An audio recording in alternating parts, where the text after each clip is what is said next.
allocate all those dollars. We look at this.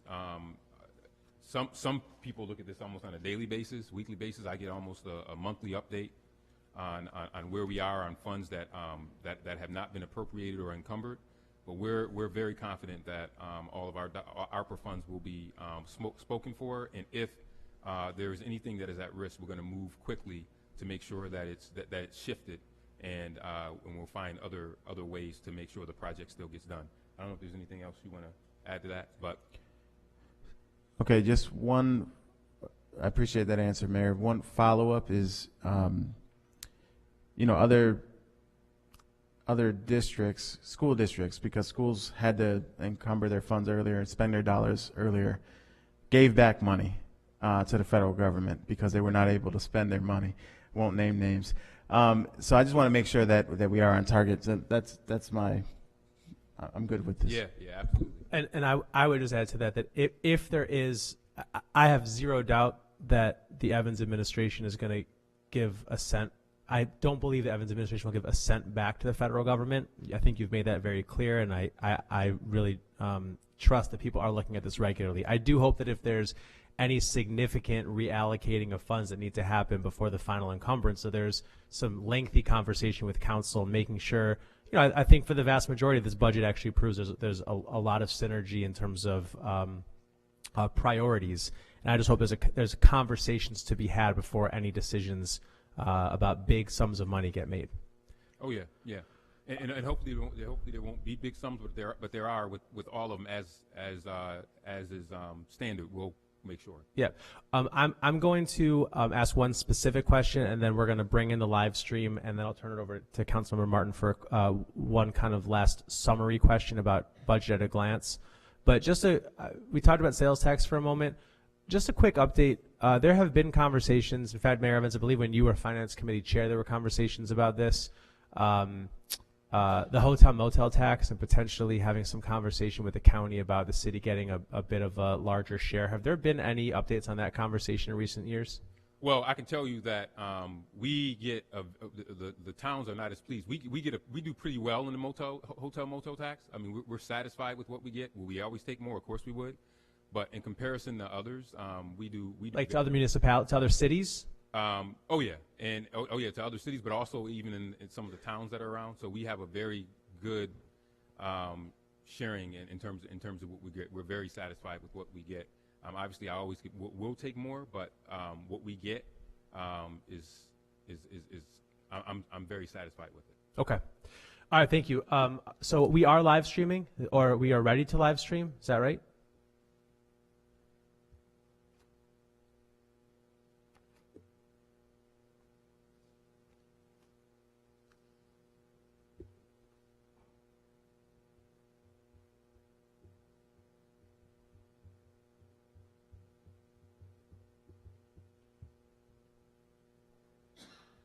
We're good. Aiden's giving us the thumbs up. We're good. Okay.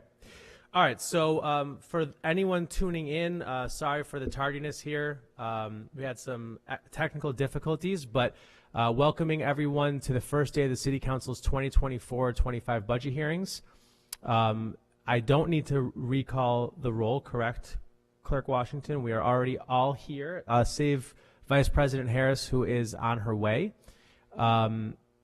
So today's hearings are live on WXXI, and we also have social media coverage on the City Council page. I want to start by thanking the mayor, the deputy mayor, and the whole administration for providing an on-time, balanced budget. And I particularly want to thank the Office of Management and Budget team. I want to thank our director, Suzanne Warren. I want to thank her staff. Sarah, Emily, Josephus, Ijoma, Cheve, and Christina. Thank you all for all the work that you do. We know this is an incredibly challenging process year over year, especially starting with an $88 million gap, being able to make that up and get it to us on time and clear and precise. OpenGov has been a great tool. I hope that the community knows how to use it and is asking questions of anyone. I'm sure 311 and the mayor's office will gladly walk people through how to use the OpenGov tool. So thank you for that. I want to thank the council staff, James, Jen, Adrian, Dassey, Jade, Aiden, Kelly, everyone on the team for pulling together a really wonderful budget analysis and making sure that we're prepared for these hearings. We have 3 full days. This is probably the longest set of budget hearings that we've had as a city council. We've built in more time than ever before for snafus like the one that we started with this morning. But I also just want to point out that we're going to be very diligent about sticking to our timelines and our timetables. I'm going to call out particular sections or pages for us to focus on, and I'd ask people to stick within that.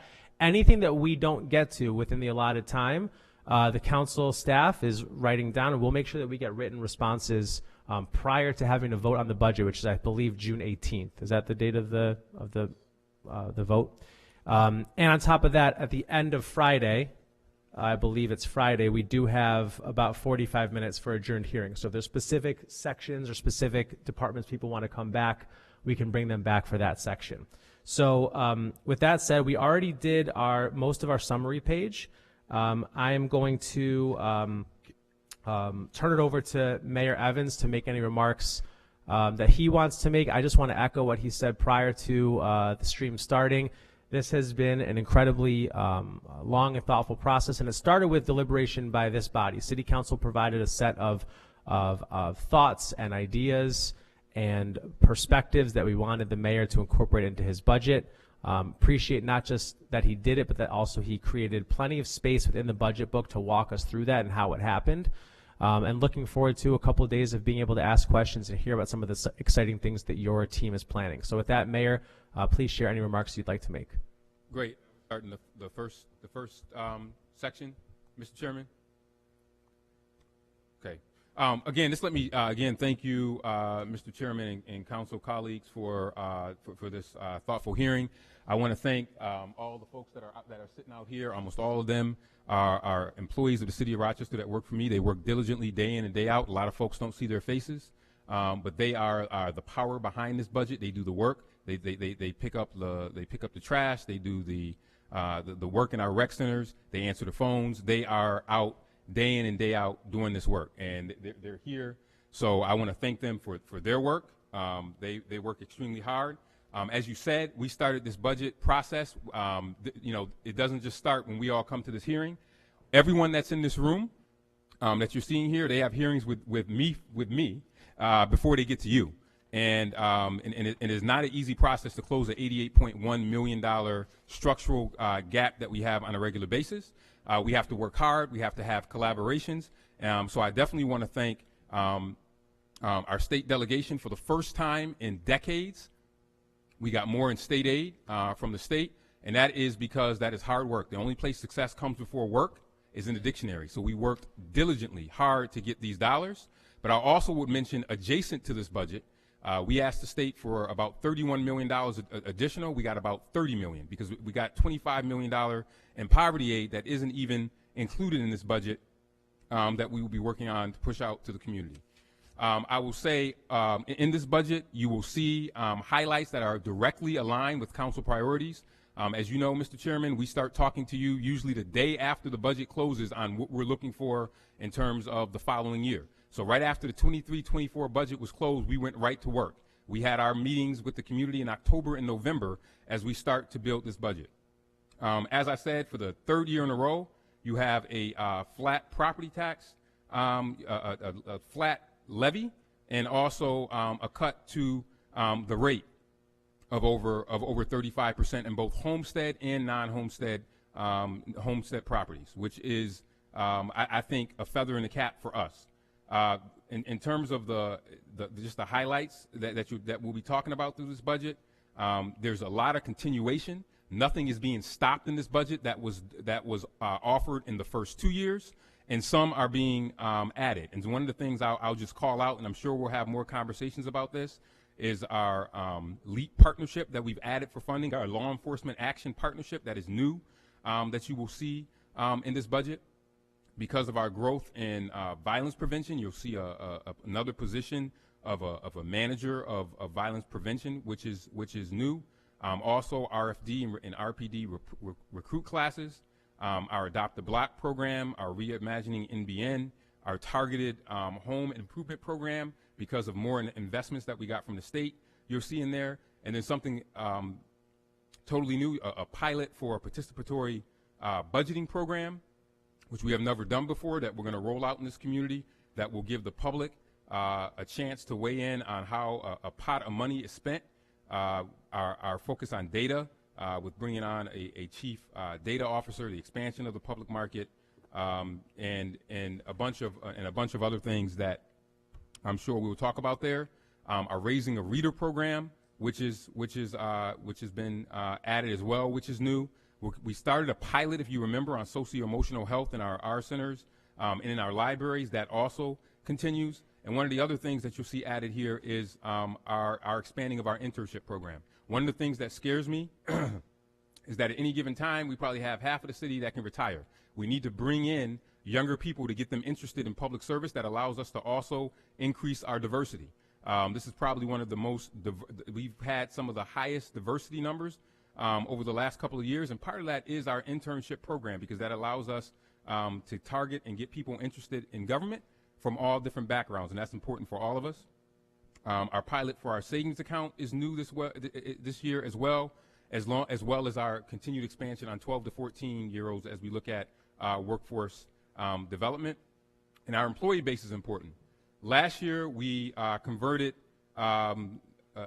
over 30 to part-time to full-time positions. We're continuing that, moving from part-time to full-time, because we need to be a model at the city in terms of poverty reduction and making sure people are getting a livable wage. We can't, at the city, say, hey, we want employers to make sure that they're paying people a livable wage if we don't do that ourselves. So we are making sure that people will not have to have multiple jobs. So in this budget, you see us, again, converting 11 less than full-time positions into permanent full-time positions. We started that last year. We continue that this year. That's something that you will continue to see us do. So those are just some of the newer highlights that are in this budget, and I look forward to the discussions that we will be having over the next couple of days.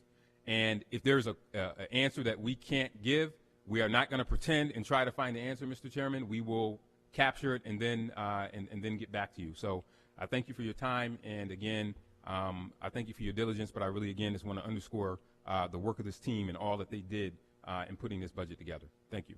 Yep, thank you for your remarks, and also just to add on to that last point, we've developed a very good process with the budget staff over the last couple of years of making sure that we get questions documented and answered in a very timely fashion. So anyone who does not get a chance to ask questions today, or if the administration doesn't feel prepared to provide that particular answer, there will be a process. We will get things addressed.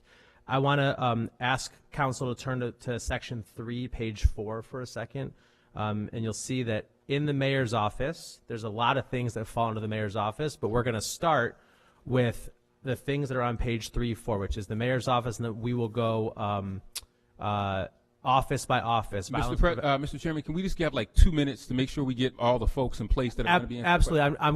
I'll keep going, but you all feel free to adjust seats accordingly. So on page 3-4, we're going to go in this order: Mayor's Office Administration, Office of Violence Prevention, Office of Public Integrity, Project Management Office, Office of City Planning, Office of Financial Empowerment, and then we'll move after that to some of the more specific bureaus that are broken out. Mayor, while your team is getting in place, Councilmember Martin had one last question about the budget at a glance. Do you mind me Sure. letting that question go here? Yep, fine. By all means.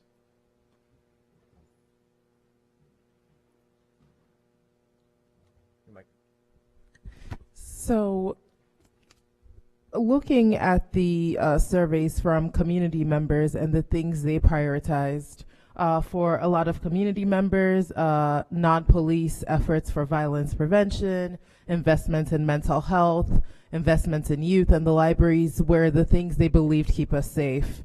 However, when I look at the budgets, I see that the largest funded department is the police, compared to the combination of all those other tools they believe keep us safe. So how do you actually utilize the voices of community members to shape the budget? Because when I read it, I see a large discrepancy in between what is budgeted and what community members are asking for. Yeah, well, I think a couple of things. Two things you have to remember: the police department, that's one of the biggest departments. It's been that historically, so it's a huge department. It comes at an expense because you have the benefits and all those things that are in there. But I would also remind you, don't forget about education. That's important. We fund that. That's 119.1 million. And also, I think that you're seeing all those things that you mentioned are being added and expanded. And we can talk about this in this section, actually. The LEAP program, the LEAP, that's new. We've added that. We're continuing the socio-emotional support, which has never been done. We've never had it in our rec centers. We've never had it in our libraries. We've done that. The PIC program was expanded last year. That those same things continue in this current budget. And as well as the work that we're doing in NBD and across. And I would also say, when we talk about violence prevention, every department plays a role in that. And you'll hear every department talk about what they're doing specifically. I'll give you an example. Yesterday, I was at the library. I was at the teen center. They play a role in violence prevention. Our Neighbors Building Neighbors program, they play a role in violence prevention. And even the police department, the gun-involved violence elimination program, all that money that is added to that police department budget, that's extra money that I went to the state to ask for to get, that you see reflected in that police department budget. But that is meant to be a preventative tool. So I think I agree with you. Those things are items that are priorities to us. They're priorities to council. They're priorities to community members. But really what I'm trying to reframe the conversation about is trying to see how, and I've learned this from other cities that have been successful in this effort, to see how every department plays a role in that violence prevention effort. Because it just can't be centralized in the mayor's office. So it's easy to look to say, oh man, you're just spending money there in the mayor's office on violence prevention. It looks like it's not as much. But we have to look at it across the board, and I think that one of the things I want to do a better job of is illustrating how every department is playing a role in violence prevention, and I hope that you will ask every department, hey, how are you playing a role in violence prevention? It's a smaller role for some, but for some, it's a larger role. And I'll give you an example. DES. People don't think, oh, DES, they're not doing anything. But we've started our CDL program, which is under DES, and our in our expansion of the rejob program, which is a program for individuals who had challenges, many who were incarcerated. That's one of our biggest violence prevention programs because we're giving jobs to people to stay out of trouble. So I think when you look at the overall budget, I think you have to. I ask you to please take that into consideration, because if you just look at it and see the RPD's budget, you're going to say, oh man, we're spending all the money just there, but we're really not. It's really spread out across departments. But also, RPD can also be a part of the preventative tool, and you can ask, what are you doing to help prevent violence? Because when violence happens, it's too late, right? So they have to play a role in that as well, and that's why we hired Deputy Chief Stiff to also kind of play in that role. It's a different way of thinking, and we have a long way to go on that.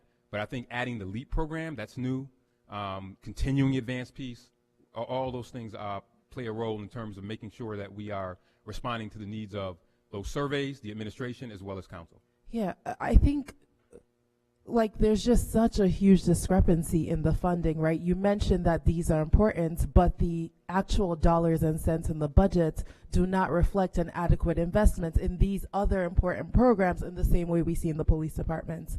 This is not only an issue for me, and I think the community survey you included in your budget shows that it's also an issue for others, right? Like, people want investments in housing over even the Rock the Riverway, for example. However, if we look at the city's investment in housing, it's significantly less than what we do in development at the riverfront. So it's just a common theme where what community is saying they want is not necessarily reflected in the budget. And that's what I got out of reading the survey and doing an analysis with support of the staff of the budget and just looking at the dollars and cents and how money's invested. Yeah, one of the things I would love to have you do maybe, and we can do this maybe at some point. So we do also the the town halls where we literally have thousands of people on.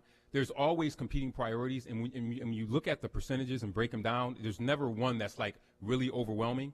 And I can tell you that on those calls, people want balance, because you will hear people say, "I want community policing in my neighborhood," and they will say, "I want housing." So my job is, which isn't easy, when I bring this to you, you got to remember what we're doing. What we're doing is balancing everything that we hear by trying to give people everything, right?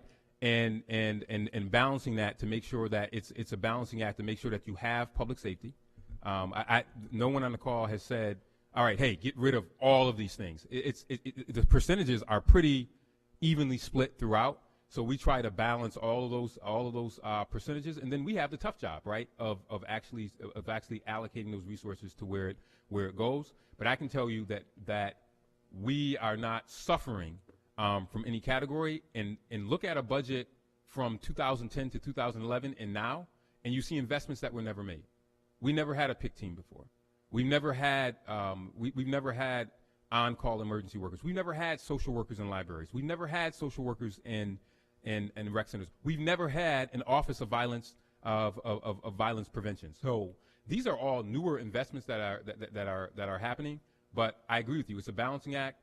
You can't do it all. The question is how do you make sure that nothing is being missing, and how do we continue to try to increase our revenue? Because the city, school district, the county, the state, they all have much bigger budgets than we have, and we have a smaller margin, so we just have to allocate on that piece. But I would say continue to advocate for the areas where you think we should spend money.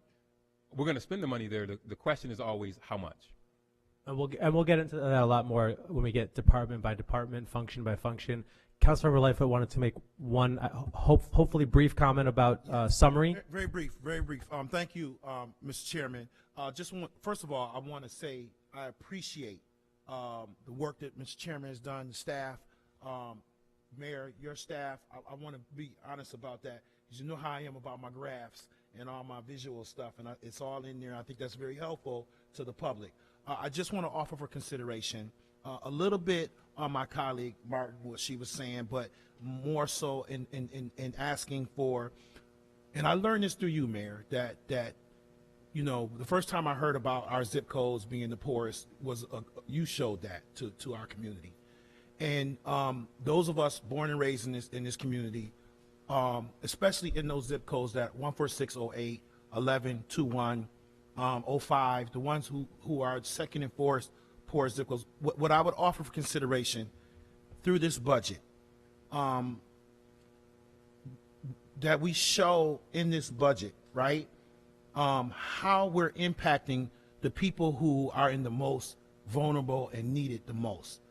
A lot of these communities, they don't feel like the budgets, and it's not just you, budgets have reflected them. These are communities that have historically have been impacted, and now we're listed as, and I say us because I'm in that community, as the second and fourth poorest zip codes in the state of New York. So I would hope that in our budget we can take the opportunities to extract and really prioritize and show those investments to those particular neighborhoods who are in the most need and who are the most poverty stricken, and where that violence is happening the most. 99% of the streets are causing 90% of the crime and violence. So quite naturally, hopefully 90% of our efforts should be to those 9% of those streets. And so I hope we could extract that in this conversation we're having over the next 3 days,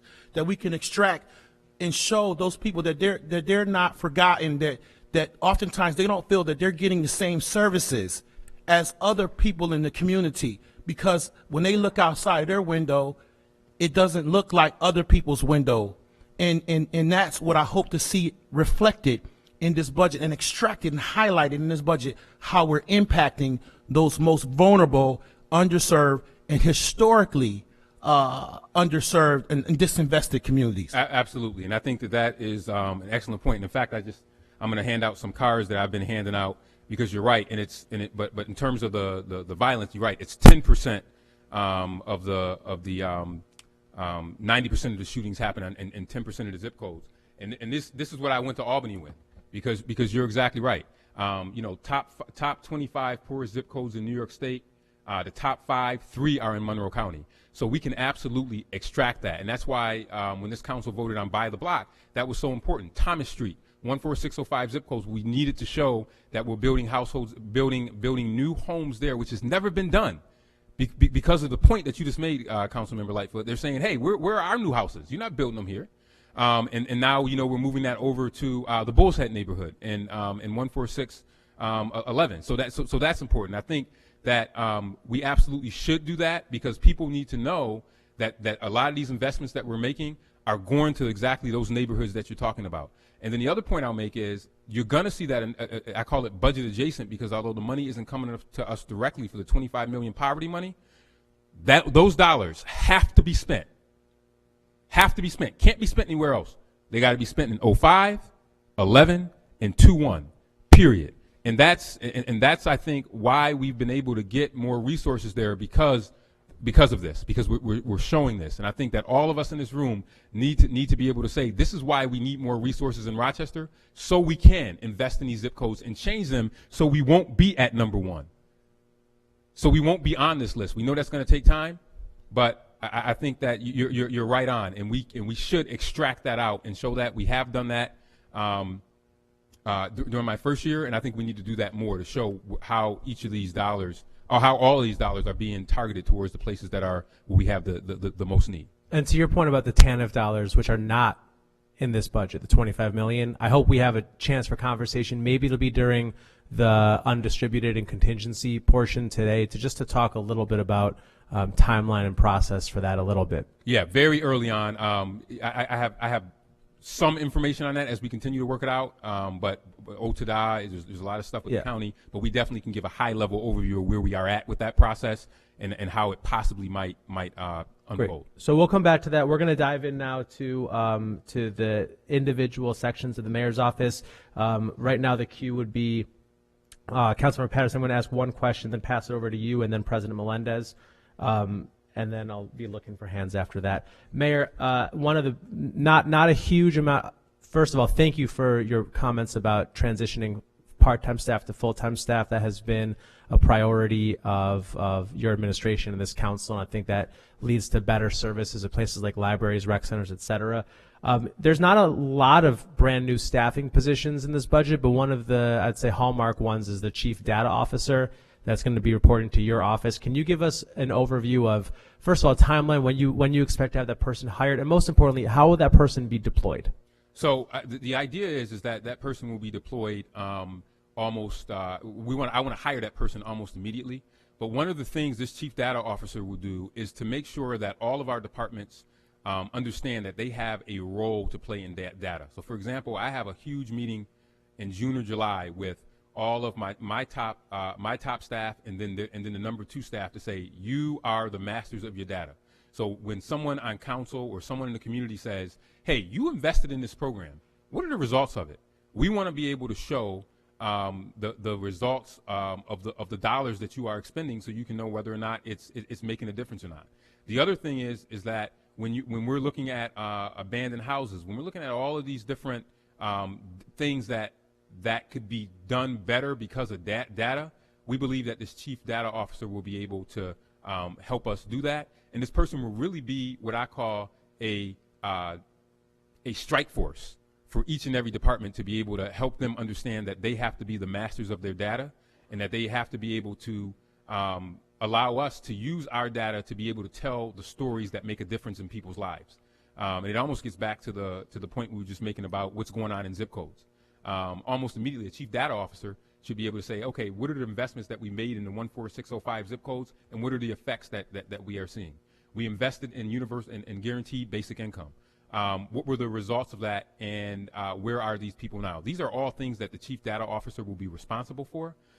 We are looking, this will be a high-level position that will report to the mayor's office, but really they will be a resource not just to me, but to other but to other departments. We need to be able to show that this stuff is having an impact. We know it has an impact, but we want to be able to show it in a way that will allow us to be able to get more resources, but also allow us to make the case to you on council and to the community of why we need to be able to continue these investments. So that's that piece. And then the other piece is to help us be able to come up with better methods for tracking. We have one pilot going on right now in City Hall that related to abandoned houses where they're providing a category. Same thing, we did the same thing similar with healthy food. Data around all of that stuff is so very important, so that way we can be able to tell the Rochester story about how we're trying to address some of our deepest challenges. And a dedicated chief data officer will be able to do that. But you're right, there's not many new positions in this budget, but that is one that is definitely of note. Thank you. Councilmember Patterson. Thank you. So I direct everyone's attention to page 9, the Office of Violence Prevention, appropriation by activity. As we look at it, please explain the increase in OVP in 2023 to roughly $6 million, and then the proposed decrease to roughly 3.7 million for this budget cycle. That is our good friend ARPA, but I'll let them expand any further. So we used a lot of ARPA dollars for OVP because we had our Peace Collective. Mm-hmm. So you will notice in a lot of the sections of the budget, you're going to see some decreases, and almost exclusively a lot of those are good old ARPA dollars that we have to have encumbered and spent down by the end of next year. But any other? I'll ask Ms. Boyce if she wants to add to that. Sure. Thank you, Mayor. Yeah, thanks for that question. That's exactly right. It's ARPA. We had two very large ARPA items in Office of Violence Prevention in the current year. We had the Rochester Peace Collective, which was $5 million, and it's kind of been carrying through. And really for next year, that's essentially going away because everything will be encumbered. Then we also have our Peacemaker Advanced Peace Program, which has staff that go out into the community and identify fellows in the community that might have been involved in violence, and you're probably familiar with that program. That program also has had a staff and some professional services contract components, and that's also carrying into next year, but at a lower level. But by definition, you will be doing less. You'll be doing roughly $2 million less. So what activities will not be occurring in this next budget cycle that occurred in the last budget cycle? Funding. We won't be doing less. We'll be doing the same with Advanced Peace. We're going to continue that over with existing dollars. Some of these dollars are less because we spent them down. So we allocated the large amount up front for the activity, but they're still being carried forward. Just that the funds are being spent down. So it exists so you didn't spend it all. It exists there, and you're still carrying the work forward with those remaining dollars. Exactly. Yes. And Peace Collective we'll continue to reevaluate to see how we can continue to institutionalize that to keep that going forward. But there may be external dollars that we might be able to use for that going forward. And this is and your question is right on, because it's the point that we made before in terms of making sure that we spend these ARPA dollars. So that's why we made sure we front loaded them, get them in the pipeline, get them up front, start spending them down, because we don't want a dime of ARPA money being spent back. And for things that are major priorities for us, we're going to try to find local dollars to make it happen, similar to what we're doing for the Peacemaker Fellowship. Thank you. And Councilmember Patterson, to that point, flipping the page to page 11, it seems pretty clear that the Office of Violence Prevention has increased staff. So there's an increase in personnel, increase in activity. The staff numbers have gone up. We started with 2, and now you see where we are with the numbers that we have there. So let me segue to President Melendez's a question, and maybe just ask, because I know he and I'll let him ask his own question, of course, but I know he wants to ask about some of the work that's going to be done with LEAP and community response. And I think I would just like a sense of the total overview of OVP as we segue to that. So Office of Violence Prevention certainly has the Peace Collective and the Peacemaker Fellowship. What else falls under the Office of Violence Prevention? Will the LEAP work fall under that office? No. And remember, the Office of Violence Prevention also has Pathways to Peace, our work around reentry. All that is under the is under the Office of Violence Prevention. LEAP, right now I have the funds in the mayor's office. I don't know where it may go. It could go under Department of Recreation and Human Services. It could go under, I'm not sure yet. It could go under a new office to be created. But there is some good synergy, I think, with PIC and others that are there. As you know, we're waiting for that final report. A lot of it has to be negotiated, but what we're doing in this budget is allocating the dollars. But that's to be determined where exactly it will fall under. But it's something that we are committed to, obviously, because we have the dollars there. We'll continue to work with the folks at LEAP to also get their thoughts on that, to see where other cities might have the LEAP. But right now we got it in the mayor's office to make sure that it's done the way I want to get it done. Okay, I want to come back to specific questions on OVP, but first, President Melendez on LEAP. Yes, thank you. So related to that, I know that the report has been worked on for some time, and wondered if that report is completed and or close to complete to be shared with council. Are they done? So I'm happy to take that one. I would expect that by the end of June, we would have a draft report in hand to review. When we started, I think the anticipation from the LEAP folks was that the work would take about 6 months to get to a draft report. That has followed suit. One of the things that we've spent an awful lot of time on is understanding the different call types that this model could be used for, and understanding what kind of resources would be provided to or that we would need to respond to those. And I think we've also started to look at rolling this out with a phased approach to kind of start, iterate, so that we can progressively evaluate and make any adjustments in phases. So follow up to that. So $500,000 in the budget this year. What do we anticipate that will buy us? Will that buy us some more work on the model itself? Will it be personnel? What are we envisioning that the $500,000 will cover? Yeah, I think it's to be determined, likely in the back half of the fiscal year, but likely staffing. I mean, that's the crux of that program, is really the resources that we would have to carry out this model. And I was cautioned, it could be more. And if it's more, we'll have to come back with with an amendment to do that. But this is just the start. We are only at the beginning of this process, but very important that we get it in this budget to show that we're committed to it. One additional, this will be my final question. Just related to the amount of new efforts. I know last year we added a position around emerging initiatives. We have obviously the cannabis work. We're doing homelessness, healthy food accessibility. At what point might we start to see some KPIs around those things in the budget? I think again, let me be clear about a couple of things. You might see KPIs in terms of them helping to coordinate the work, but I want to be clear: we are not taking on homelessness. That is a county function. In terms of cannabis, we only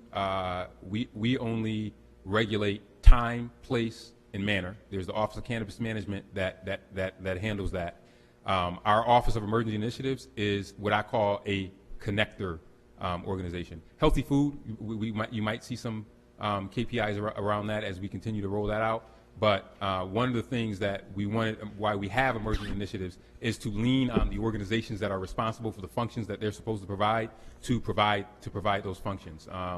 We have taken on, I think, the city in the last 8 years, functions that normally were not reserved for us, but we had to do it because they affect us, including the opioid epidemic. So these are all things that have come to the front step of City Hall 10 years ago, where we were not involved in that space, but now we have to, because it's our zip codes, it's our city, it's our community, it affects us. So in the words of my mother, she would say, don't stick your nose in people's business. We've had to stick our nose in those businesses.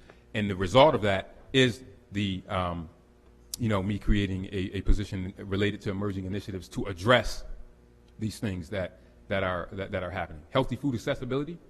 Rochester City, we never had to worry about that before, because we had grocery stores that were operating all throughout our communities, but then they decided to pull out. So we then had to step up and do that.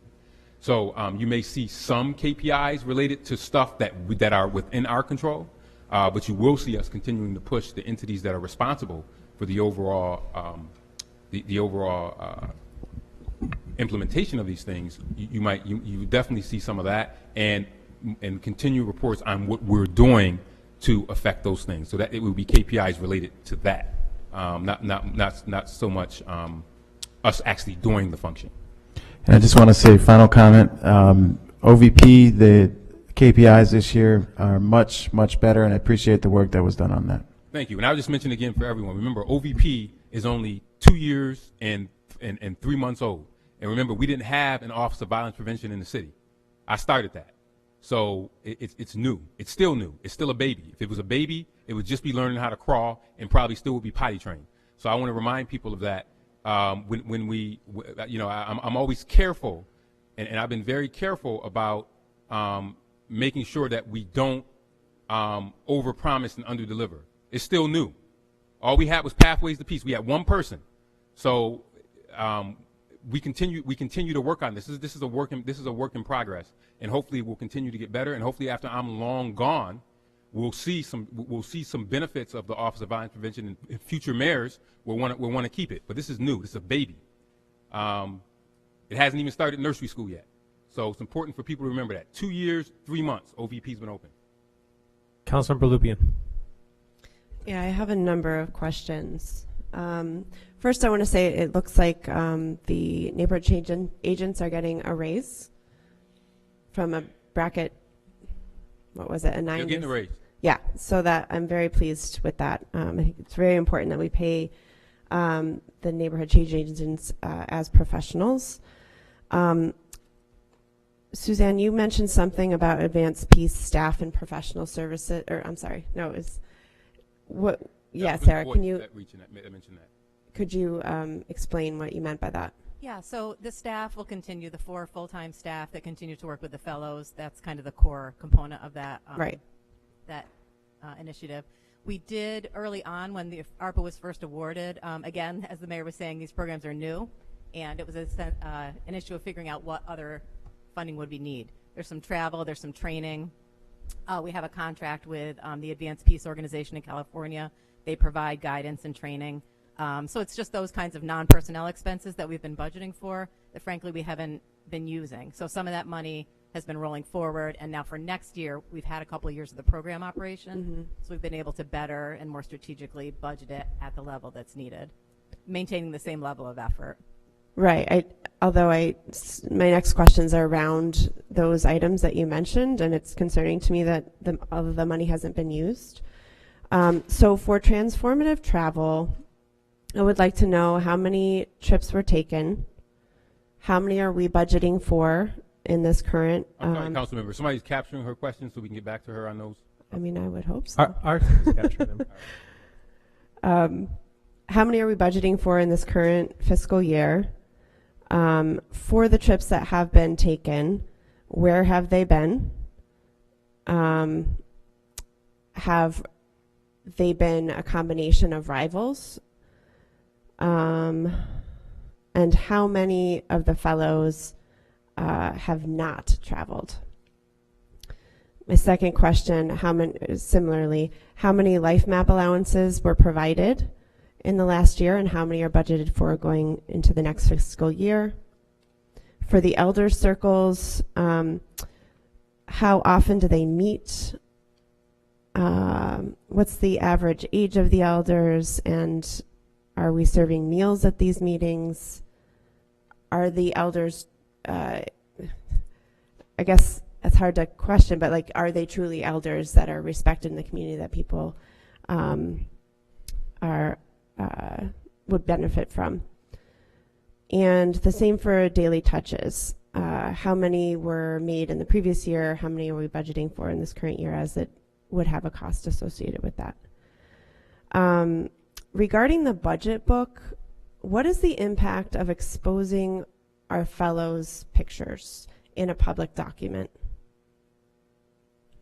We don't expose pictures unless we get permission from folks usually. Yeah, from my understanding, it's very dangerous to expose fellows when they're currently, or that they have gone through the program. It can anger rivals, seeing that they're getting accolades. So I think this was brought up when they were first on the news, and now to see them in the public book, that makes me very concerned. Councilmember Lupien, do you want all those questions? I assume you want all those questions in writing, but do you want Director Saunders to reply to that? We can put all those questions in writing. I'd rather have them in writing so we can have Right. it correct. I don't want to. And I don't expect that they would know these off the top of their heads. So the next one, do we have any reports from Advanced Peace? I know Berkeley was monitoring them. If so, can that be forwarded over to council? You already addressed that the Peace Collective is not recurring, but we do have funds set aside for this year for that. Is that correct? Peace Collective is still going forward, and then when we run out of funds, we'll decide how we'll reallocate that. And again, Peace Collective, another example of a baby. 2 years started that, just started evaluating, and it started as a pilot. So we still have dollars that we're using. Are there any organizations that are still waiting for the money? No, I hope not. And if they are, sometimes we have to beg people to come and get their money. Got it. What is the role of the ONS in the Office of Violence Prevention? Office of Neighborhood Safety? Yeah. Office of Neighborhood Safety is exactly what it sounds like, to make sure that they are engaged with neighborhoods, really going out and working very closely with MVD, going out on the streets, and really talking to the community as it relates to neighborhood safety. If you remember, I think when ONS was created, it was mainly for like Advanced Peace was kind of in there because we didn't have an Office of Violence Prevention services, but we have a great strategic plan that RES Strategies put out. I'm not sure if anybody has looked at that. Right. But their job is to work that plan. Okay. So that hasn't changed? No, that has not changed, and it won't change. And if anybody has not looked at that plan recently, please look at it, because that's the plan of the Office of Neighborhood Safety. Maybe we could get an update on how well we're going through it. And I recommend, we had a work session scheduled. Got it. Related to this, and we were all excited to have one, but I think based upon these questions that we're getting, we need to schedule a work session. The Office of Neighborhood Safety has been out doing a lot of the stuff that's in that strategic plan. That's their job, not anything else. What's in that strategic plan, Terrell Cunningham knows. Work that plan and plan to work that plan. So that's what's there, and I think a work session will be helpful to talk about violence prevention broadly across the city. And at that work session, what you would have seen is not only the Office of Violence Prevention, but all the other departments. And just this point I made earlier, I want people to understand that the Office of Violence Prevention is responsible for some of the coordination. You know, Victor Saunders is out of the mayor's office, but his job is to have his nose in every department, the police department, DES, all those departments. So I want people to think, when we think violence prevention, to not just look at the Office of Violence Prevention to do that. That's where a lot of it is centralized, but to look broadly to see how they are affecting other departments as well. Yeah, thank you. And final comment, I just look forward to the report that the LEAP is going to provide us. And, you know, I understand that we don't know anything yet because we don't have the recommendations. So I appreciate that there's money in the budget, anticipating that we'll take action on some of those. Yeah. Councilmember Smith, followed by Monroe, and then we'll go this way. Yep. Thank you. Good morning. And how great to start the morning with a conversation around balancing resources and equity. And so I have a statement and a question. So for the statement, my colleagues Martin, Lupi, and Lightfoot and myself are very excited about participatory budgeting, and so happy that you put that into the budget. And based on some of the conversation we have had this morning, it seems like the perfect opportunity is developing, because the 25 to 30 mil that's coming in the anti-poverty funds is not included in the budget. And then you talked about there needing to be more investment in zip codes 5, 11, and 21. So maybe that's an opportunity to do participatory budgeting around those poverty dollars in those zip codes. So that's the statement. So my questions, my first question is really related to the new emergency management programs. So I really like the idea of reassigning accountability and the county really being accountable for what they're responsible for, like they have an opioid task force, and what does their investment look like, and then what the city is being accountable for. And so I understand that there are not a lot of KPIs, but in the absence of those KPIs, can we at the very least get some strategic plans and objectives around what each of those departments or programs are supposed to achieve? Yeah, and I think a lot of those are, for example, the opioid stuff. We'll have to have that because the dollars call for those things, and I think that some of the things are things that we should pull from the county and then segregate them out by our zip code so we can see if we're having that impact. Because if we are doing our job in terms of bringing the issues of the city to the county, then we will see changes in those numbers. Because you can't have a strong county without a strong city, and you can't have a strong city without a strange county. And if you ever saw, I think it was a streetcar named Desire, that I read in English class, they say, I rely on the kindness of strangers. Although the county's not a stranger, we rely on them for a lot of the things that you're talking about. And it's why we've tried to mirror some of the positions that they have in the city. It's why we have an emergency manager now. City hasn't had an emergency manager probably in 50 years. Well, we have one now to coordinate when we have these code blues, when we have these power outages, when we have water main breaks. We have now realized that we have to make sure that we step up and do our part in coordination and consultation with the county to make sure that we're getting what we need. And some of that may come in the form of resources. And we want to advocate to make sure that some of those resources come to the Senate, to come to the city. And I think that what you have here is a budget, but there's also that we all need to keep in our mind what I call budget adjacent. And those are dollars that still should flow into our community, into some of these zip codes, such as the poverty funds that we advocated for to get. Those are budget adjacent resources that should come here. Opioid funds are budget adjacent resources that should come here. And then we should be able to report back to you to say, look, here's the opioid dashboard, and in 14605, these numbers have gone down by this amount because of the work that we're doing to collaborate. Here are the number of street homelessness that we have from a point in time count, and these numbers have gone down. So yes, we can do that. It's why you see those positions there. So even though I say it's not our responsibility, but guess what? It's our obligation. And it's our obligation because they live in our zip codes. That feels exactly right. It would be, and I know this is pie in the sky, but wouldn't it be ideal to look at the issue such as the opioid crisis and have a very comprehensive perspective of what the county's role is, what the city's role is, and what comprehensively is being done? I think the community would really value that. My last question is about gun violence. So in the 2034 plan, it really talks about bringing attention to the causes and effects of gun violence, but everything that I've heard is primarily based on the effect and not a lot around the causes. So just wanted to have an understanding of what you have found to be some of the causes of gun violence and what is being done within the program to address it. Yeah, and you have to get to the causes, because as my buddy Roz Baraka, the mayor of Newark, always says, when the medical examiner is there and they're putting a toe tag on somebody, that's too late. So that's the back end. So that's why you hear me often say prevention, intervention, and suppression.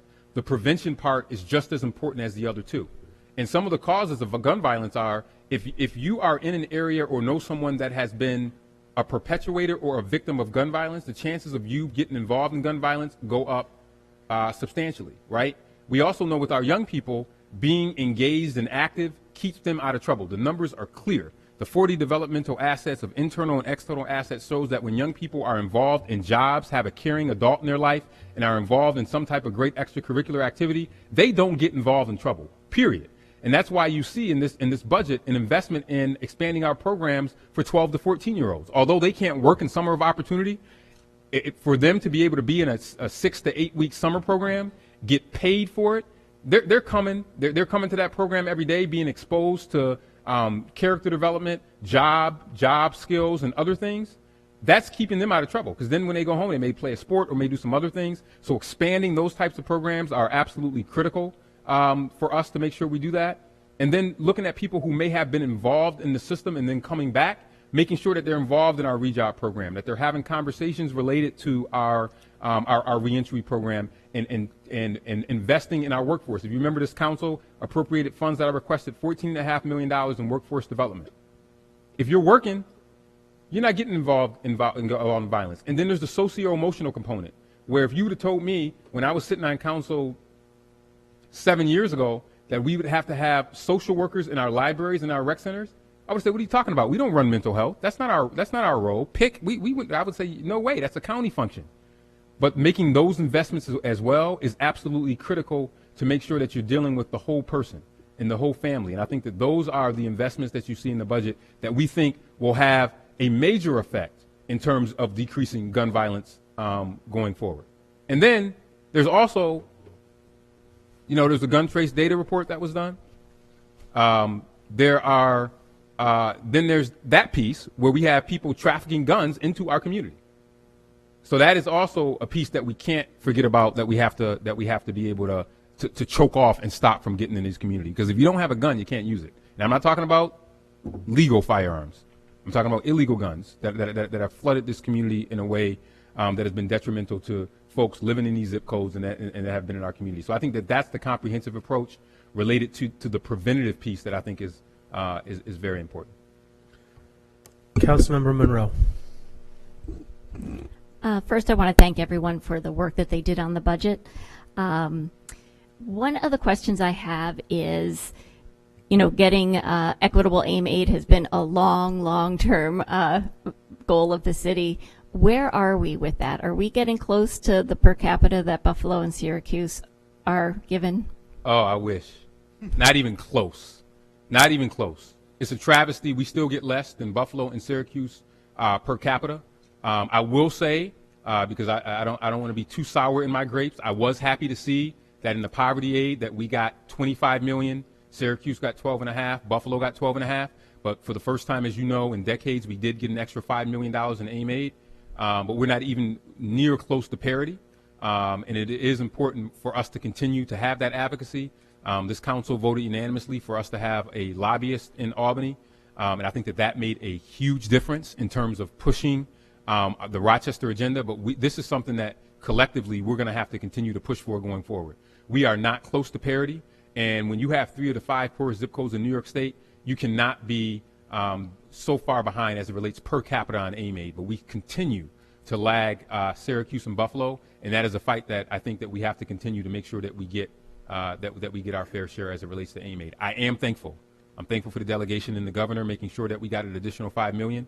I want more. It's not enough, but it is better than nothing. But we still have a long way to go to fight for parity as it relates to aim aid. Yes, thank you. One of the things I noticed in the budget going through is that we see lots of decreases in appropriation by major object in materials and supplies as well as services. That seems to be more or less throughout most of the departments. What is that a function of? Is that a reflection of ARPA? I'll let budget take that, but I will say that we're trying to make sure that we are as efficient as possible in terms of buying supplies, those types of things, and to make sure that you're not budgeting for stuff that you are not going to use or spend. As you know, a budget, we try to, it's just like how we have our household budget, as you know, it's just a projection, but in that area we saw that are there efficiencies that can be gained from there, particularly as we looked at trying to close the gap. Suzanne, is there anything else you want to add? The majority of that is ARPA reductions in supplies and services. And some departments are just really good about making adjustments based on what they project to spend, or they may have repurposed funds to fund a position, something of that nature. If there's anything in particular, a certain department or bureau, let us know. We can give you the answer on that. Thank you. When will we have a report on the guaranteed basic income and how that's worked? And how long will we be following those families? The report, we should have a report. We're almost coming up on a year, so we should have that soon. We kicked it off last, was it September? When was it? September. So we're almost coming up on a year. We should have that. You may have seen some of the interim stats that we shared. There was a council presentation on where we are with zip codes they were in and how many people were in the program.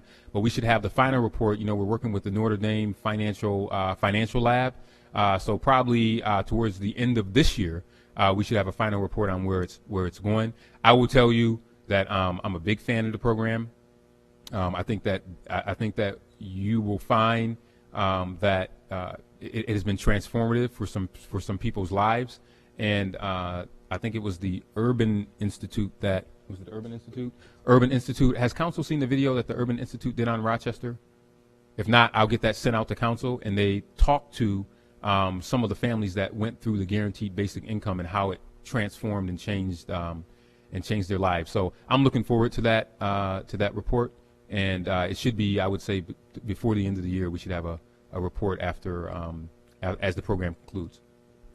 So are the families in the program for only a year, or are they getting? Yeah, it's only a year, so it's $500 a month for 12 months. Do we know at this point what we'll do going forward as far as how we can support that program? Not yet, but we have some ideas, and you heard me mention the budget adjacent items that we have. So we're kicking around some new ideas on how we can look at making sure that continues. And I always make this point to folks, and there's some people who think that this is just giving people money. We know it works. If you look at the childhood tax credit, where families got money during the height of the COVID pandemic, all of us, any of us in this room that have children that were under 18 got those dollars. Childhood poverty in America was cut in half during that brief period. You know where childhood poverty is? It's right back to where it was pre-pandemic levels. We know it works. So there's also some advocacy that I think that we can do at the federal level, because it passed one House bill, I think it was the House, to try to increase these earned income tax credits for families. We know it works, and it's something that I'm a big advocate for. I'm a member of the Mayors for Guaranteed Income, and it's something that we will continue to advocate for. Excellent. Let's see, just two more questions. One is, I'm if you could fill me in on what the neighborhood change agents and the youth intervention aides do.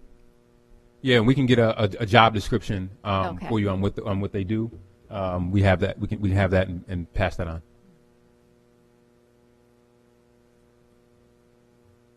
And is the Office of Neighborhood Safety within the Office of Violence Prevention? It is, and we just kept the name Office of Neighborhood Safety because that's what I like that name, and I think it's key. But it's really an office. It's really an office within an office. Okay. Yeah. Before I pass it over to Vice President Harris, Mayor, I just want to confirm, at this point in this budget, there is no additional extension of GBI. Not in this budget, but that doesn't mean there won't be an extension. If you can read between the lines from Yes. the questioning that was asked about If budget in fact adjustment. there was, it would be new money, and you would come back to us and have a conversation about it. Correct, or it could be money through an intermunicipal agreement or Understood. other ways. Okay, Vice President Harris. Oh, I'm sorry. I just had one more question, and that was about the Percent for Art program. Yes, thank you for asking. Yes. So, just any information you want to share now, and then if Yeah. details could be provided on what was Absolutely, supported in last fact, year. and in fact, this weekend or next weekend we have another. This is the first time in the city's history that we've actually set aside this 1% and use these dollars. We have an event coming up to highlight some more folks that have availed themselves of those dollars and taken advantage of it. There are a bunch of new murals around the city that have been done as a result of this Percent for Arts programs. And as you know, we've been able to have not only physical art, but also now moving into the performative arts and other things. Now, is Kevin Kelly? Kelvin, are you out there? I'm here. Yeah, Kevin, why don't you just add and mention that date that's coming up for the percent for art stuff that's coming up as well.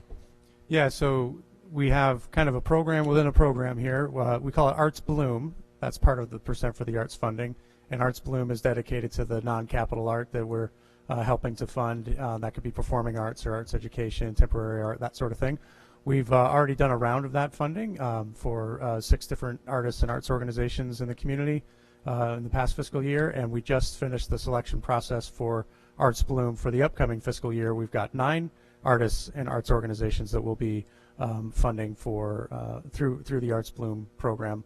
And then the rest of the percent for the arts funding is going towards capital public art. We have a number of different programs in the works for that as well. And I'll also add, for the first time ever, we have collaborated with the county, Kevin, correct, on a arts and cultural plan to try to not just infuse arts just within the city, but also get the county on board with a arts and cultural plan as well. So this has really gained a lot of energy, this percent for the arts program. And I'm glad you asked about it, because in the midst of all of this that we're talking about, it's something that is often lost. And there's a direct correlation between getting people involved in arts and preventing violence. So I didn't even mention that when Councilmember Smith asked that question about the preventative piece. Arts is also therapy, and it's also preventative. And the fact that we have this percent for arts program is an example of that as well. Thank you. You good? And just to be clear, the operating funds for the 1% for the arts are going to live in the planning department. That's the long-term plan for every year for the dollars to come into planning and for planning to disperse them. That's the plan moving forward. But as the mayor mentioned, we're developing this arts and cultural plan for the city and the county. And one of the main things that we're going to be looking at in the development of that plan is how we might evolve the city's organizational infrastructure and capacity around further investments in arts and culture. And one possibility is to, other cities have a department that is focused on arts and culture. That is a possibility that we would entertain, or it's possible that would remain with city planning moving forward. But that's, long term, that decision is to be determined. Yeah, but we could look at that during the plan process. Yeah, so more to come. TBD. Okay, thanks. Vice President Harris. Thank you. I came in a little late, and my apologies. I just wanted to ask a couple questions. I'm not sure if this has already been asked, but I'll start. I'm looking at page 4, and right there where your departmental highlights is located, I'm looking at the line where it says the mayor's office will partner with Department of Environmental Services to implement a Rock Vision Zero plan to work to eliminate all traffic fatalities and serious injuries in Rochester streets. Can you tell us more about that plan? Yes, and I will tell you to stay tuned to next week when we will roll out Vision Zero. But as you know, this is something that is near and dear to my heart. I know it's near and dear to members of the council. I know Councilmember Gruber and others. We have had far too many fatalities in this community. And we are going to put a stake in the ground to say that we want to be a Vision Zero city, where we want to make sure that we have a comprehensive plan to make sure that we say that these are not accidents, but these are crashes. And these are crashes that are shattering people's lives. And we are going to have a 3-pronged approach around enforcement, education, and design to say that we can be a city that where we can envision zero crashes. Now, I know it's pie in the sky, but we have to put that stake in the ground. So we'll be rolling out that plan shortly on what that will entail in terms of safety. Because when you talk about public safety, that is a major component of public safety. And from our work that we worked together over on Thurston Road and the crosswalk that was there, and also Councilmember Melendez may remember the work in the Northeast by the International Plaza, where we put a crosswalk there. We have to do something different as it relates to the crashes that we're having in our community. I've never seen the level of crashes and deaths that we've had in Monroe County, but it's at an all-time high also in this country. And some people say it's COVID, but this plan will do that. And it'll be coordinated out of the mayor's office with the Department of Environmental Services, but also community members in the public to really say we have to do something and put a stake in the ground to eliminate these crashes that have just killed way too many people over the last 4 years. I agree. I'd like to ask, I just didn't notice a line item in the budget for that. Is that something that we would be expecting to be amended, or? could you No, I think explain? we've set aside some dollars. Yeah, we've set aside some dollars. It might be in the DES budget. Okay. For Vision Zero implementation, and as the program grows, what you will see is as we assess components of the program, you will see us come back to council for different costs. There's some things that we can do within existing funding, education piece, some stuff through design as we go through design. But if there are enforcement things or other things that we need to be able to do, you'll see us come back for that plan. That plan will be a living, breathing document, and it will also be one that will be rolled out in phases. It all won't be rolled out all at once. But the bottom line will be a very easy KPI for all of us will be a decrease in the number of people being killed in crashes or hit by cars. I'm all for that. Yeah. Absolutely. So I'd like to direct us a little bit on to the payroll. What has, in this budget, what kind of steps have been taken to minimize payroll errors? Yeah. Well, yeah, because I'm concerned because we've had a couple payroll errors. One in particular that recently happened with our firefighters. Yep. That I could recall. Yeah, I mean, payroll was a major issue, challenge, period. So we have completely overhauled the payroll department. And if Dr. Nichols wants to add, I'll let her add anything else. We have hired a new payroll supervisor, and that entire department has been completely overhauled, as well as new controls that have been put in place. You're always going to have, when you have this many employees, sometimes you're going to have errors, right? But they should not be frequent. They should not be they should not be regular. And once they're identified, they should be corrected as soon as possible. So we've had to make several changes to the payroll department, including hiring new leadership within that department. We've made lots of progress. We still got a long way to go, but it's something that you have to get right, because everybody in this room relies on a paycheck, and they rely on accuracy. And when you don't have that accuracy, it creates angst for people. But there's no reason for it, because we have smart people in this community that can help us make those changes and eliminate those errors. And I think we have a great new payroll supervisor who is now running the day-to-day there, and we continue to make enhancements there. Dr. Nichols, anything else you want to add? Sure. Thank you for that, Vice President, for that question. So in addition to what the mayor has already stated, we did hire a supervisor for the payroll services unit within HR.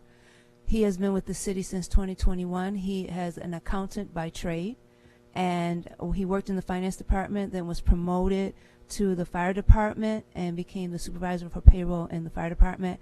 And then we kind of took him, and he's doing a great job. He's been with us. Yeah. He's been with us. Higher. We needed a higher purpose. So he's been with us for a couple of months. We also, in our budget, you'll notice that we have a +1 full-time payroll specialist. We also are looking to hire, we have one more vacancy in our staffing unit, and we have decided that that person will also be 50% payroll. We have a position that was granted to us. Well, he was in payroll. He's now working with Workday, but he still has the Chronos portion of all that tracking for payroll. We also are working to make sure all of our payroll staff are cross-trained on every aspect of completing payroll successfully, so that if someone wakes up rich and decides not to come back to work, anyone can pick up that role and responsibility. So that involves doing a process mapping of all of our processes and procedures and making sure they are in writing and easy to follow and understand.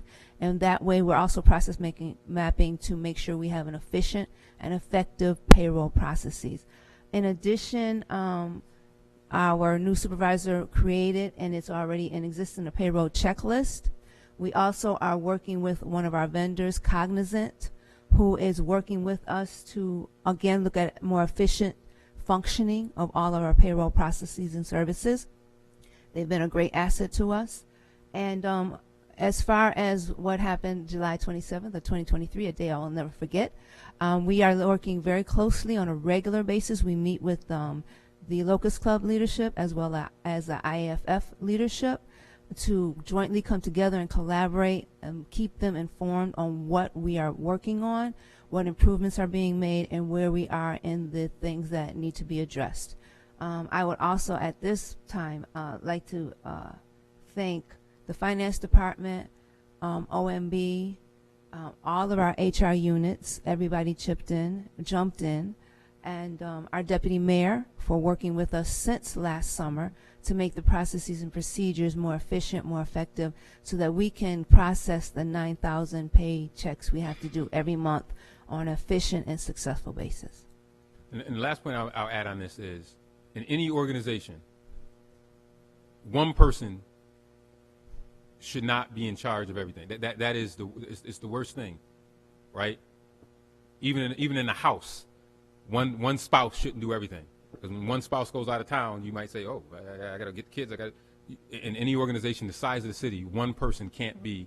And I think that that's one of the things that that I've realized, and not just in payroll, but in other departments. You got to have 1, 2, 3 people that know how to do and can check and cross-check other things. And I think that as the director mentioned in the budget, you'll see that reflected in the additional positions, but also in the process in terms of making sure that you're cross-checking and have backup just in case someone wakes up and says, I don't want to be here anymore, or if a tragedy happens. And I'll just add 2 more things. We are really working on our communication with particularly those particular unions and all departments if something should come to our attention. And on a weekly basis, the payroll supervisor as well as our associate director, Tom Miller, work with the deputy mayor and the mayor and provide them a weekly update on what is progressing with payroll. Thank you for that. I really appreciate all the work and efforts to minimize those errors, and I'm certain that it will be successful. So I have another question in regards to HR. It's in your department.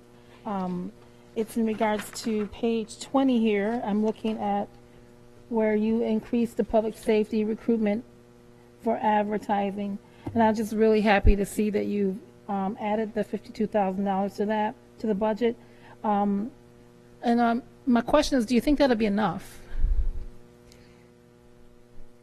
It's never enough. But we're appreciative of being allocated that additional funding. This is primarily for public safety, fire, ECD, and police. And I'm going to ask Tom Miller if he can speak to it, because from a historical perspective, you'll see how important it was for us to ask for an increase in that dollar amount. Yes, so in 2011, public safety recruitment was centralized under HR. At that time, a budget was established for fire, police, and 911 for social media advertising and other radio advertising. At that time, it was $20,000 each for fire and police, and then $5,000 for ECD. That number remained unchanged for going on 14 years now. We all know with inflation, you can't get as much bang out of your buck anymore. We were fortunate for this past spring police exam, where we did have an extra $20,000 in another budget line that we were able to use towards the social media advertising, and we did see our numbers go up a significant percentage. So we are confident these additional dollars will generate additional applicants, as well as assist us in targeting underrepresented groups within those units. Thank you for that. I certainly can appreciate that. As you know, it's something that's dear to my heart, seeing that our public safety partners are taken care of in recruitment. I was actually going to come to budget today to ask for additional dollars, and then when I was looking through the book and I saw that was there, I was like, oh, good, I don't have to ask. Yeah, and it's been a long time coming. It's very important, but it's very important too because the market is extremely competitive. And particularly in some of our critical, we talk a lot about police and fire, but sometimes we don't talk about 911. I'm always very concerned about 911. That is a tough job in recruiting for those positions is absolutely critical. So, you know, we have our summer Pathways to Public Safety program. We had a huge amount of people that showed up to it last week.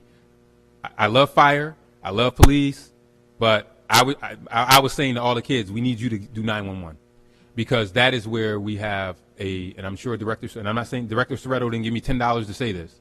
We need 911 folks. So I mean, council members, push it out. Tell people. I mean, it's one of the best jobs you can get. Some of them make more money than the mayor if they do the overtime. I mean, it is an opportunity to really make money and really have an impact on public safety. That's the first place a person calls. So really, what I'm hoping for is a lot of that advertisement will be done for obviously fire and police, but emergency communications department. We struggle with filling those positions. I think we got about 100. No, is it how many openings? 80.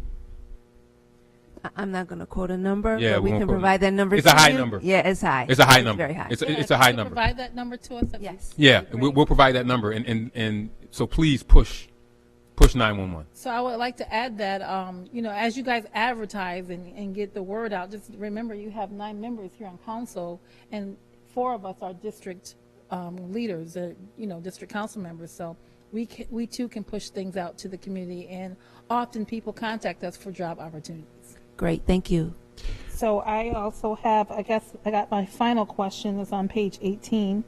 I also have here, I'm looking at your strategic initiative where it says work with public safety departments to improve hiring processes to maximize efficiencies. And I have one thing, I did some research, and I'd like to challenge the administration to look at background checks for police, especially police, because we have not been able to achieve what we need for, you know, diversity for the police department. I mean, we've made leaps and bounds with the workforce development program that you guys have initiated.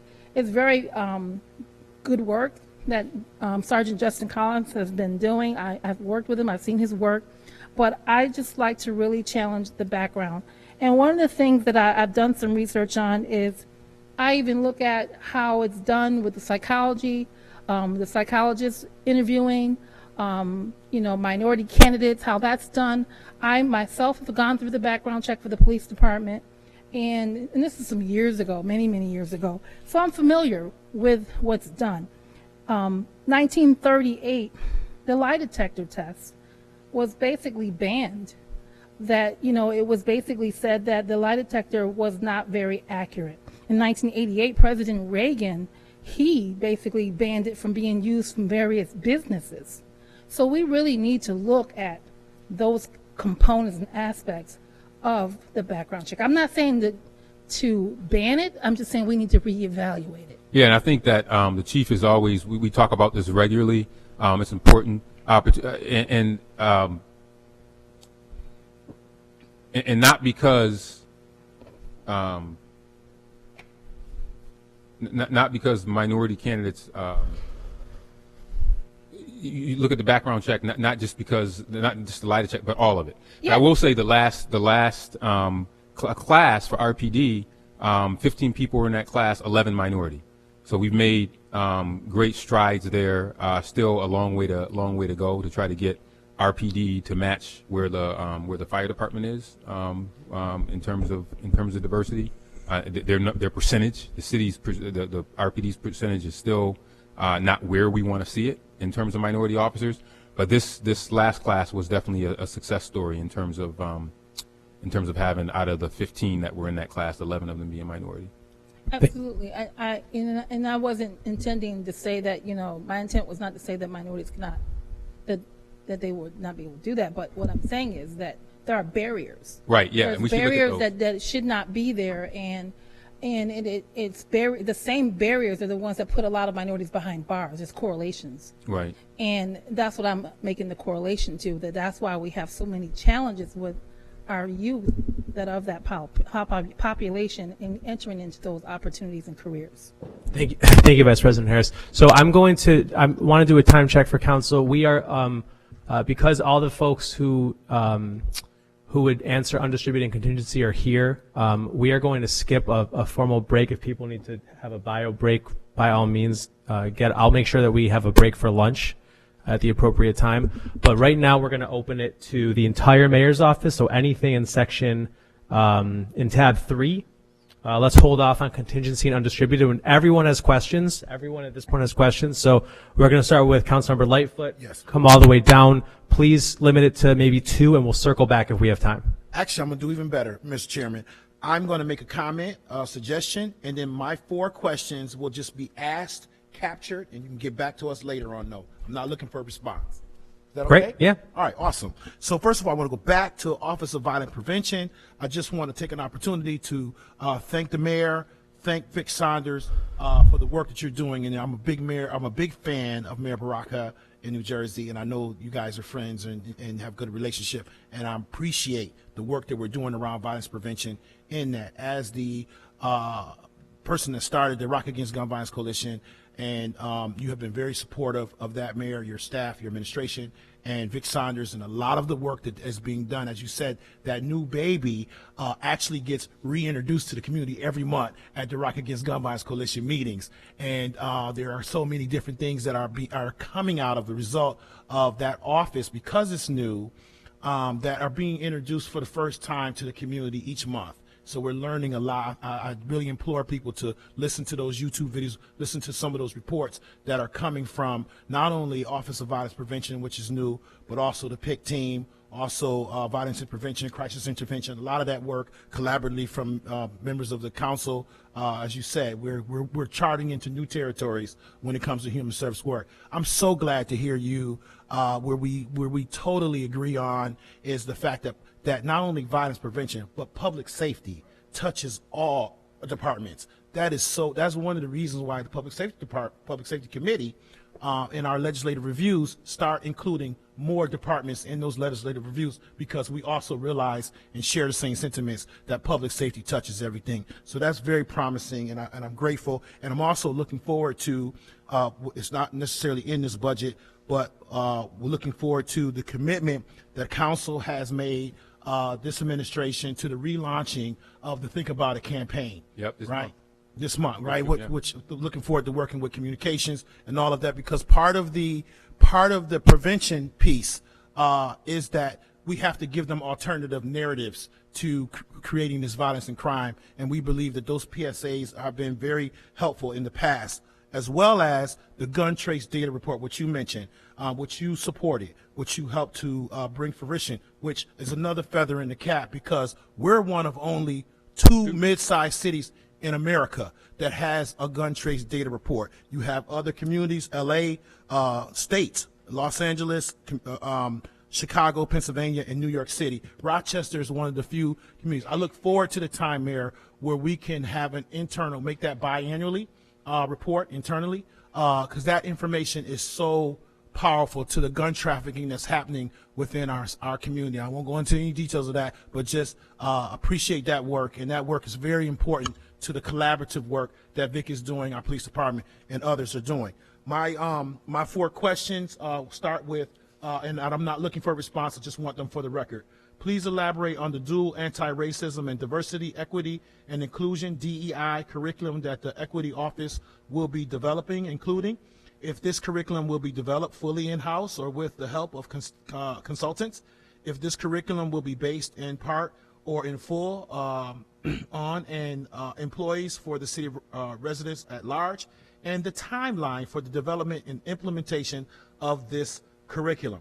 Number 2, regarding the strategic initiative to maximize effectiveness in the hiring of city public safety recruit classes, please describe how HR, in collaboration with the City Public Safety Department, RPD, RFD, and ECD, will prioritize the recruitment of diverse candidates in this process. And going to communications, number 3, please explain why the strategic initiative related to community engagement was removed, and how does the Borough plan to engage with the community in fiscal year 25? My final question is for law. Please provide the number of FOIA requests denied, including cases appealed and subsequently denied in the current fiscal year, year to date, And has the law considered adding the metric as a KPI? And my final comment, Mr. Chairman, is a suggestion to be considered. Since the Office of Violence Prevention is very new, would we consider maybe some type of consultant or annual evaluation by an external group to maybe not only just evaluate the Office of Violence Prevention, but maybe to evaluate many of our new programs to see their effectiveness within the community? You got a listening device in the city? No, I do. I bugged you off. No, that's actually right on target. We and we may be working with the county. More to come on that in terms of the evaluation of not just the Office of Violence Prevention and all the work that we're doing related to violence, but also all the ones that are also taking place throughout the community. I think that you also had something in the Rock Against Gun Violence report that kind of mentioned that as well. So yes, that is that is something that we are absolutely looking for, and we do have someone that is helping with the Peace Collective evaluation. What group is it? The Bronner? Who is it? But they're helping with the Peace Collective.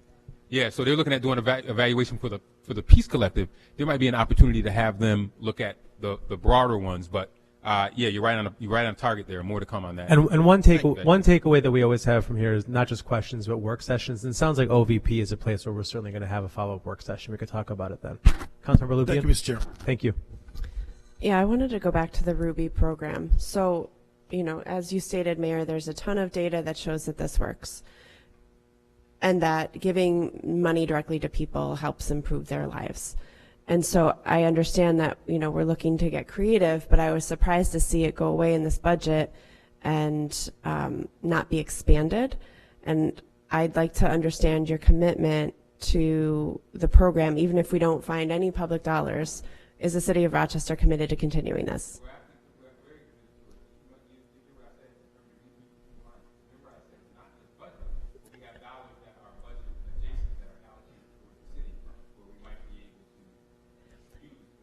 I did hear you, but it sounded a little non-committal, so I wanted to.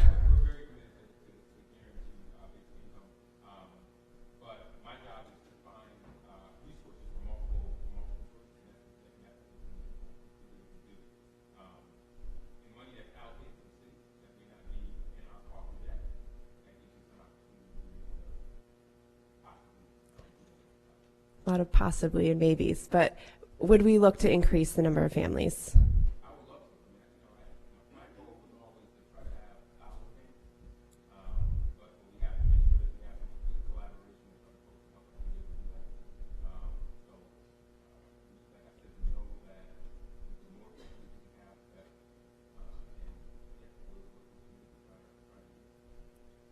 Okay.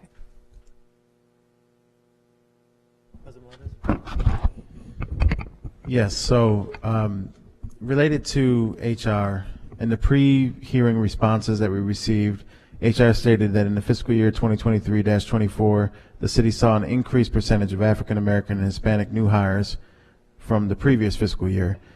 Can you provide in writing, obviously, demographic breakdown of the city employees for 2022-23 and fiscal year 2023-24 that includes the number and percentage of employees by city department, categorized by race, the number and percentage of new hires by city department, categorized by race, and also the brackets for the employees. In addition to that, in communications, I guess I'm taking the Willie Lightfoot approach. I'm going to ask these questions for the record, and we'll just get them in writing.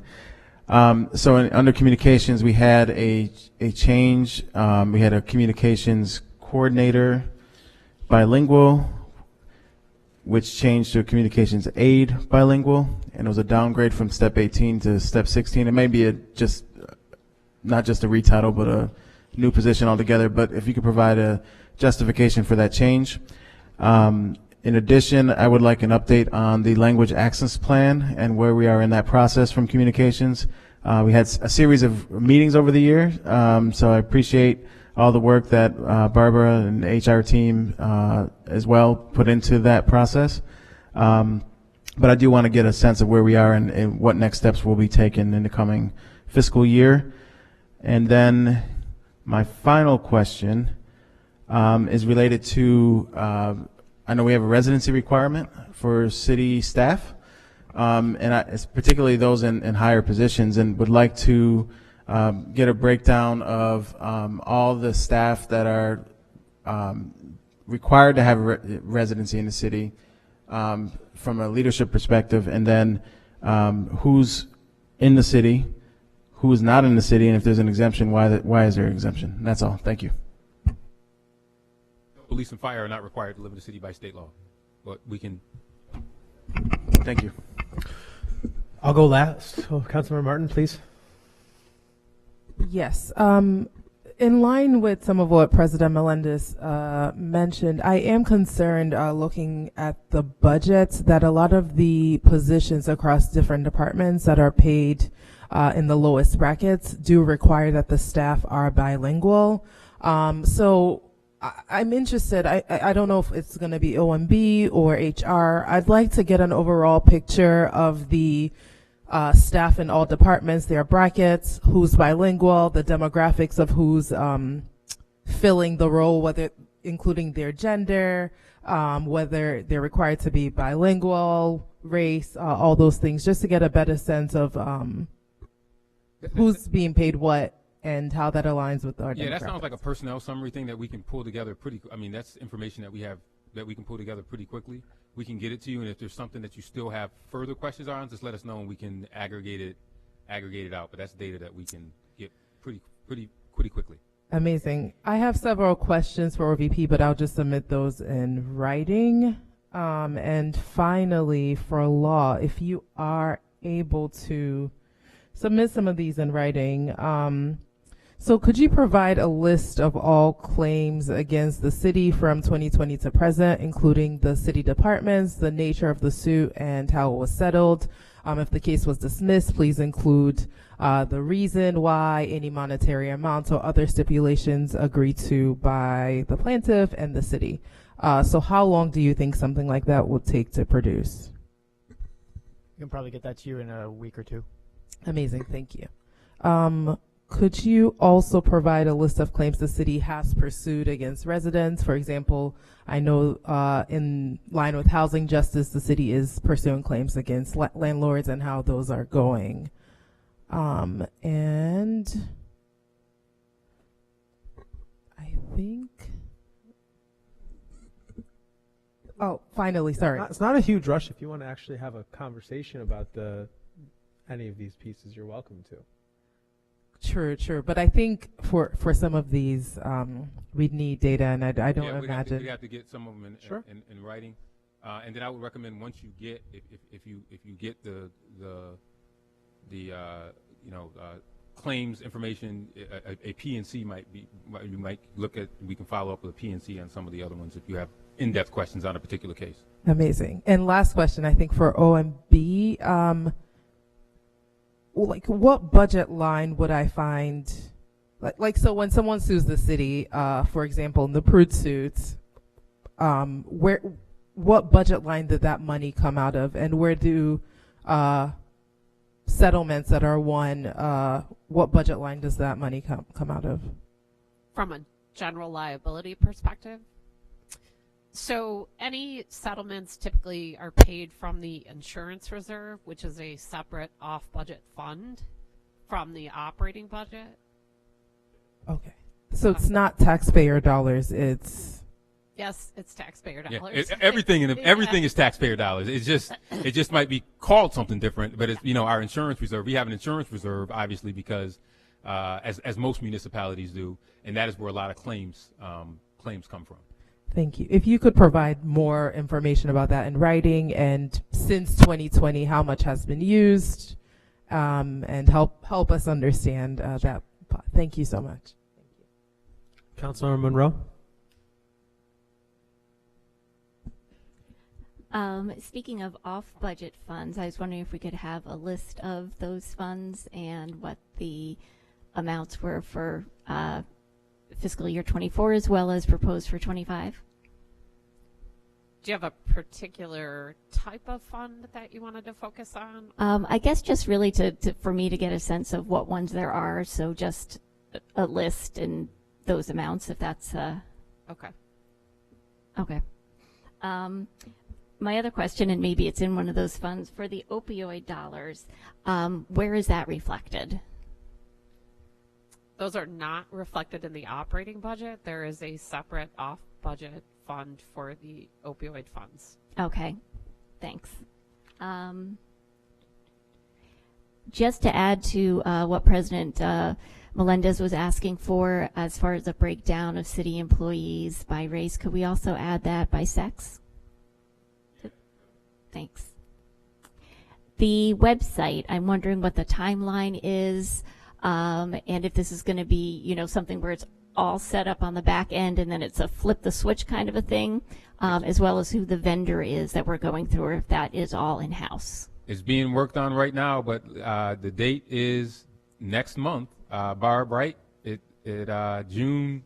We have an ambitious deadline of early June. Early June. In a few weeks. In a few weeks, and be a switch. We will turn it on. Everyone's working on that now, and we are working with Promet Source as our vendor. What's the vendor again? Promet. Promet. Promet. Okay. Promet, and it is a long time coming. Yeah, it will be exciting to see it. Right. Oh, I wanted to ask about the How We Rock program. That's the one that mentioned some competitive pay for photographers and other artists. And how does that tie into the Percent for Art program? We can get you that information. Yeah, we can get you. Yeah, we can get you that info in writing. And I can tell you that some of the Percent for the Arts dollars are dedicated to that. I think it's about $9,000 that are being contributed to that. Thank you. And my very last question is, as you're working on succession planning, is that something where then the department head is identifying certain employees and those employees are notified of the fact that they're being looked at? So as the succession goes on, they know that they're going to be able to move forward within a number of years? Sometimes not. We have a emerging leaders program that we have.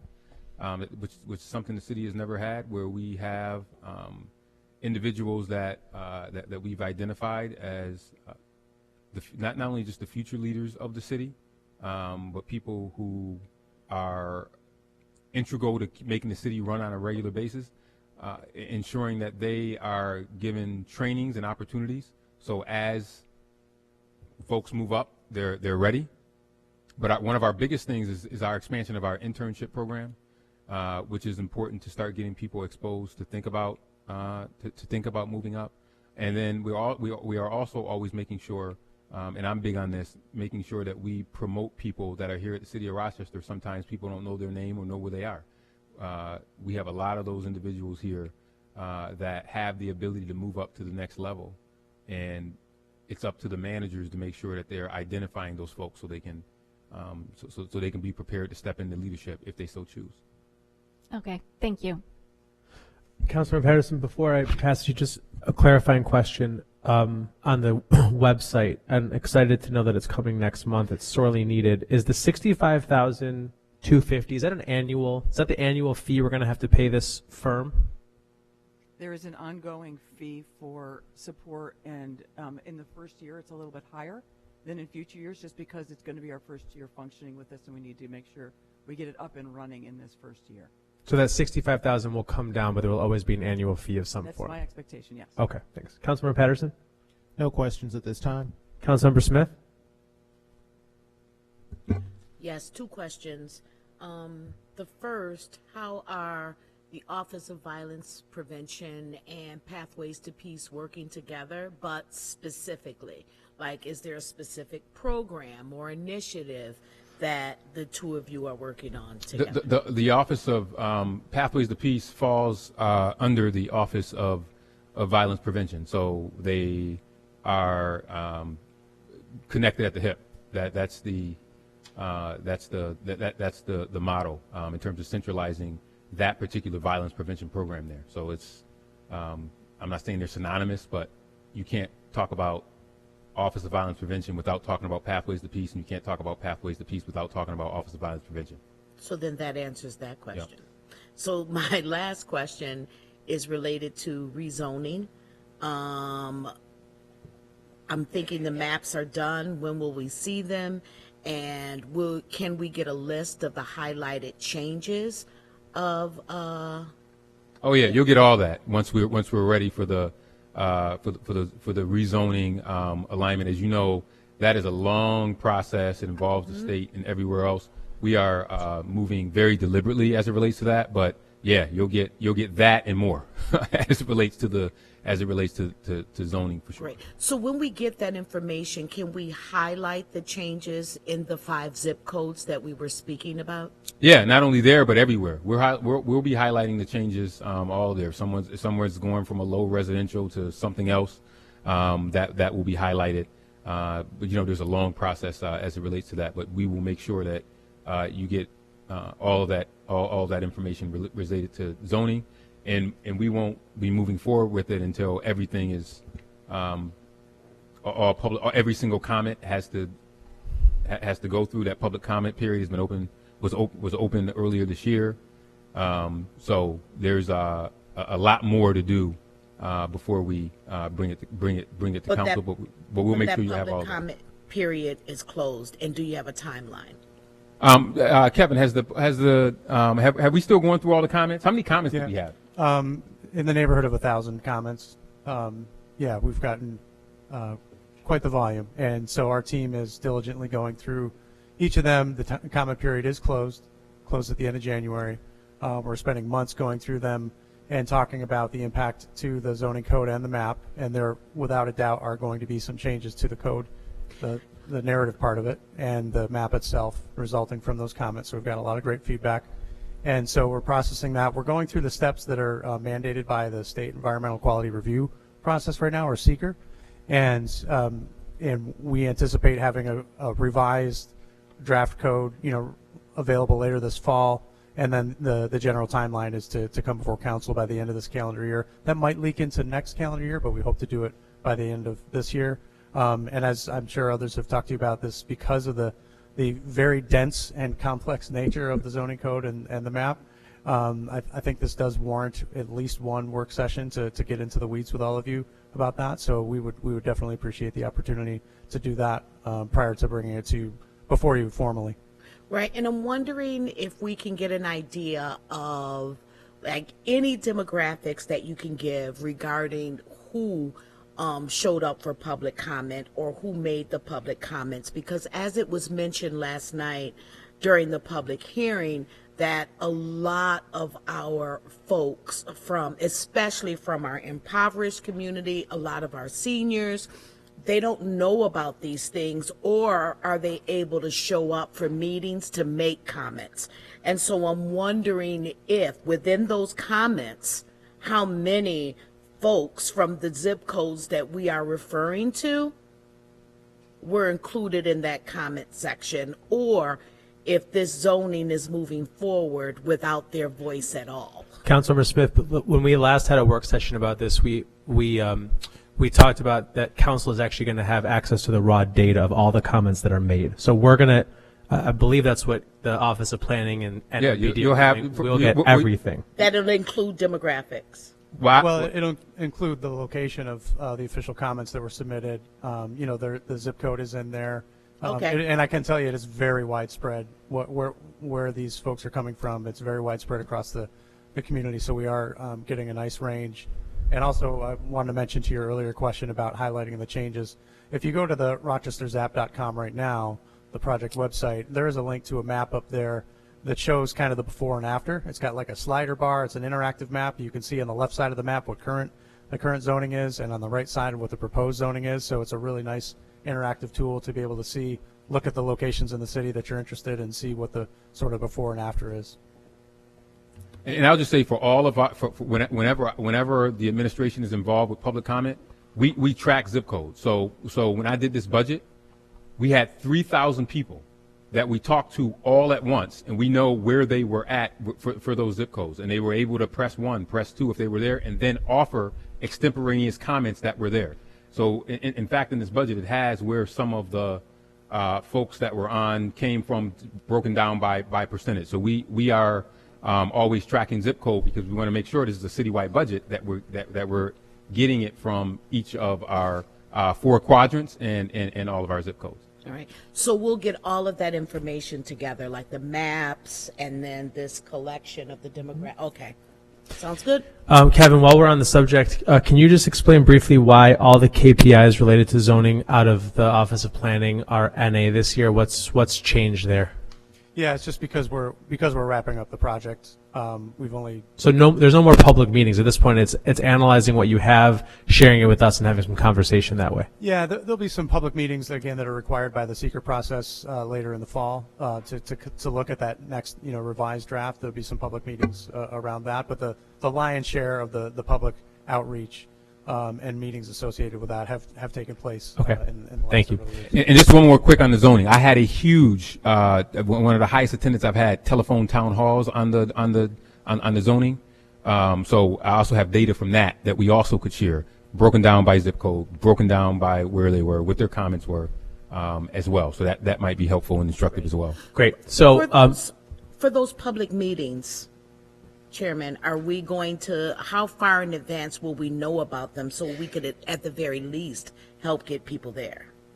The public meetings related to the zoning process? Yes, that you just mentioned some public meetings. How far in advance will we know about those? We can at least help you get people there. Yeah, I appreciate that. Thank you. Yeah, at least 3 to 4 weeks in advance, maybe even more, depending on how the timing falls out. And that's been the case in all of the meetings in the past. We've had ample publication around that. So, okay. So for the sake of timing, just time check. We're at 11:45. What I'm going to do is I have a couple questions to be asked still, and then we're going to loop around to one more question for everyone. And please include, if you have questions on undistributed or contingency, now's the time to ask those. One question, maybe verbally, and if people have a couple more they want to put in writing, that's fine. And we'll get through one more time and then be able to pause for lunch by 12:30 at the latest. I want to ask a question to Human Resources. We asked each of the departments in advance of this hearing to just share kind of what their biggest successes and challenges were, and without question, the single biggest challenge that every single department, well, most departments identify was hiring. And it's not just the emergency response jobs. It is every single job. And then I appreciate your office putting in a KPI for the first time around, or at least the first time in a while, around days to hire at 55.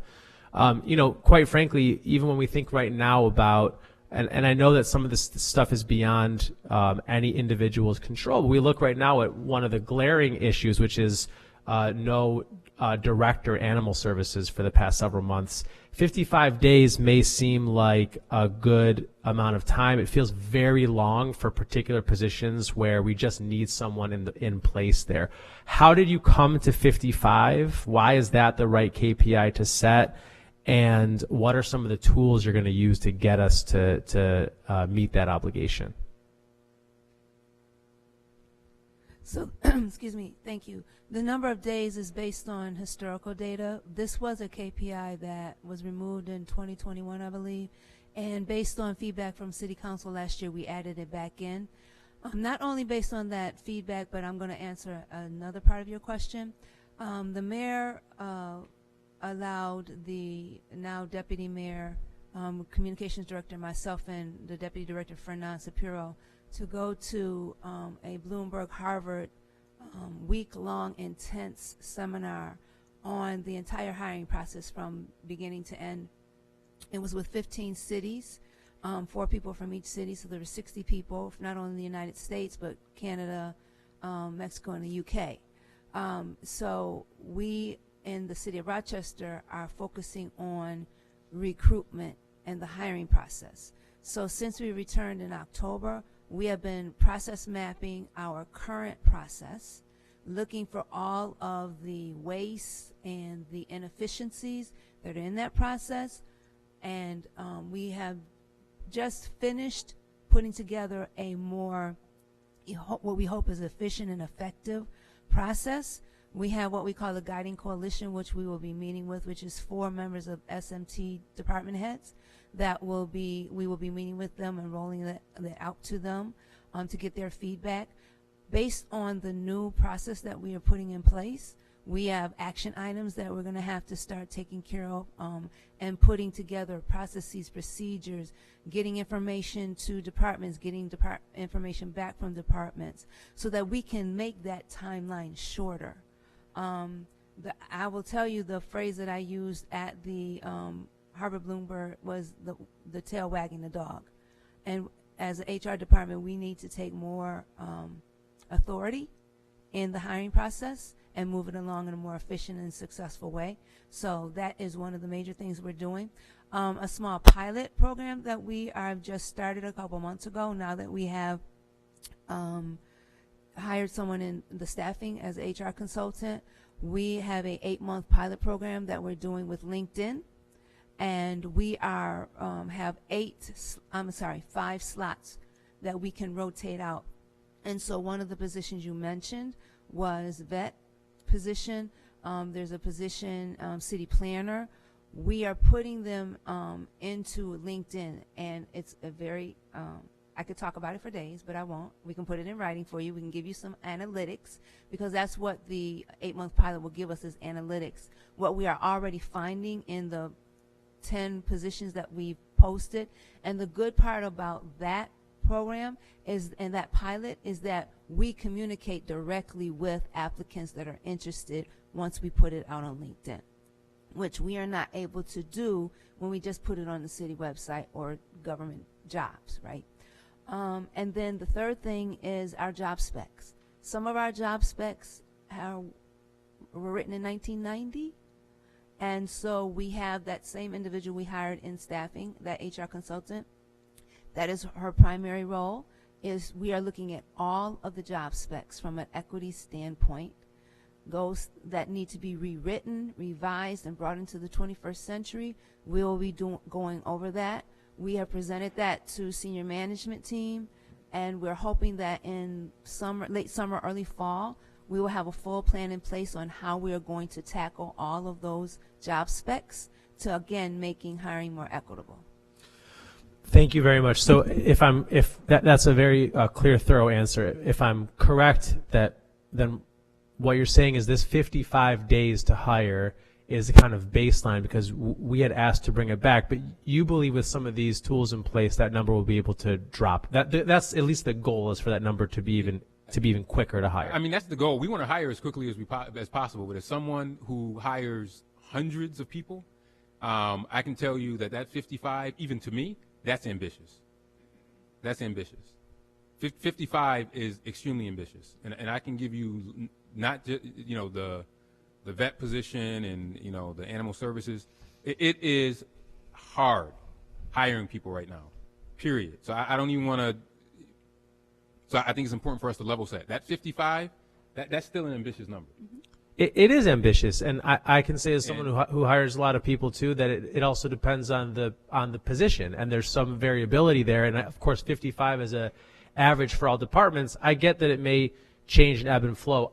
I'm glad it's here. I'm glad there's clearly some thought put into it. It is actually the single thing that I'm in some ways most concerned about, not just with our and the answers from city departments was very telling. It's not because no one's doing their job. It's because, to your point, Mayor, it is a challenging environment to hire people. But we can have all the great ideas and all the money in the world. If we don't have people to implement it, we're in trouble. And it's not just the city of Rochester. It's across the board. It's hard to get people to work in government right now. It's why we advocated and got. And I don't know if any of you wrote letters up for this, but we got success. I had an op-ed with the chair of the pensions committee in the state senate. We got tier six pension reform. Because that was a tool that we had to be able to recruit people, to get them to be able to come. Right. Any of us that are in the pension system knows that we're there. So there's a lot that goes into hiring and finding good folks. I just know that you also have to look at the quality pool of applicants that you want to get for the positions that you have. But I know just a couple of the positions that I've stuck my nose in. It's tough, but I think that 55 number, which wasn't in the budget book but is now in there, is still extremely ambitious. And I think that we may see that number come down a little bit, but I think I want to impress upon people, not just here at the city, but county, school district, and then private sector. Hiring is still a challenge for us. There's still a lot of jobs out there and a lot of competition for talent, for sure. Yeah, it's critical to be able to track it, though, and have a benchmark. So appreciate the answer there. Corporation Counsel, a quick question for you.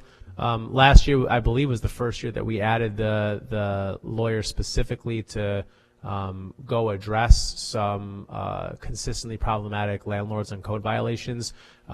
If you can just give, I know Councilmember Martin asked for something in writing, but if you could just give a quick overview in terms of is that position still fully busy? Do we need to have more people in that position? What do you have to share for that?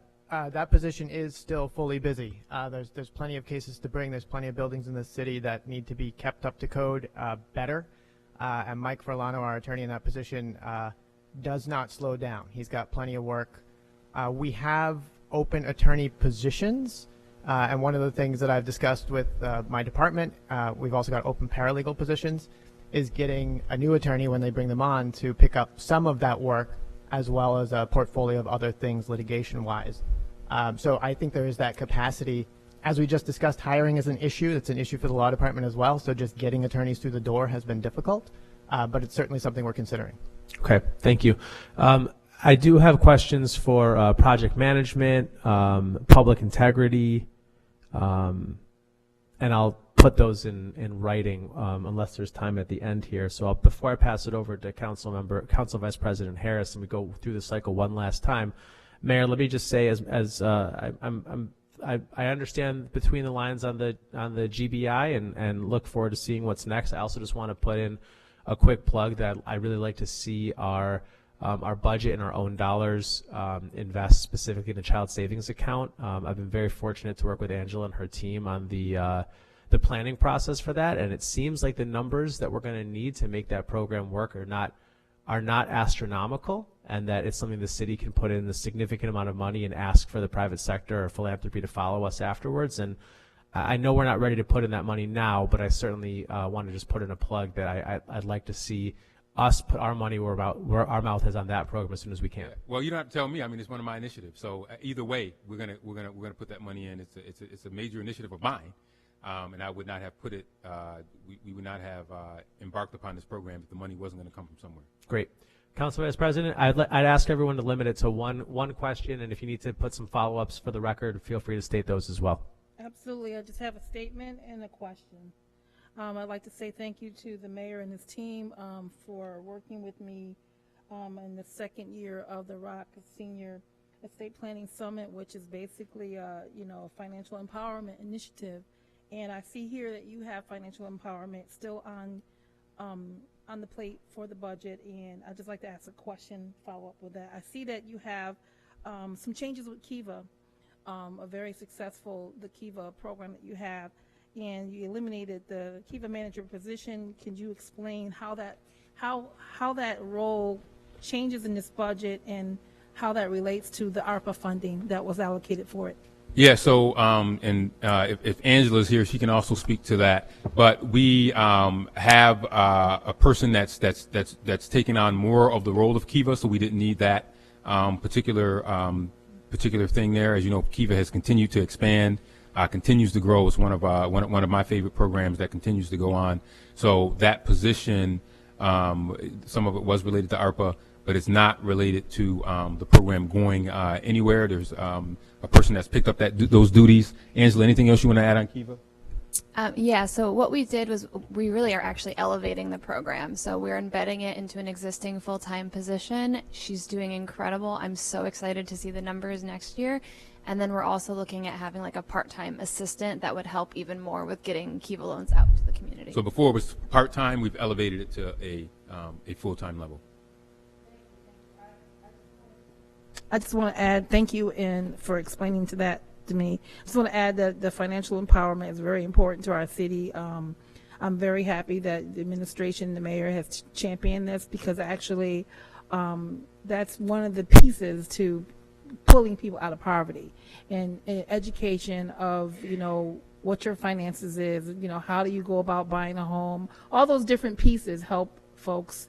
And then that also goes into the reassessment, understanding the reassessment. So all those pieces are connected together. And thank you for your work on that. Thank you. And if you know, in the Office of Financial Empowerment, those three key areas, youth, education, and home ownership, you'll be hearing a lot more about us working to really increase the home ownership rate, and particularly as it relates to closing the black-white home ownership rate. This is critical. This is how you change people's lives, and this is why launching and expanding the Office of Financial Empowerment was so important. Thank you. Councilmember Lightfoot. Yes, thank you, Mr. Chairman. Undistributed contingency. My question is really in regards to it's in writing or could be received in writing, please.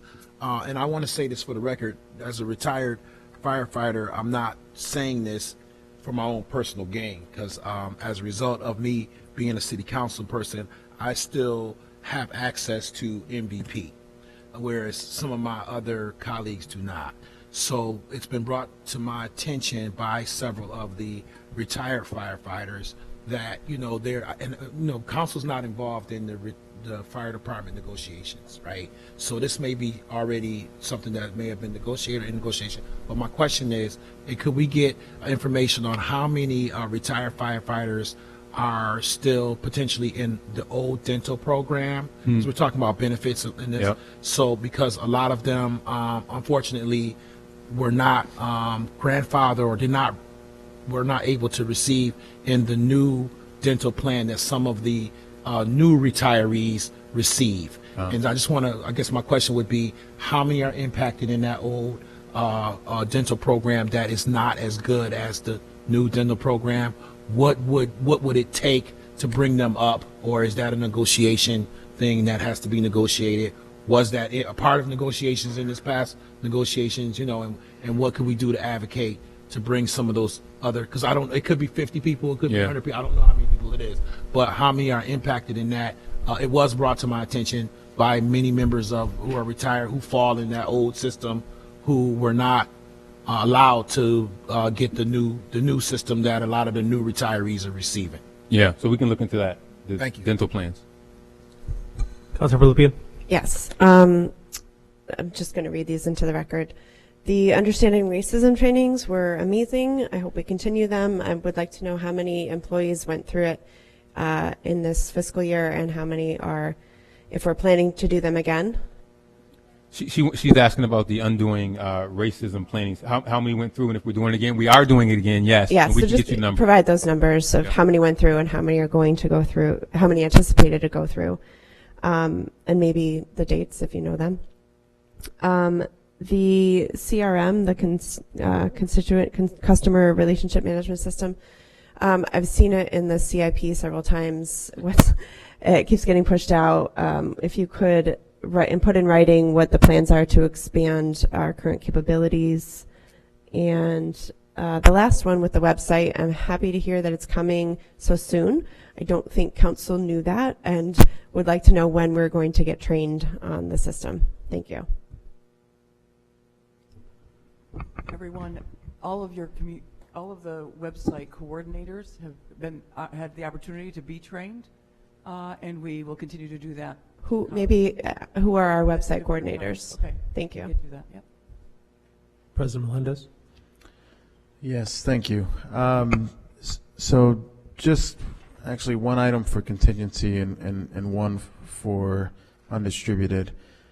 First, I'd like to thank you, Mayor, for including participatory budgeting. I know it's something that Councilmember Smith asked for, something that you and I have talked about a couple times over, and it's also something that I think is important for us to pursue as we think about things like in the future, whatever MBN 2.0 looks like, some of those other things in the pipeline. This could be a great way to bridge a lot of those different opportunities at a neighborhood level. So that was my comment on undistributed, but on contingency, settlement of union contracts. I know we have some pending negotiations still going on for new contracts, even though we already just did it feels like we just did the police union contract. We have that pending again. So does the contingency budget proposed here take into account some of those negotiations that are going on? Yes. Okay, thank you. Councilman Martin? In contingency, there was 16 million in 2022, and it looks like there's significantly less allocated now. Can you help me understand the strategy or thinking behind the amount of money allocated in contingency? I'll let Suzanne talk Sure. to that, and then I'll add anything on the back end. The amount of money there typically at the beginning of the year is based on how many union contracts we have outstanding, in addition to any allowance we have for true contingency. Sometimes we've put money in there for matching grants that may come up during the middle of the year.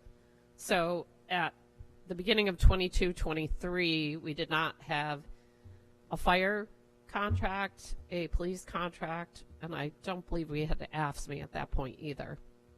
Thank you. And could you provide in writing how these funds were allocated in 2022 and the following years? We don't typically, I mean, we can tell you how they were allocated out of the budget and out of the contingency budget and into the departmental budgets. We don't typically tell you how they were originally allocated, because it does change as the year progresses. Do you want to know how they were doled out as the year went by? Okay, we can do that. Yeah. Yes, thank you. And one more in undistributed. There's a significant variance in the general risk money allocated. Could you talk about why that is, and again, the strategy behind the allocations? For general risk management, this is what we talked about before. We have the insurance reserve, which is an off-budget fund. Typically, as claims are settled that may have involved an enterprise fund, and I can speak to one in particular. There was a large settlement related to a refuse accident. So we are charging the refuse fund to reimburse the insurance reserve. So that's what you're seeing here. That makes sense. And Corporation Counsel, when you create the chart with all the amounts, could you signify where the funding came from to cover settlements? So all of the funding for settlements comes from the insurance reserve? Okay, so all of it, there's no, okay, that makes sense. Thank you. Councilor Monroe? Following up on some of the things that Councilmember Martin began discussing, on page 5, as you're talking about, I'm sorry, and I'm in undistributed, talking about the automobile liability, could you provide data on the number of automobile accidents we're having, the overall cost that is for us, and then by department? Because I would imagine our biggest users of vehicles would be DES and police. Sure. In addition, as we're looking at the New York State retirement system and the increase of 17% as set by the state comptroller, is that high, or is that kind of in level of what it's been annually? Yeah, it's really difficult to anticipate what the state's going to do with their rates year to year. We learn about 18 months in advance of when the bill is due, so it gives us time to budget year to year. But yes, for fiscal 24-25, it was a pretty substantial jump. We have a breakdown in the components of what made up the statewide jump, and I'd be happy to send that along to you. Sure, that would be appreciated. My last question and some comment here for the mayor is I really appreciate this financial aspect that you're bringing in, that you brought into the mayor's office, you know, working off of your banking experience, which I think is great and something new. Some time ago, there had been work on helping promote cooperative business creation, where employees, you know, became the business owners. Is that something that we're still doing? Somebody contacted me regarding that in regards to a city restaurant. So I wanted to see where I should direct her. Not with us doing it, but still talking to individuals that are interested in doing that. Please definitely direct them to the Office of Financial Empowerment, to Angela, and we can make sure that we get them connected with the right folks and folks that might be able to help them do that. Those cooperatives, for those that don't know, are pretty cool because the owners are the folks that work there, or other community members, such as a place like Abundant. So we're very interested in connecting with folks that are interested in doing those types of things. Not only could we connect them to possible resources, but also help with business planning and places they might be able to go for financing to get a business like that off the ground. That's interesting. You said a restaurant.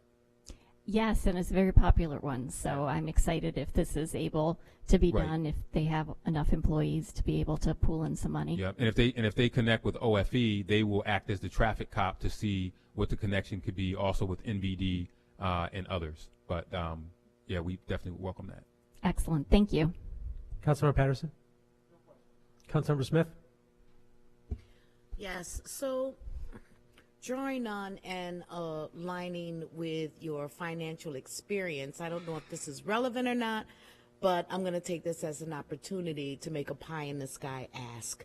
So as we talk about child savings, as we talk about financial empowerment, many of our residents are like financially challenged and don't have checking accounts. Is there anything that we can do regarding these crazy check cashing fees? Can we work with the banks to get there? Absolutely. That's not pie in the sky. That's something that can be done. You'll see in a couple of weeks, we're just reinstituting our Bank On Coalition. Your what? Bank On Coalition. Bank On Coalition is the city will be taking the lead on this, and this is working with financial institutions to make sure that they are offering financial services that will be able to be used by our residents. There's a great book that everyone should read that's called the name of it is basically you have to be rich to be poor, or something like that. But basically it talks about the fees that are that people who are unbanked and underbanked spend to access their own money, and how over a year or a period even longer than that, they actually end up losing money and being trapped in a cycle of poverty because they don't have access to a financial system that is allowing them to do basic things like cash their paycheck. So we are very, very interested and excited about working on this Bank On Coalition, which Angela is relaunching. The other thing that we do is for all of our Summer of Opportunity students, the Office of Financial Empowerment provides financial education for them and also helps them get connected with banking accounts to help them save those dollars. So what you're saying is not pie in the sky. It is an absolute goal of ours to make sure that anyone that wants to be banked is banked with a financial institution that can help them, help them have a place where they can put their money and save in a long time. And Angela, I don't know if there's anything else you want to add on the Bank On Coalition that we're relaunching that fits right exactly with what Councilmember Smith just talked about. Yeah, so we're actually relaunching that on Monday. We're going to have about 10 different financial institutions in the area, along with 25 community-based organizations. So I'll be really excited to share updates with you. Great, and we can have like a write-up of that, absolutely, or some information on how we can get people there. I'm sure we can get you lots of customers into. Yeah, we want people are, and I can go on and on about this, and I won't. There are people who, because of they are not set up financially with a financial institution or credit union, are basically being screwed out of their own money. That's right. That is their money, and it's a major problem. We're lucky in New York because we have more rules and usury rules, but it's even worse in some of the other southern states and other places across the country. Thank you. Thank you. I think, Mayor, the book might be called "It's Expensive to Be Poor." Yes, great book. Want to ask a couple final questions, and I'll make sure that we all do get out to lunch before 12:30. In undistributed, it lists the employer-assisted housing initiative, the incentive that the city gives to city staff. Can I just get an update in writing as to how many times that's been used in the last year? Obviously, it's probably challenging in this particular housing market, but I'd love to just see what the numbers are. And then a question for you, Mayor. A couple times dotted throughout, both in your office and in undistributed, it does make mention of the Race Commission. Just wondering if you can share a little bit about how you decide to spend dollars on the Race Commission now that it is being kind of shepherded by the Urban League, or is it more that you decide where to invest on their priorities? Well, for the Race Commission, as you know, that report was done. And so our goal at the city now is to make sure, from the city perspective, if there are items that were mentioned in the Race Commission that call on the city to do certain things, that we are spending those dollars on those initiatives and then justifying it depending on what department is doing it. So for us, we're looking at it from the implementation standpoint of a recommendation. So there was a recommendation in the Race Commission to not charge for civil service fees. So we put that in the budget, and we didn't charge for civil service fees. There was a recommendation to make sure that we increase our MWBE capacity. So we allocated money to finance to make sure that we increased our MWBE capacity as it related to there as a direct result of the Race Commission. So from the city perspective, we have the Urban League that is helping with the implementation, and their job is, why we hired them, was to get all the other recommendations that the Race Commission made that were not pertinent to the city, to get those entities, the county, the schools, all of them to do their piece. But for us, from our perspective, we want to make sure that the Race Commission does not stay on the shelf. So any chance we get to say this was a Race Commission recommendation, you will hear us say, this was a Race Commission recommendation, here's what we're doing. So 4 years later, we're still doing the city component of Race Commission recommendations of things that were recommended. And you'll see us to continue to try to do that, because so often people say, oh, it's just a shelf document. We don't want this to be a shelf document. So even though it might not be talked about as much as it was when it first came out, those recommendations that the Race Commission made, when we are doing those things that are recommended, you're going to see it called out in the budget and throughout regularly. Lily Ruiz knows that we'll say, if we're doing, I say, was it a Race Commission recommendation? Let's make sure we call that out so people can see. It's almost, I use the Race Commission, it's almost analogous to the point of when we're doing something with zip codes, let's call it out. So we need to do that, and sometimes we might miss some of the things, but you'll continue to see us try to call out. But to your point, it's just the specific stuff that the city is doing related to the Race Commission. And so these are pots of money for when your administration wants to do something that is related to the Race Commission. You have a little bit of flexibility in getting into the finish line, and you report that back to the Urban League too. Yes, we report it back, and then quarterly we put something together to show what they're doing, and the county does the same thing. Thank you. Last couple questions, and I'm happy to have this in writing, but I believe last year around budget time we asked OPI to send a list of the previous year's audits. It looks like year to year it's usually around the same goal, and I understand that what gets audited is decided over the course of the year by you and your team. But if we could at least see what the outputs were for last year, that'd be great. Yep, we'll get you those. The question I have a lot of questions for the project management office, in particular about the relationship with IT, but I guess we'll have plenty of time to do that. Do we have a date for the confirmation hearing yet? I don't think we have a date for the confirmation hearing, but for those that do not know, I believe Ms. Harriet Fisher is here, who is my director of PMO, but will soon be my chief technology officer. So Harriet back there. So if you have any questions related to PMO, she can answer those. And our chief of staff, James, you're scheduling the confirmation, I assume fairly soon, as soon as we can, probably. Yeah, but I will just say the chief technology officer and the director of PMO, they work very, very closely together, obviously, because we have large IT projects that are related to the Office of Project Management. So, but Ms. Fisher can answer any questions that you might have directly related to PMO. She's more than willing to answer those now, or anything in writing that you want to. No, I think for the sake of time, we will have, but that is in part what my question would have been for this hearing, if not for the very exciting announcement is the relationship between the PMO and IT, particularly now in light of all the investments in the mainframe that are basically coming to an end, and how there's going to be synergy there. But we can have that conversation during a confirmation hearing. We'll be able to do that shortly. My last question is just related to some of the KPIs in the communications department. Things like social media usage. It looks like we're projecting things to be a little bit lower.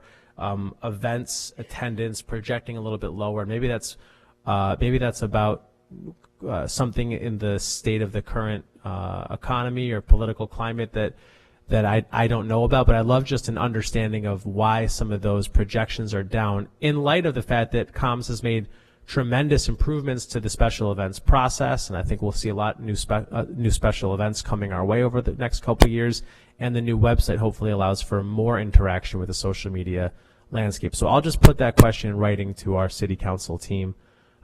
We do have a few minutes left. I'm sure people are ready for a break, but does anyone on the dais have any final questions before we break for lunch? Then, please. Councilmember Smith isn't here, but I want to say thank you to her for really pushing the participatory budget, and also to Mayor Evans for making sure it is included in this budget, and I'm really excited to see what happens there. Well, Councilmember Smith said to me, she said, "I vote for your budget if you have participatory budgeting," so it's in there. Yeah, I got witnesses too. We'll see about that. I got witnesses. All right, and with that brings us to our lunch break. We will resume at 1:15 sharp. Thanks, everyone.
Deputy Mayor, do you want us to wait for Mayor Evans?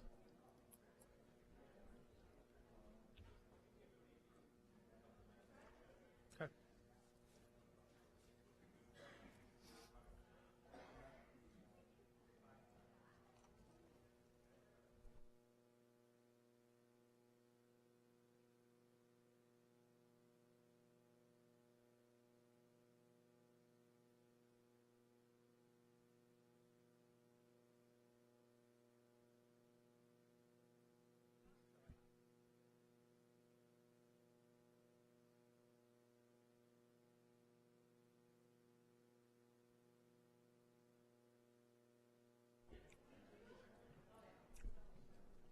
We're going to get started at 1:20, so 2 minutes. 2 minutes.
I'm gonna get started. My notes say here that I'm gonna ask the clerk to call the roll again.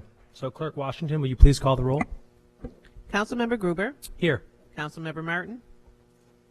Councilmember Monroe. Here. Vice President Harris. Here. President Melendez. Here. Thank And I believe, well, all the other council members are here. I believe 2 members of the committee are just, one member of the committee is just running a moment late. And I also understand that the mayor will be joining us momentarily, but we're going to get started. Thanks everyone for getting back here promptly, especially on such a beautiful day. I'm sure it was hard for everyone, myself included. We have finance committee now. We have about 75, the finance department, I should say. We have about actually 90 minutes. And I just want to point folks' attention to page 1 in tab 5. The finance department is broken down into director's office, accounting, assessment, treasury, traffic violations, parking,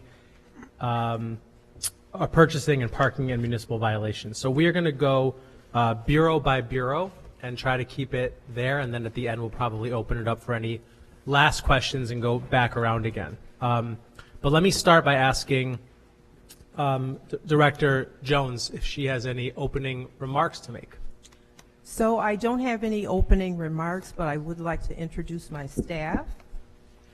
Great. Next to me is Mike Zazzara. He's the city assessor. Directly behind Mike is Sarah Nowak. She's the director of parking. Beside Sarah is Constance Jefferson. She's the purchasing agent. Right behind Constance is Kathy Havens, who is the deputy director of finance and accounting. In the 4th row is Leslie Smith. She's the director of TVA. Sitting next to Leslie is John Fornoff. He's the city treasurer. And next to John is Timothy Howard, who will be the new director of purchasing. Thank you very much, and thank you for all the work that the Finance Department has done. Obviously, we've had a lot closer conversation between Finance Department and the City Council over the last several months. But I'm sure that there are still many questions that folks have. I'd really like us to try our best to go bureau by bureau, but if it feels that that's impossible, then I'll just make a note of that. But let's start with the Director's Office. If folks have questions specifically for Director Jones and the Director's Office.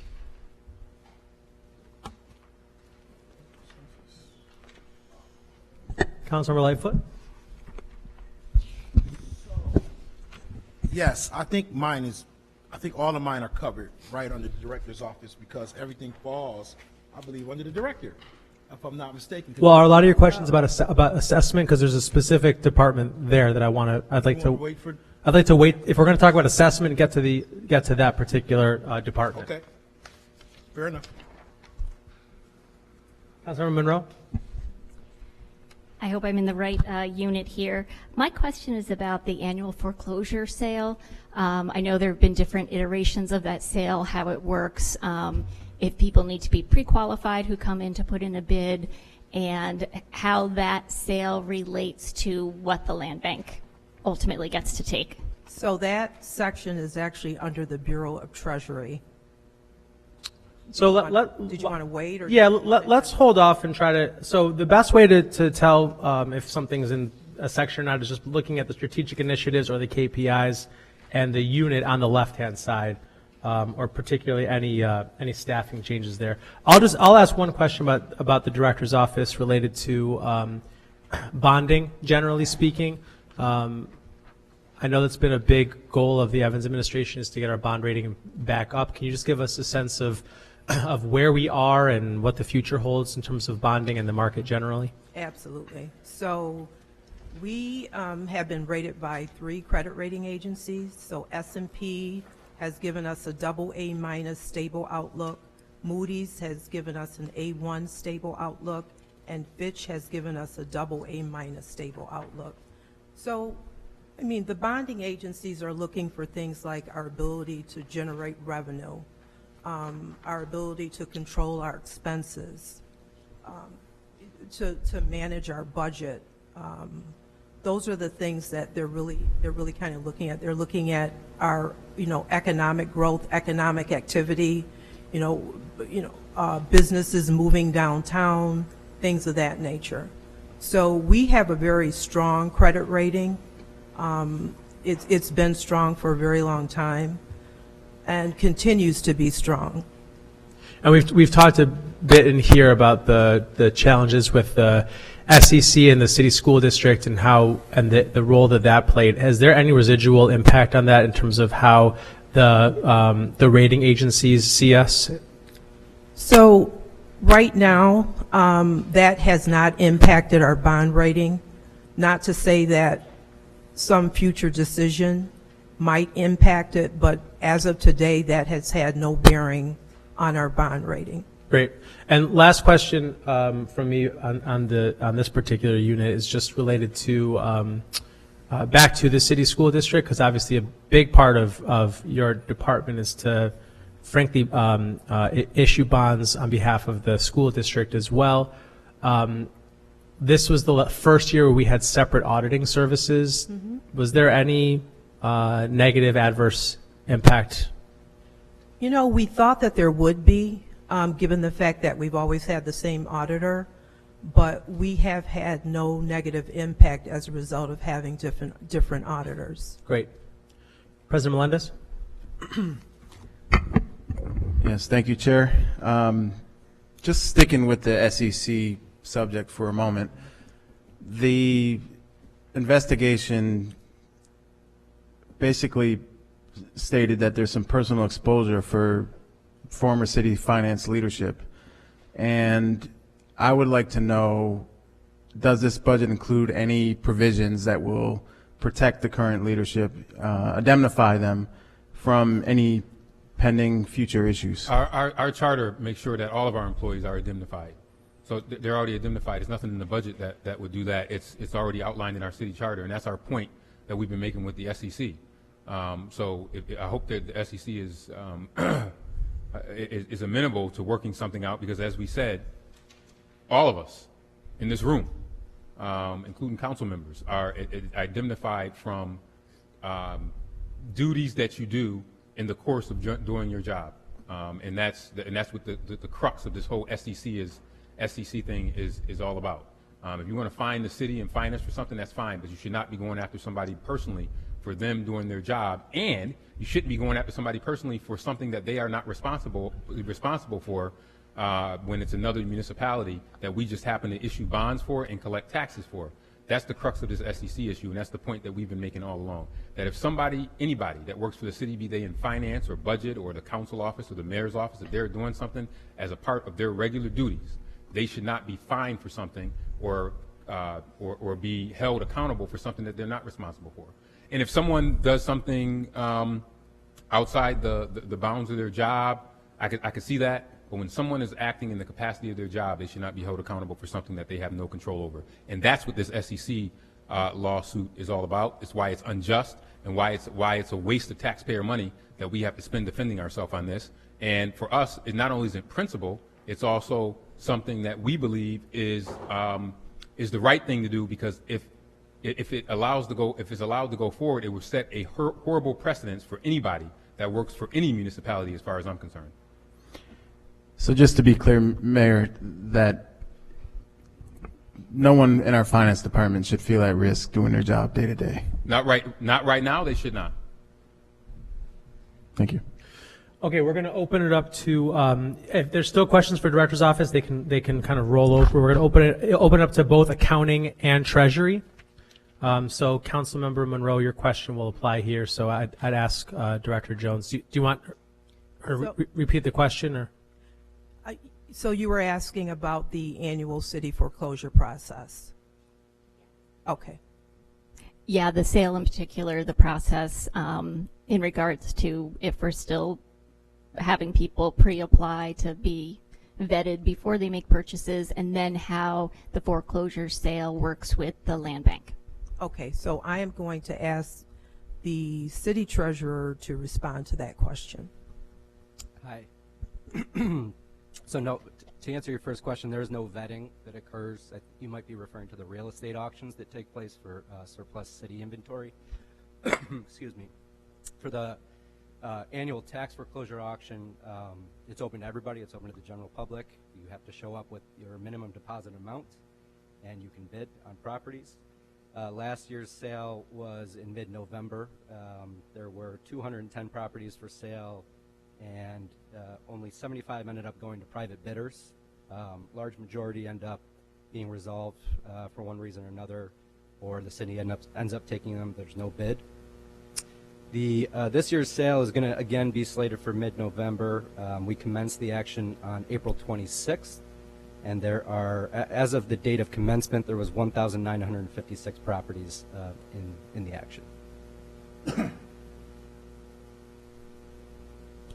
And is there any connection with the land bank as far as how the land bank is able to get properties? Yes. So I can speak to last year. The land bank did participate, as they have in previous years as well, exercising their preferred bid option to take a number of properties. I can't speak to what may happen this year at the November sale upcoming.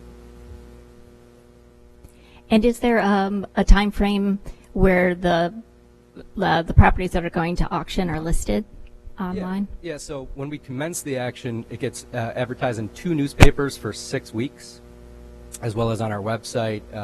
It's publicly available. When we get closer to the auction, 4 weeks out, it again gets publicized in a local newspaper as well and put on our website. And then am I correct that it's an as-is? People don't see it except if they're driving by and walk around the property? Correct, yeah, they're not supposed to step foot on the premises. Those are privately owned properties. Thank you. Just to build off questions about the foreclosure auction. So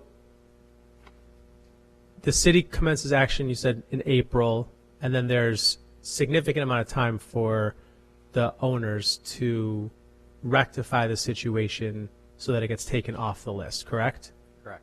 What's the decision-making mechanism? I mean, if there's someone who year after year after year is on the list, and then, or not someone, a property that's year after year on the list, and every year, right around time for the auction to actually happen, they do something. They pay what they owe.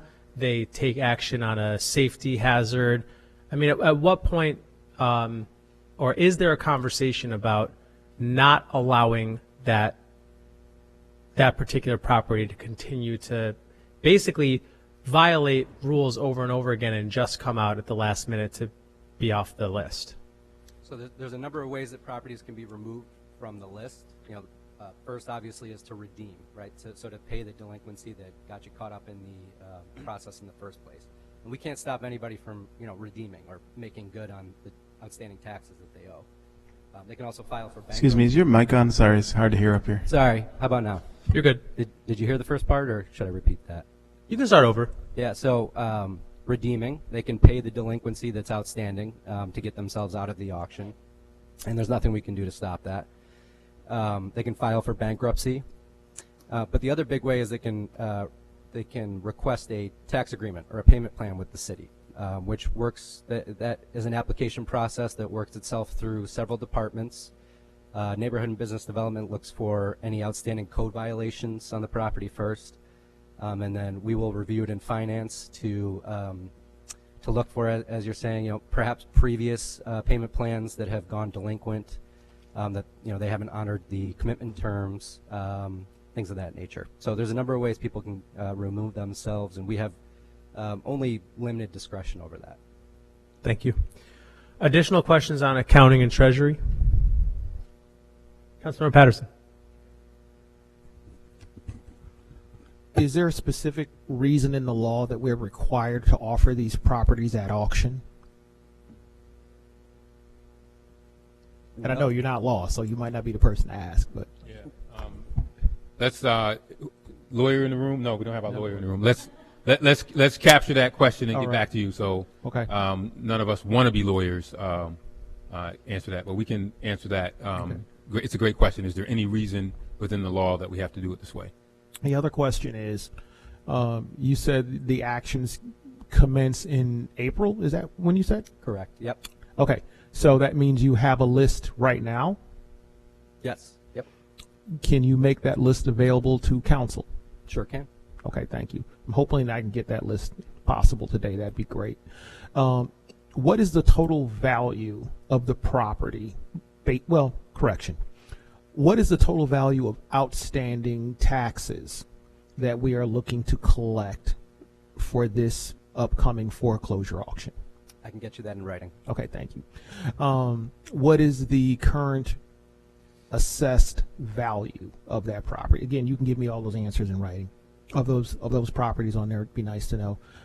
What I'm trying to get to is this. In many instances, these are properties that owe us money.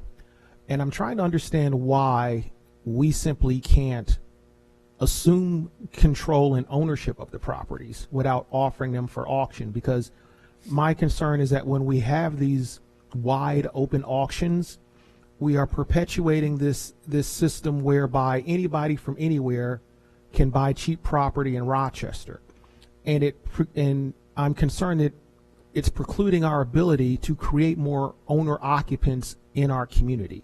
So it's my hope that we can find some way, some mechanism to, and I get it, Land Bank has a preferred method where they can kind of use their trump bid and take what they want, but since these are dollars that are owed to the city of Rochester anyway, it's kind of like, this is our money anyway. So I'm just trying to understand why we have to actually sell it as opposed to taking control of it now and then possibly moving it to another entity that we choose to at a later date, preferably creating owner occupants. Because this is a pretty substantial list. Year in and year out, a fair number of properties do move, and I think this would really help us, as opposed to spending $350,000 to build a new house. If we can grab a bunch of them for 30, that just seems to be a bit more logical to me, as far as advancing our goal of creating more owner occupants in our community. So I'm just hoping we can kind of get some definitions and some understanding and try and find a way to get there. I don't expect you to answer that stuff right now, but it's my hope that we can look into that and pursue it. And this is kind of a steady, regular question that you guys have been getting from me for years. So no, and I think it's a very very important question, and particularly as we look for our goals to increase home ownership in the city, which are still way too low. And when you look at closing the black-white home ownership gap in the city of Rochester, where nationally it's something like 50% between black and white home ownership gap, in Monroe County it's over 70%. And one of the ways to do that is to get more single-family homes available for people to be able to take advantage of. And if we could use the land bank, or the city could take possession of them themselves, that is a way to be able to do that. But we'll get the particulars on what we can and cannot do from a legal perspective. Okay. And I do know that some of my fellow mayors are grappling with this exact same issues, and I know one in particular that may have a solution. It's in a different state, but it might be something that we might be able to apply to Rochester to get to where exactly it is that you just outlined. Well, if we could get also, if I can get an update on the research around the NACA program that we were looking at in New Jersey. There's a, since they fundamentally are a bank, maybe we work out a deal with NACA where they front money to the land bank and we grab a bunch of properties. So I'm just hoping that, just putting this stuff forward so we can keep working on it. Yeah, these are all great points. Thank you. Council members Martin, then Lupien, then myself, and then after that we'll move over to assessment. For purchasing, can you talk about... Councilmember Martin, I'm sorry, can we wait for purchasing until after we get through the other bureaus? Yes, thank you. Do you have questions on accounting or treasury? Councilmember Lupien? I know, Commissioner Jones, that we had talked about getting the amount of deposits in the banks in which our funds are deposited, and I appreciate that you responded. Could you include those with the rest of the budget questions? Absolutely. Thank you. Councilmember Monroe, you had a question on accounting and treasury? Yes. Go ahead. I'm looking at the percent of property tax balances that are collected. When we ended the program where we were selling the delinquent property taxes, I know that that's pretty much finished. How are we collecting those delinquent? Through the foreclosure process. That's our only mechanism at this point. Okay. Thanks. So I want to similarly ask about the percent of adjusted property tax balances collected. So we have about seems like a pretty steady 94% collection rate. I'm just wondering, how does that benchmark to our sister cities to the east and west? I don't know the answer to that, but we'll look into that. Does 94%? I mean, in your career here, Director, is that? Yeah, it's been pretty consistent. I would say we're probably on the higher end. The reason for that is because we do conduct an annual foreclosure process. We just don't let our delinquencies just sit. So because we do conduct an annual foreclosure process, I would suspect that that's the reason the percentage is so high. Got it. And I assume this year, maybe this is a decent segue to assessment. I assume this year with people's tax changing, in some cases substantially, in other cases not substantially. I'm assuming every year right after an assessment, collections probably are a little bit more challenging and maybe require a little bit more work. Is there anything we're doing to be proactive about that? I don't really have the data to support that, council member. Okay. But we will look into that. Okay. And before I pass it over to Councilmember Lightfoot on assessment bureau, Mayor, maybe I might be missing it somewhere, but I know one of the things you had talked about was, this probably isn't the official title, but the exemptions czar, I think is the words that you use. Is that position? Where do I find that position? It's in the budget. We have it under. It's under assessment. It's under assessment. It's in the assessment bureau. It's in the assessment. It's in the assessment area. Would someone be able to just direct us to where we can find that particular position? So you should see an increase in headcount in that Yeah, there's one additional position that is in the Bureau of Assessment. So it's an administrative assistant position. Yeah. But that person will be focused on helping connect people to exemptions. Yeah, that person will be basically working to assist us with the anticipated increase in exemptions to help us, process paperwork and things of that nature. When do you anticipate this position getting filled? As soon as you approve the budget. Wonderful. And then will there be some kind of mechanism where there'll essentially be office hours? Like, how I guess the bigger question is, how can council be able to push people to this expert? We would have to work on, and we currently are working on developing a strategy for outreach to increase the number of exemptions. So we will, include you in that strategy. Okay. For what it's worth, this is a comment, not a question. I do think that no matter whatever else we do, the more face time we give to people to have like truly office hours type of opportunities for folks, these things are confusing. People don't like talking on the phone or going online to do stuff. Having in-person, face-to-face is going to be super valuable. Yeah, and that's our goal. So our goal is that's what we want. We want face-to-face. And what I regularly do is encourage people to come to City Hall. So my office, a lot of people don't know this, the mayor's office fields thousands of calls a year in which we triage people the mayor's office probably gets more calls other than 311 or 211 than most offices. And then our job is to then triage folks to whatever department that needs that assistance or help. So the finance department has always, maybe they didn't shout it from the rooftops, but they regularly engage with thousands of people face to face on a regular basis. More people than that might come to a meeting where you might have 50 or 60 people. They have thousands of touches every year to do exactly what it is you're talking about.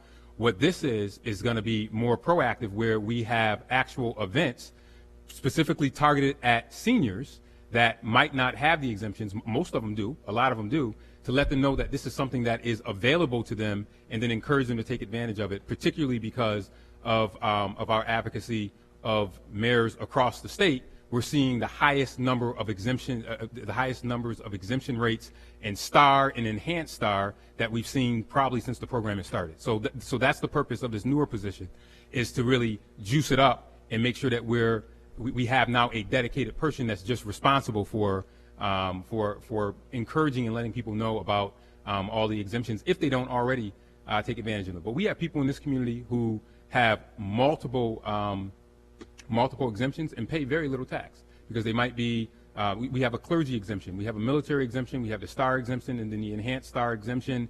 Did I get them all? No, there's a lot.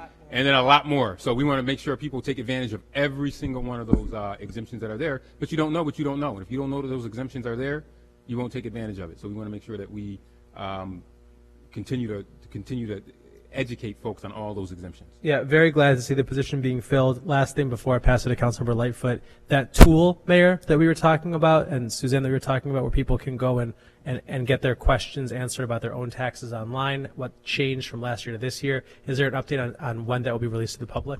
Yeah, we're working on that. We got to see how we can get the non-single family on that tool, how we can if there's a way to be able to do that as well. Right now we have all the single families, but if you live like a double, it doesn't come up. So I'm trying to see if there's a way to do that. And there are some people who own a property and might own a double. We just want to quantify how many that is, and then we want to be able to have that tool right on our site.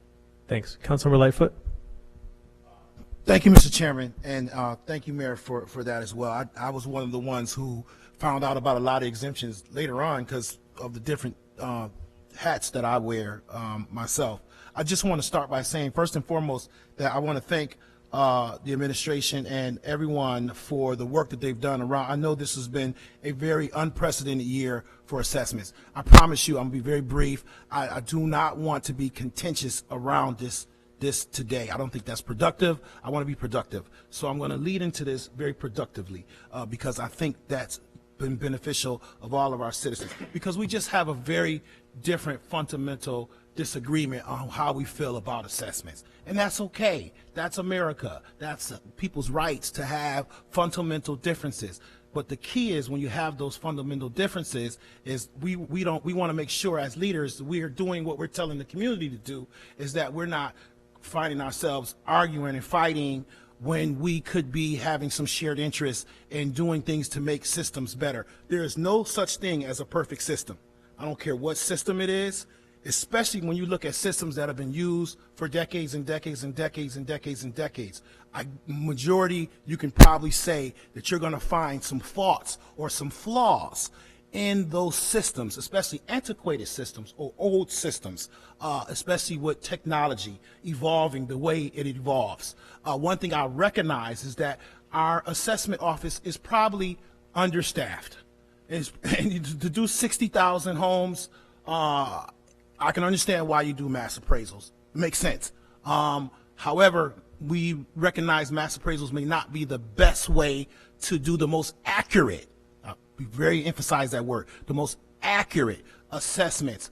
And if it means we need to hire more staff, whatever, or seasonally or other things of that nature, then that's something that I would recommend to do. I want to have this comment, a question, and then a request. So this whole part of the differences of opinion really started with us, me and the council, really educating ourselves and re-educating ourselves on assessments, because it is a very complicated situation. And I believe originally, as things were rolled out, that there was a shared interest or that it could have been done better. I don't think anybody on council disagree with that it could have been done. I've heard, and I think it's probably public, that most of them have said that it could have been done better. So what we simply said is like, look, okay, time out, let's take a look at this, let's pause for a second and see if we can come together, have a conversation about how to do this better, or look into this and see maybe what we can do to enhance or better the system for the entire public, because there were so many unknowns and so many questions. That didn't really happen. That conversation never really happened, and I wish that would have happened, because I think things would have been different. But nonetheless, we went forward. I have been out to many and talked to many of our constituents. We've even had a public hearing here last night, got one next week. Many of our constituents just have very different stories in regards to their assessment. And they're the public. They're the people that we're serving. And so we wanted to hear those stories. And my colleagues, many of them, Councilmember Smith, Martin, Lupien, we have been intentional about listening and hearing those stories. With that being said, my first question, and then I have a request. And again, I promise that really I don't have, because, you know, individuals are going to, and I thank the administration for the decrease for some who will receive that decrease. I appreciate that, and I hope that our efforts helped us look at things a little more and came at this a little differently. And I appreciate that decrease for some of the individuals who may receive that increase. I've already asked my question about who won't receive it, in the 60% above, and getting those zip codes and how many. I've already asked that, so I'm not going to belabor that. However, with that being said, the first question would be regarding the assessment bureau. What were, and these can be in writing, can come back, what were the barriers in developing a scheduled system for the informal hearings of the reassessment process, and what steps need to be taken in order to develop a solution in time for the next citywide reassessment? So that's my first question, and that can be in writing. And then my request, my third part is my request. We have submitted and made public 11 recommendations that we believe, and we're asking and requesting the city, the director, the mayor, your administration to look at these recommendations and see what is it that this city could do potentially to better its reassessment process, because it is yearly, as we realize, with those who are doing new work on their homes, right? So they have to go through this process, and be committed to having a deeper conversation and a more collaborative effort to better our reassessment process, to more educate our community on the reassessment process and to make it more transparent and equitable to everyone, right? So that is the intent. That was always the intent from the very beginning. That was the intent based on the information coming from the constituents. Because we don't work for the mayor. I don't work for the mayor. I was elected by the people who elected me to be in these seats. We were elected by the people. So we have when I'm in Walmart, when I'm in my barbershop, wherever I go, and I got people coming at me with these issues and these concerns and these problems, and individuals coming to speak to council, which, by the way, no disrespect, but it's just a fact. We talk about facts, right? The mayor's administration don't sit through speak to council. You don't hear what we hear. You're not getting what we get. You see what I'm saying? So you can't respond how we respond, because you're not feeling that. You're not getting that. But we're elected, we're not appointed. So we have a responsibility to the people who elected us to make sure that we're addressing their input, their concerns, their problems, whatever it is they bring to us. We have a responsibility to respond to that. And that's what you got. You got a response to what we were receiving and still receiving to this day. From our constituents. So my request to you, and I'm done with reassessments for now, is that you would look at these recommendations. You would see that it wasn't just about a pause to create further harm to individuals, but it was about looking at a system potentially that could be antiquated and have some that could be updated and could be better to include our education, our scheduling, our process of rollout, and all of the above, and be committed to coming up with a better system. Thank you, Mr. Chairman. Councilmember Lightfoot, we look forward to receiving your recommendations and will respond to them in writing. Any additional questions about the Assessment Bureau? Councilmember Monroe? Mr. Zare, as I understand it, mass appraisal is something that is an accepted process in New York State. In fact, I would say that every town and village, all assessors are using that process. Yeah, everybody follows generally the same process. Everybody that I know of, everybody in Monroe County is on the RPS system. It's widely used throughout the state. There's different versions of it. We're on RPS 4, which is the most recent version, but there are some municipalities that could still be on version 3. And it would be safe to say then that this assessment process is exactly the same as the assessment process done 4 years ago and the 4 years before that, and so on and so forth. Yeah, we follow the same protocol. This was my 8th reassessment here at the city. We follow the same protocol with the inventory letters, with responding to homeowners if there's any discrepancies in the inventory, the valuation process. Everything has been the same. Board of Assessment review from start to finish. So the fact is that those are facts, and these are not things that we can agree or disagree with. These are facts. Yes, we've done the same thing, for at least the last 8. So I would say then that for members of this body who have sat through the assessment process before, Councilmember Lightfoot, and any of the other members who've been here prior to my joining council, it seems disingenuous to suddenly question the assessment process. And I'm highly concerned in the tenor of politics and the news these days that there seems to be a very loose use of fact and opinion. The fact is that the assessment process is highly regulated, it's state regulated. Everybody in Monroe County is going to see their tax assessed value of their homes go up. Everybody. And quite frankly, if the city hadn't seen any kind of increase in value, that would have been a marker of real failure and concern that we would have to have, because building value and equity in property is very important, particularly when you're talking about the single-family homeowner.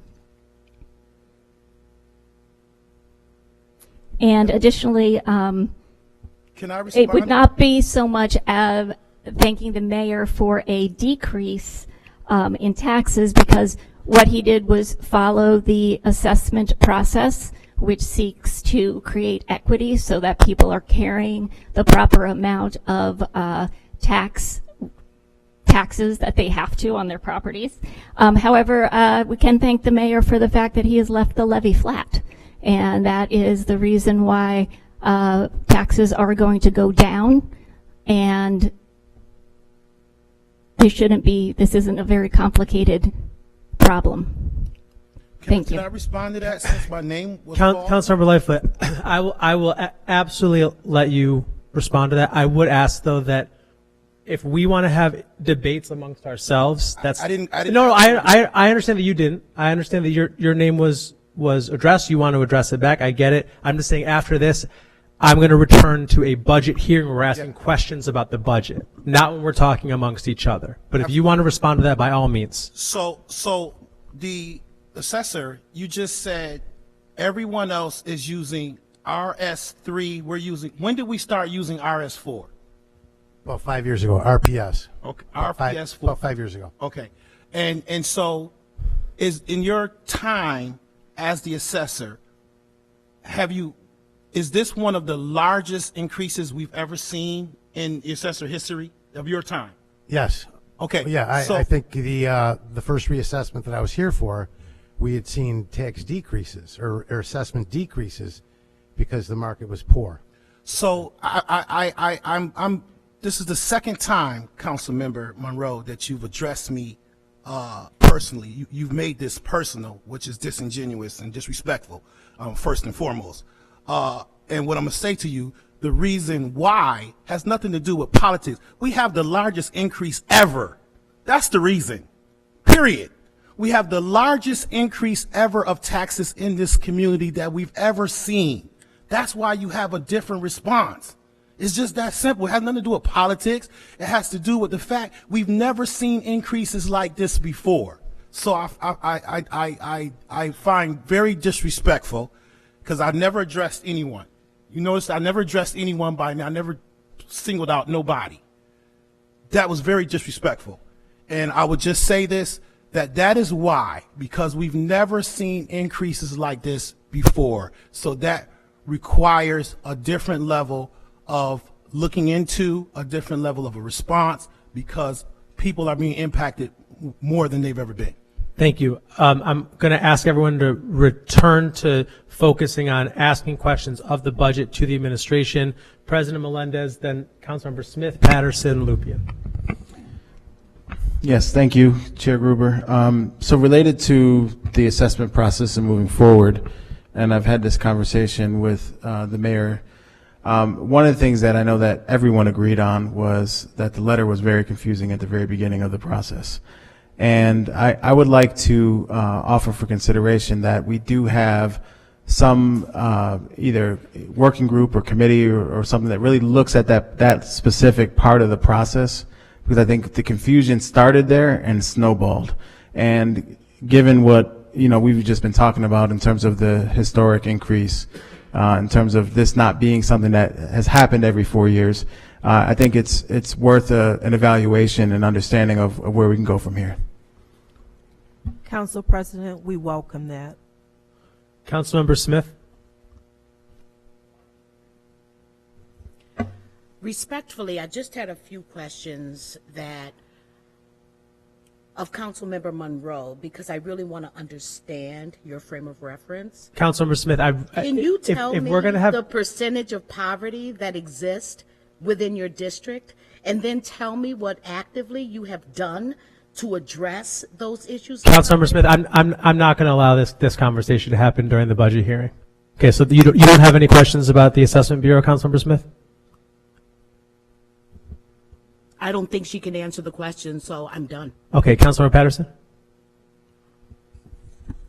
Okay, so Chair, I hear you and I understand what you're saying, and I agree. And yet, No. Just let me say this.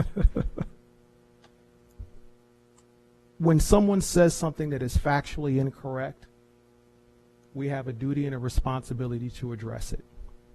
So, let me say this.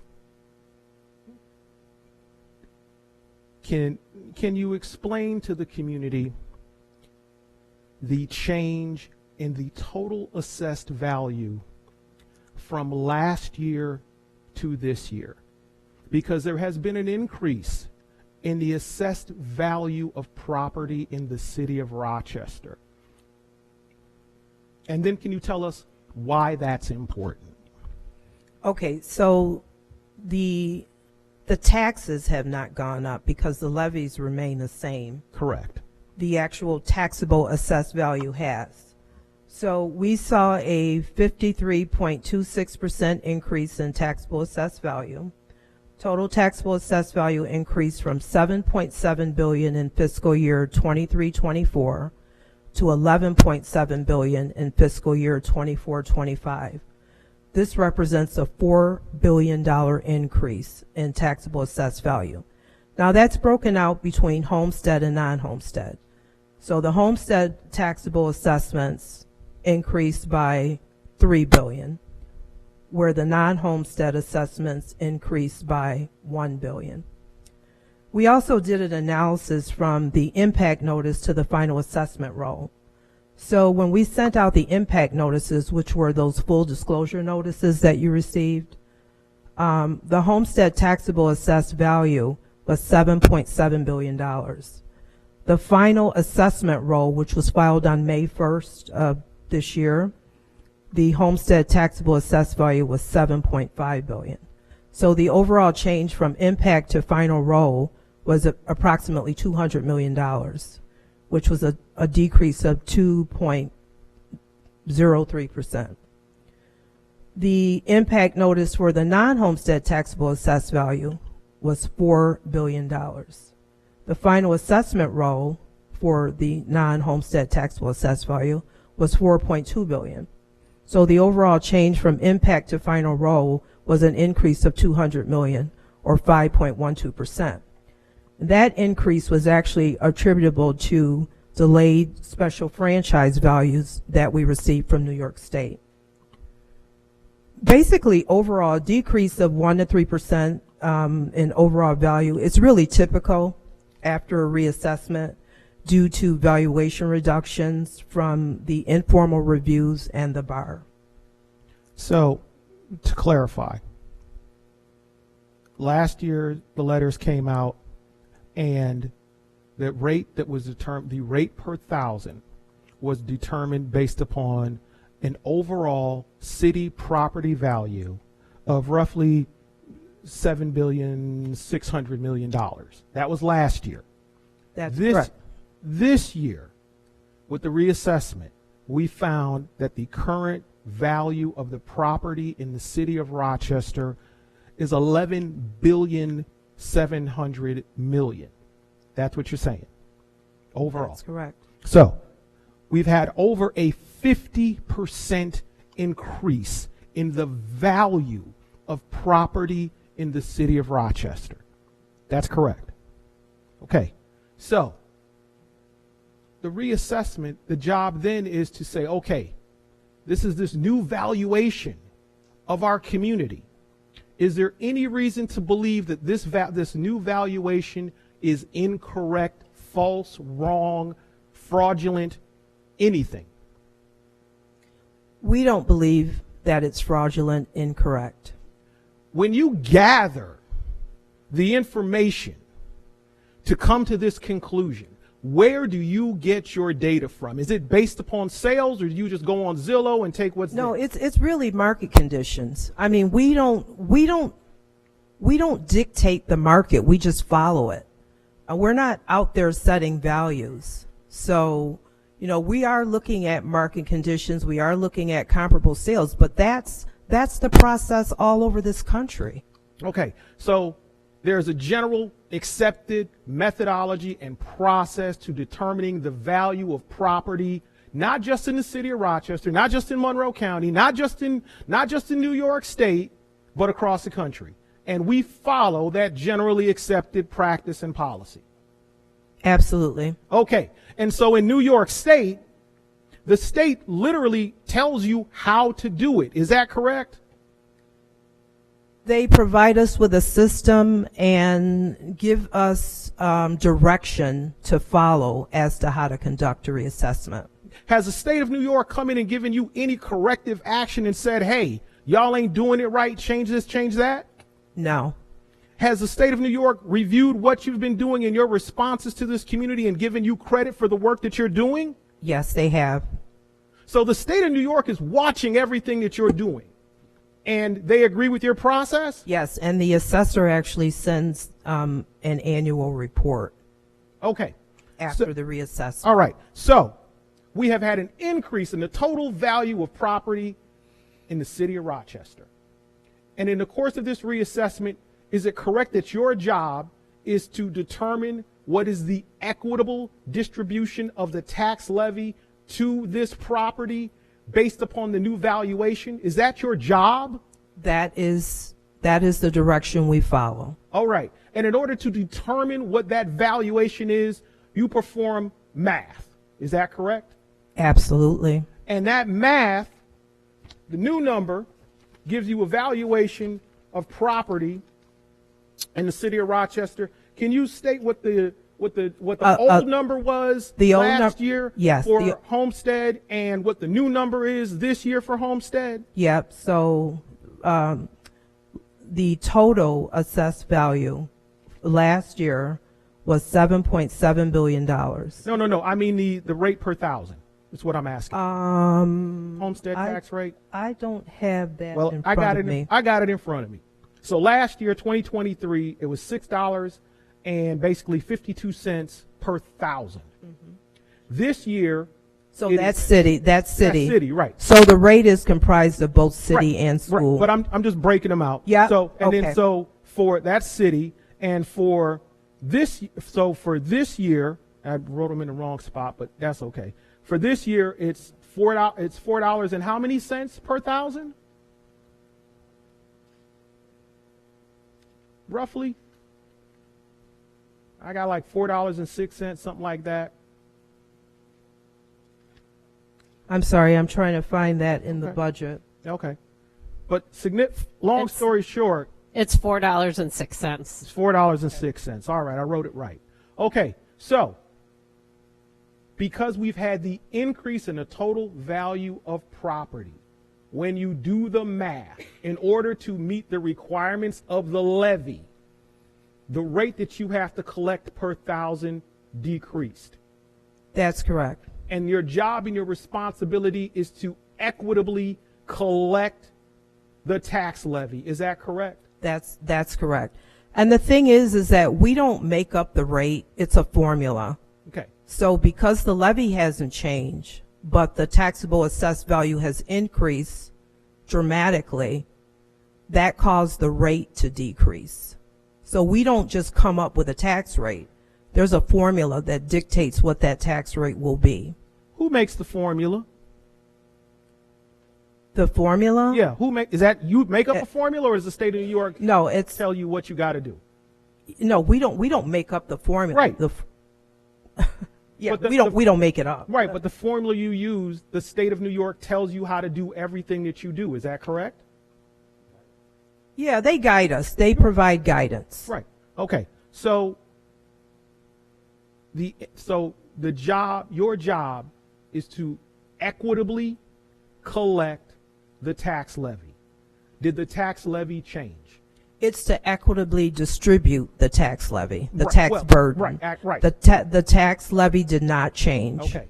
And so that's why we're doing what we're doing now. If we hadn't done this, we would still collect the same. We would still be collecting the same levy, but it wouldn't have been collected equitably, would it?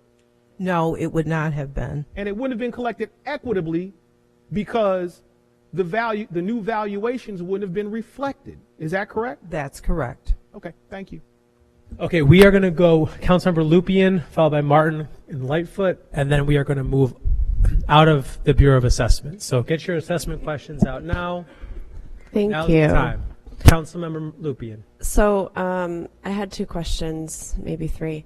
So the after someone has gone through all of the process and they get their final assessment and they still want to challenge it, is it the process that they have to pay for an independent appraisal? No, they don't have to. I mean, they can call our office. We'll review assessments throughout the year. So But if it's already, I guess maybe they disagree with what you've if they decided. still disagree after the process, if they went to the informal, right? If they went to the Board of Assessment Review, as long as it's owner occupied, they still have an opportunity to go to small claims court. But they would have had to have gone to the Board of Assessment Review first. They can't just. I believe in this skip case everything. that I'm thinking of, that's what happened. And at the end of it, she felt like she had to pay for an independent appraisal in order to challenge. So that's not. That's the property owner's choice. I mean, we have a great tool on our website. We have the recent sales viewer. They can pull up as many sales in their neighborhood as possible, pick the ones that they feel are the most comparable to theirs. Okay. And they can present that to the small claims court. All right. And then we got an email that talked about discrepancies in the assessments for residential properties versus commercial properties, and that residential properties increased at a much higher percentage rate than commercial properties. And do you have an idea why that happened? Well, there's a lot more residential properties in the city. We have roughly 54,000, including vacant land. Sorry, I mean individually. You know, like not because there's more of them, but commercial buildings on average didn't appreciate in their assessment as much. And that's the market. The largest increase was in residential, or 4 units and more, 4 families and more. Slight uptick in industrial properties, but the largest increase was in apartment buildings. Okay, thank you very much. Councilmember Martin. Yes, I'd just like to say thank you to Councilmember Lightfoot for all the work you've put in making sure people's voices are heard throughout this process. I do think what may be getting lost in this is the fact that some people's home assessed value that is assessed at over 60% will have potentially more to pay in taxes, right? Is that correct? That's correct. Absolutely. So I do want to say, like, I understand why you are fighting for this, informed by people who have come and shared concerns. So thank you for clarifying that. And also thank you for all the work you all have done. I do understand that this is based on a state process, but it doesn't take away from the fact that maybe it is worth reevaluating. And I'm hearing that you all are also open to evaluating the whole process and seeing what we can learn to do better. So thank you, everyone. Councilmember Lightfoot. So let's go to math. How many people got a reassessment challenge? How many? I'm sorry. Well, we had, are you talking Board of Assessment Review or the informals? Both.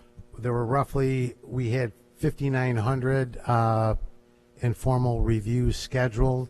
We had about 400 no-shows, so we did about 5,500. We had 1,617, hang on a second, 1,617 Board of Assessment Review applications filed.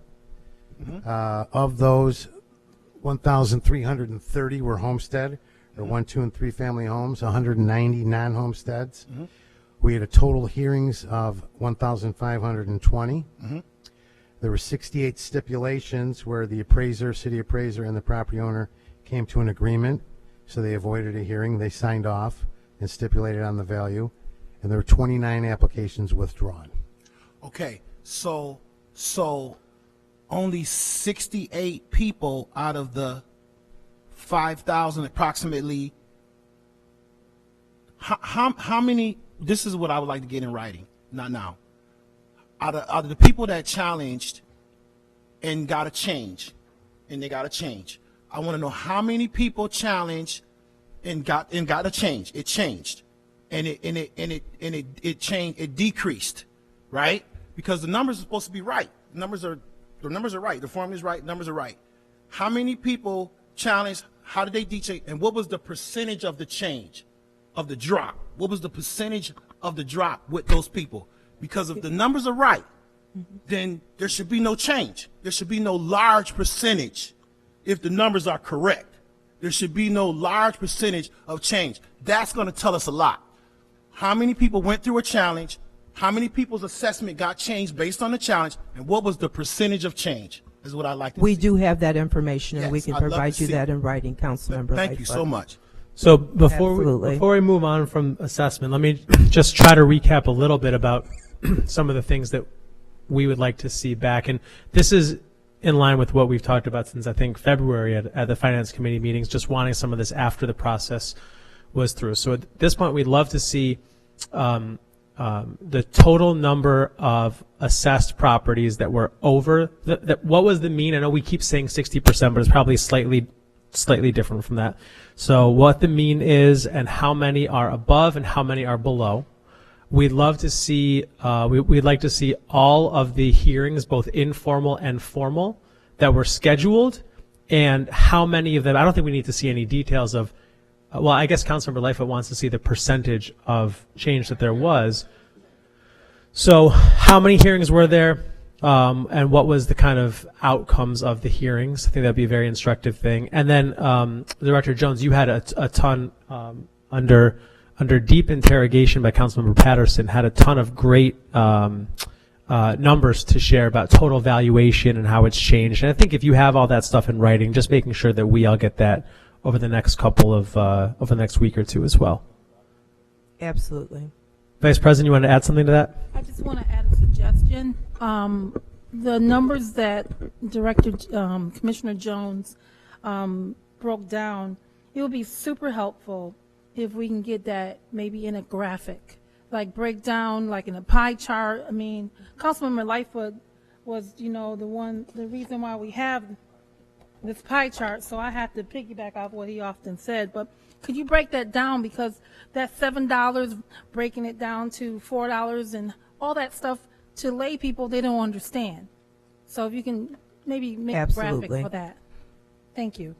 Thanks. And finally, I would just add, this has been certainly a challenge for the community. It's been a challenge for the administration. It's been a challenge for us as a council. It has been a historic reassessment. I just want to tip my hat and say thanks for all the work that everyone did. And on top of that, by choosing to not increase the tax levy and by decreasing the tax rate the way that it was, certainly everyone's point is correct that some people will inevitably have their taxes increased. Can't deny that. But there are many other cities that would have taken the same assessments and probably would have increased the levy by a significant amount. I believe we just saw our sister city to the west, Buffalo, just raised taxes by a considerable margin. And I think that what we're here to talk about today and over the next 2 days is a very financially sound budget that didn't require us to raise the levy whatsoever. And a lot of people are going to see their taxes decrease, and everybody gets to see that the value of one of their biggest assets has increased, which is a reflection of the market. And everyone can disagree as much as they want, and hopefully we can any issues that council members have with the way things are being addressed here, they can talk about it privately. But at the end of the day, what we know is this was difficult, it was challenging, hard decisions had to be made, but hopefully at the end of the day, we move forward with better assessment processes moving forward. So we are going to move on now away from assessment and over to, I'll open it up to parking and municipal violations as one, and then purchasing, and finally the traffic violations agency. We can open up to all three of those. We have till about 2:45. I have several questions that I want to ask up front, but I want to start. Councilmember Martin had started to ask a question about purchasing, so I will let you open there. Thank you so much. Pulling it up. So what is the purchasing incentive program for companies, and how do they learn about it and receive some of the benefits of it? Are you referring to the payroll incentive program? In the KPIs, it talks about the purchasing incentive. Yeah, so that's the payroll incentive program. So the payroll incentive program is for contractors and subcontractors that work on municipal public works projects to be able to apply for a payroll incentive where they receive, I think it's 20%, 25% of the payroll is returned to them at the end of the project if they hire people from disadvantaged zip codes. So that would be like 14621, 14605. There's like 7 or 8 zip codes that if they hire individuals from those zip codes and those individuals work on the project for at least 80% of that project, they can receive 20% or 25% of that payroll back at the end of the process. Now, it really doesn't make people rich, but what it does is it really would cover like the workers' comp and allow people to be able to choose to hire maybe an additional person because now they don't have to pay that workers' comp. That's really helpful, and it sounds like a great program. Thank you. Mm-hmm. So I have Councilmember Lupien, Councilmember Harris, and Councilmember Patterson, and President Melendez. But I'm going to start with a couple questions about parking. In particular, Mayor, Deputy Mayor, if you could just give a sense about the garages, generally speaking. I know we came to some. We voted on the approval of some sales this year. I'm not sure that all of them actually went through. How many went through, and how many are you planning on selling this year? I'll let the Deputy Mayor talk about where we are in terms of the selling. With a lot of these, we go through our due diligence. So if there are ones that we're not pleased with, we may say, well, you're not going to get it, and we'll come back and put it out and put it back there. So we'll let you know. As you know, I made a commitment to get us out of the garage business. I don't know how many more we're going to have, but I don't want us having that many parking garages, if any, because of the carrying cost that it cost us, and those dollars can be better spent. Mr. Deputy Mayor, you just want to give an update on where we are with some of the garages, the ones that have closed so far, and the ones that we continue to do due diligence on. And this, let me add, when and this is what I always like to explain to people, and I'm sure you know this, when we authorize or appropriate something, there's still a lot more that has to go on in the background before something is consummated, until it's actually done, and that involves even more deeper digging before we put the final seal of approval on that. And we're doing that specifically with these parking garages because these are major assets, and anybody that we are giving these to and that we authorize to give them to, we want to make sure that they're able to live up to the expectations that they told us. And if they can't, we take it back. So if you just want to talk about where we are now with the ones that we have out there so far. Absolutely. So East End Garage, sale of the U of R is closed. Court Street and Washington Square garages closing is pending. So we hope to have that buttoned up. Those are the two to Laz? Those, yes. Okay. Yep. Mortimer, we are currently evaluating that owner relative to another property that they own in the city where we're having challenges, as the mayor generally alluded to. Crossroads went out for RFP, and we're finishing our evaluation of the one respondent there and expect to have that completed here in the next few days.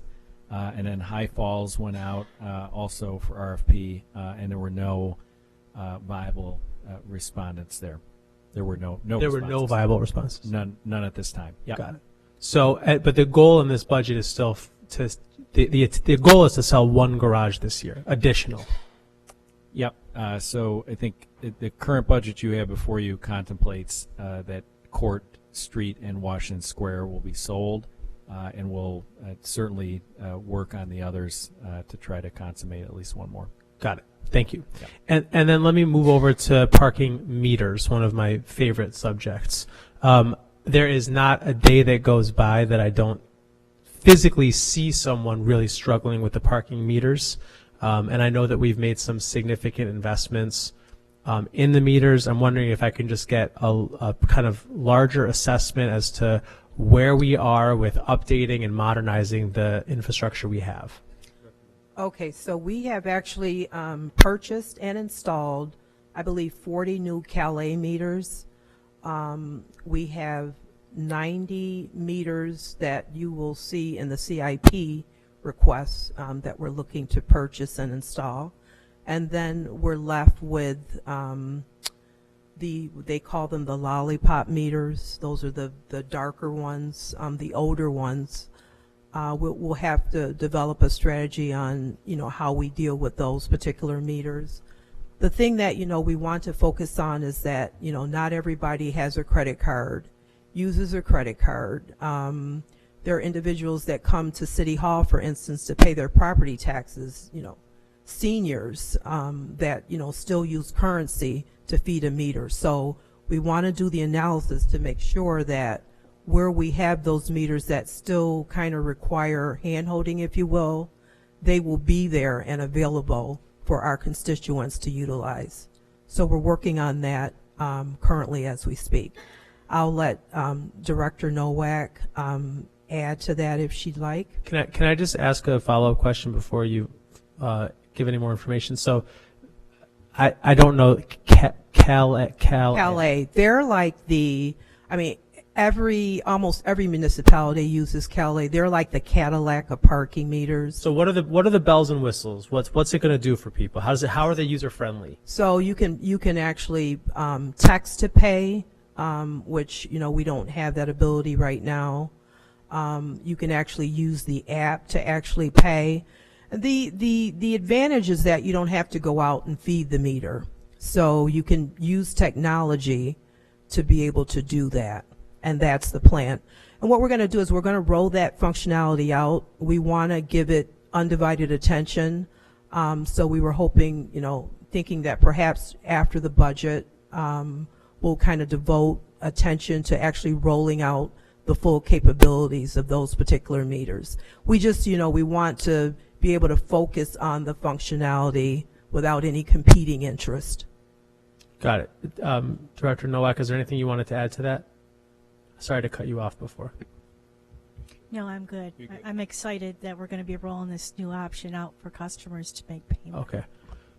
Can I just ask the administration as part of the follow-up to this? Can there be just a full assessment of how many meters we have active, how many are in the category of this Calais? How do I spell that, Director? CALE. Oh, interesting. I got it. I can figure that one out. So how many of those there are going to be, and how many? I don't know what the lollipop ones are, because there's the standalone ones that you get the ticket printed out. There's the ones that you feed the quarters to. Can we just see what the different types are, how they constitute the whole picture? And I'm very curious as to how you chose the 130 locations for the Cadillac of meters. Why did we choose those 130 locations? Well, I think what the goal was to really replace the ones that had been broken, because as you know, the older meters are really obsolete and it's really hard to get replacement parts for them.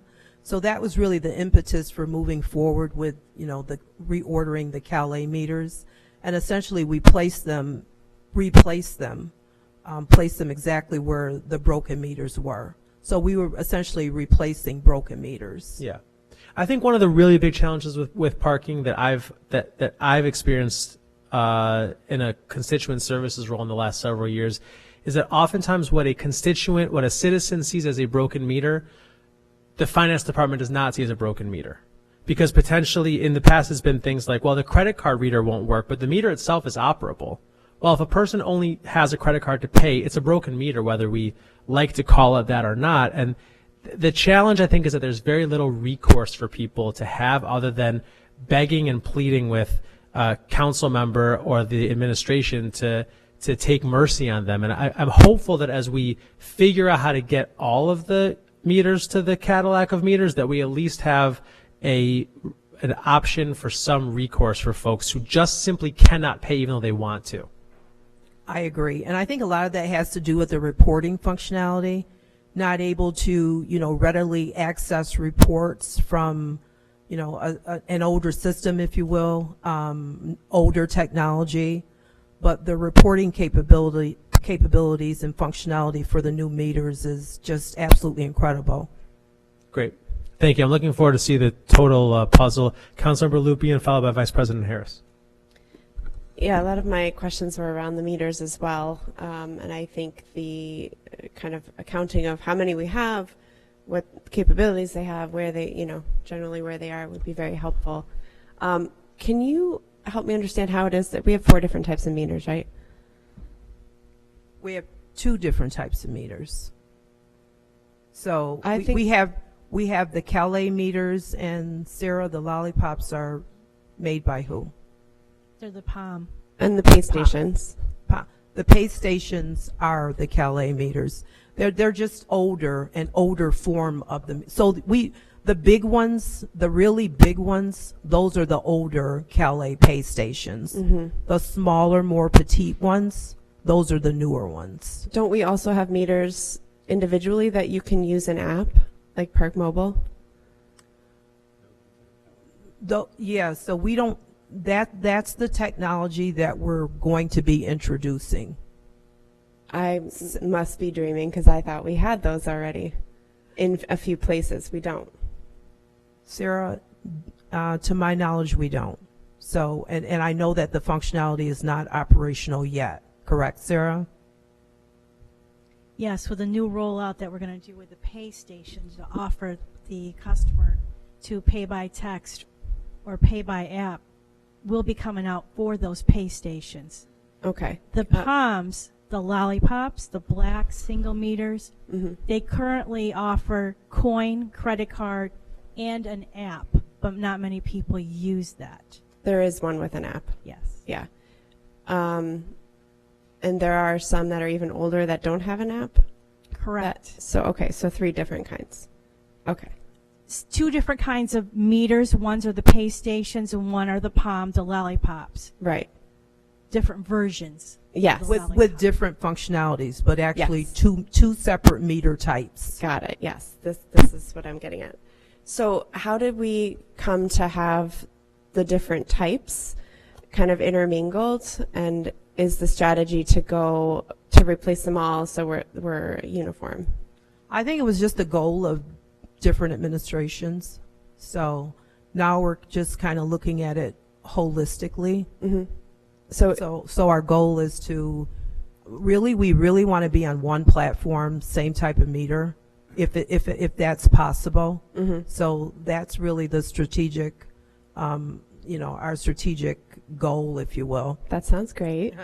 So these new ones will have the ability to use an app and pay by credit card at the station and accept cash? Yes. Great. The other question I had, and I think this falls in your department, when a car needs to be towed, the process now is that, as I understand it, is that the municipal worker then calls the RPD who has to sign up on the tow slip, and that can introduce a significant amount of wait time and tie up our staff. What can we do to get around that, if anything? That's something we'd have to think about and work with RPD, because RPD is really the entity or part of Right. city government that actually does the towing.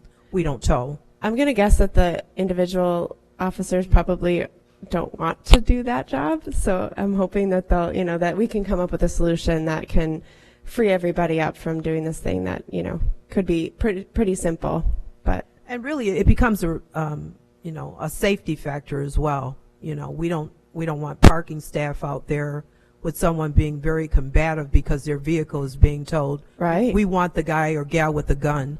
Yeah. well, sure. I think. I'll just say, we say this jokingly, but we have had parking staff assaulted. I'll just be very clear about that. I want people to understand that I have parking people who have been seriously injured. Yeah. As a result of tolls, and not even just tolls, but of tickets, for simply writing tickets. So we say this haphazardly, but it's a challenge. It's something that we can that we can continue to work on. And nobody likes towing anybody's car. It's not a right. job. And I think that there's possibly a difference between sending an officer to every single one, or calling them out when needed and knowing that they're going to show up and be a priority. I know other cities do this with just municipal workers, and I'm curious to know, what lessons that they've learned that enable them to do this in a safe way. Thanks. Council Vice President. Thank you. I just got just one, actually two questions. I have the parking meter. When you talk about the Calais and you talk about the different amenities of it, I was wondering, does it have the ability to provide users with like maybe a map of meter availability, so I can look it up on a little map or something and maybe figure out where the meters. I've seen this in other cities. I was wondering if the Calais has that availability. Sarah, can you answer that? Yes, be glad to. Yes, we are. We're actually doing one with GIS right now, a map of all the locations of all the pay stations and the lollipop meters. With the rollout of the new 40 pay stations that we put in that we call the Calais, they also too have a map. You can see on the app the exact location. So at some point. So that would be like, so in my vision, if I want to download the app, I need a pay station or parking, I can see what's available, not in use, and just go to that one directly. Correct. Okay. That's great. That's awesome. Yeah, that's the new technology. So. Okay. So that answers my question. I had parking questions too. Then my other question is more of a comment and a question. I wanted to say thank you to the mayor and the deputy mayor Burns for assistance in parking enforcement for the Lilac Festival.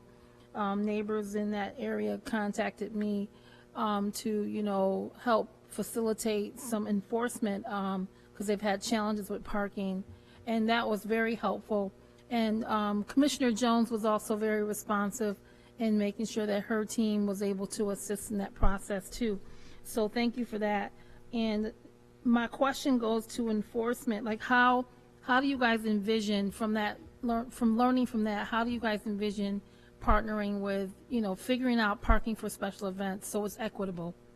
Yeah, I think the first thing is starting out early, and I think last year would help with the Lilac Festival was we knew after last festival what the challenges were, so that allowed us to get it opening, but also kind of spreading the words about to festival goers to be respectful to the people that live there throughout the entire district, that live throughout that entire district, and making sure that we are asking that people who are coming to those neighborhoods respect the neighbors that are there.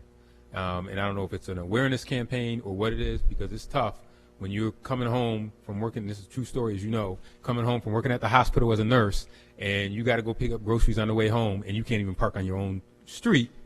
So we have to balance that while at the same time understanding that the streets belong to everybody. If you don't have a driveway, yes, it's nice to be able to park outside your home. And as someone who's had my first apartment, I didn't have a driveway, so I know what that's like. But still making sure that we balance that. And I think that that's important. And we have to make sure that we work with festival organizers, finance and the Parking Bureau in particular, and RPD to make sure that residents have the ability to be able to park during the duration of those festivals. So my other follow-up to that is that, I just urge you guys to be equitable in enforcement, because I often, like around the times when we have holiday people have their cookouts and stuff, barbecues, they find themselves getting ticketed left and right, So I mean, there's some needs to be some equitable rollout of that. I think that if you're gonna not enforce parking at an event that's supported by the city, you gotta balance that stuff out. So I was just thinking that, just make sure the parking enforcement is equitable across the city. That's done on all sides. Yeah, it is, and I think one of the challenges is that folks don't like getting tickets, and we have to explain to them what the rules are, and encourage them to follow them. And that if you don't follow them, to your point, You get a ticket whether or not it's a city event or not a city event. Absolutely. Thank you. Okay, Councilmember Patterson, President Melendez, and then we'll do a time check. We might put the last questions in writing, but Councilmember Patterson.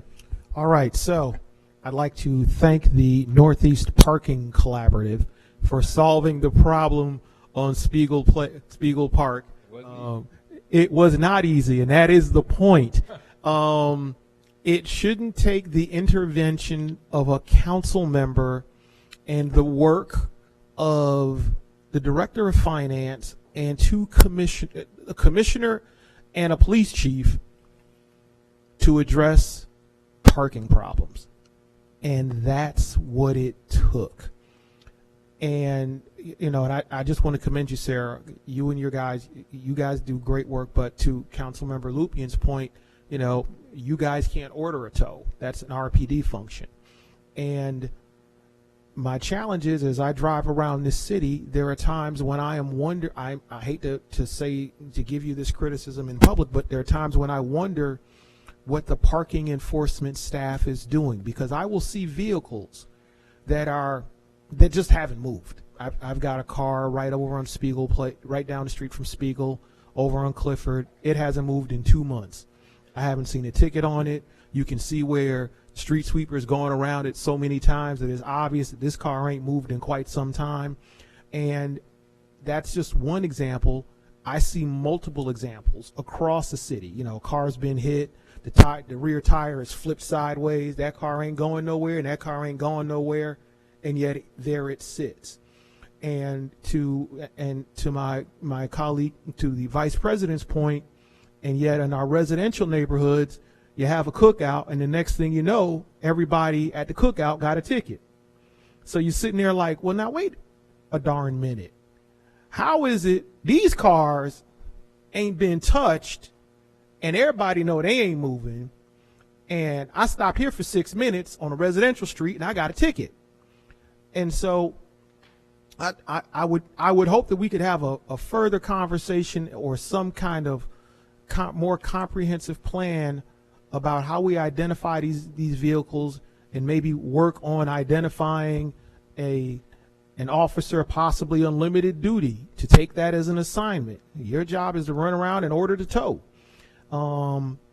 But it shouldn't take, and what I hear from constituents, and I'm actually writing you an email tomorrow about another street where I got a bunch of cars that are disabled, and they're just sitting there, and the neighbors are tired of it.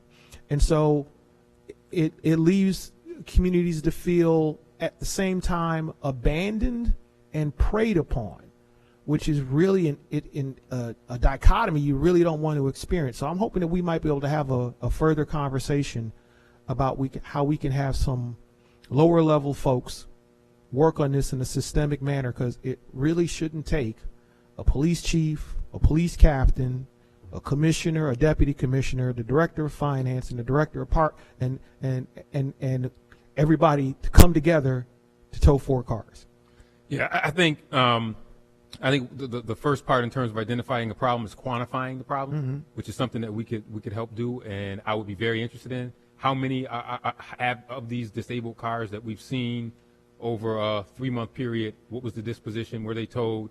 I mean, was there a call in the 311, 911? Was there? If not, was there action? And if not, why wasn't there action? I think that those are all things that are extremely important. And I hear you on these disabled cars. There's no reason for them to be there. I do say that we try to do everything we can before we tow a car, because we know what that costs the person whose car is being towed. So we want to try to do everything we can before we tow, but you do get to a point where you say enough is enough. This car's got to move. So how is that currently working? How is it working? And how do we quantify the number of these cars that have been there, and how we go about doing that? So that's something that we absolutely will continue to work on and definitely improve on. Your issue on Spiegel Street, that even made it all the way up to me. And to your point, it shouldn't, right? We should have something automatic to make sure that if cars are being disabled and are becoming an eyesore or a nuisance for residents, that we get them moved. But I also we got MBD coming up next. They should be enrolled. They should be involved. They were involved in the neighborhood. from the neighborhood service perspective. So yeah, a lot of opportunity there to improve on that for sure. Thank you. President Melendez? Yes, thank you. Just a comment related to purchasing. So I want to acknowledge that we have one of the best MWBE programs, the best. Thank you. And for 2 years in a row, our purchasing lead has organized an upstate New York summit, and I want to encourage all of my council members, council colleagues next year to attend the MWBE Upstate Summit. It is a wonderful opportunity to hear stories, not of just people in Rochester that are doing work with the city of Rochester, but Buffalo, Syracuse, Southern Tier. You get to really meet and understand the dynamics of what's happening around MWBE and the work that the city is leading. I mean, we are really leading in upstate on MWBE contracting. So thank you, Constance, for your work, and thank you to all of the finance department for supporting that work. And it is really, really gratifying to hear the stories of people who are successfully operating their businesses in upstate. Thank you. Thank you. I will, Councilmember Monroe, I know that you had an additional question. Is it possible to something to be put in writing? Okay, thank you. And although we didn't get to any questions for the Traffic Violations Agency, I just want to say to Director Smith that there's a lot of great work being done there, and I'm looking forward to, as we talked about earlier with some of the stuff around Vision Zero, to hopefully being able to have more advanced conversations around, with the TVA about how to make our streets safer as well. So more to come there. But we are going to take a 10-minute break and start with NBD at 3 p.m. Thank you to the finance team for your time today. Appreciate it.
we're going to get started in just a moment. If council members will report back to their seats.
All right, we are going to get started with our final hearing for our first day, which is the Department of Neighborhood and Business Development.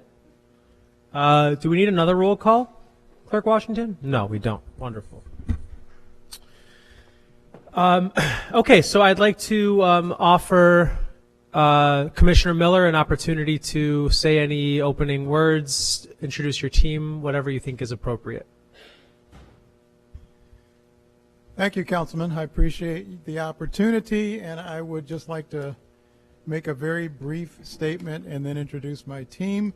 On behalf of Neighborhood and Business Development, we are happy to have an opportunity to talk to you about our budget. But before we talk about the budget, I just wanted to mention that one of the things that we focus on in NBD, beside results, is making sure that we have a diverse workforce. And of the 166 people that make up NBD, I just want to mention that 46% are male, 54% are female, and of people of color, there are 48% people who identify as African American, 28% Hispanic, and 41% white. So we do have a very diverse workforce, and that goes all the way from top to the lower levels and across all of the functions. So the folks that I have here today are my Deputy Commissioner Eric Frisch. We also have Carol Wheeler, who's the Manager of Housing, Ann Wallace, who is the Manager of Code Enforcement, Elizabeth Murphy, who is the Director of Policy and Strategy, Daisy Rivera Algarin, who is the Director of the Neighborhood Service Centers, Matt Simonis, who is the Manager of Zoning, Paul Scuderi, who is the Manager of Real Estate, Thad Schofield, who's the Manager of Strategic Business Development, and Johanna Santiago, who is the Manager of Contract Services. Thank you very much, Commissioner. And I want to start by saying a couple things. And first, I'll just frame the next hour and 25 minutes for council here. There are 3 different bureaus within NBD. There's Business and Housing Development, Neighborhood Preservation, and Buildings and Compliance. There's also Office of the Commissioner, but we will open up questions one at a time to Business and Housing Development first, then Neighborhood Preservation, finally Building and Compliance. Questions for Office of the Commissioner, you're welcome to sprinkle as you'd like. Just want to make a couple remarks. First of all, I don't think there's a single department that has that from my vantage point there was a stronger, more significant upgrade to the KPIs from last year to this year than NBD. So I just want to give a big kudos to your team. I think the work that you all do is we all know how incredibly important it is. You all work on some of the most important challenges and opportunities in our city. It's very hard to evaluate some of those things without KPIs that say a whole lot. And this year, I just think that the work that you all put into the KPIs were really fantastic, and it does not go unnoticed. So thank you all for that work. And I just want to open by asking a general question, Commissioner or whomever from your team or Mayor Evans, just to reflect a little bit on the work that went into redeveloping the KPIs, because it seemed like there was a lot of very substantial changes made there. So anything you want to reflect would be great. Okay, thank you. Yes, you know, we talk about KPIs a lot, and people don't always think about the actual words behind the acronym. But key performance indicators are something that, you know, my previous career at Xerox, my career at the Community Foundation, we did a lot of work with KPIs, and they are truly a way of identifying what your performance should be, and then identifying what progress you're making towards a particular goal or target. So that's really the focus here, is trying to identify what it is we want to accomplish, trying to put some kind of measurable goal on that, and then monitoring our progress. And we have monthly KPI review meetings that are led by the Deputy Commissioner, and we go all the way through every KPI every month to determine how we're making progress against the overall year's objective. If something is falling short, then we look at why. If something is far ahead, then we look at why. But we try to base the next year's KPIs on the performance in the current year.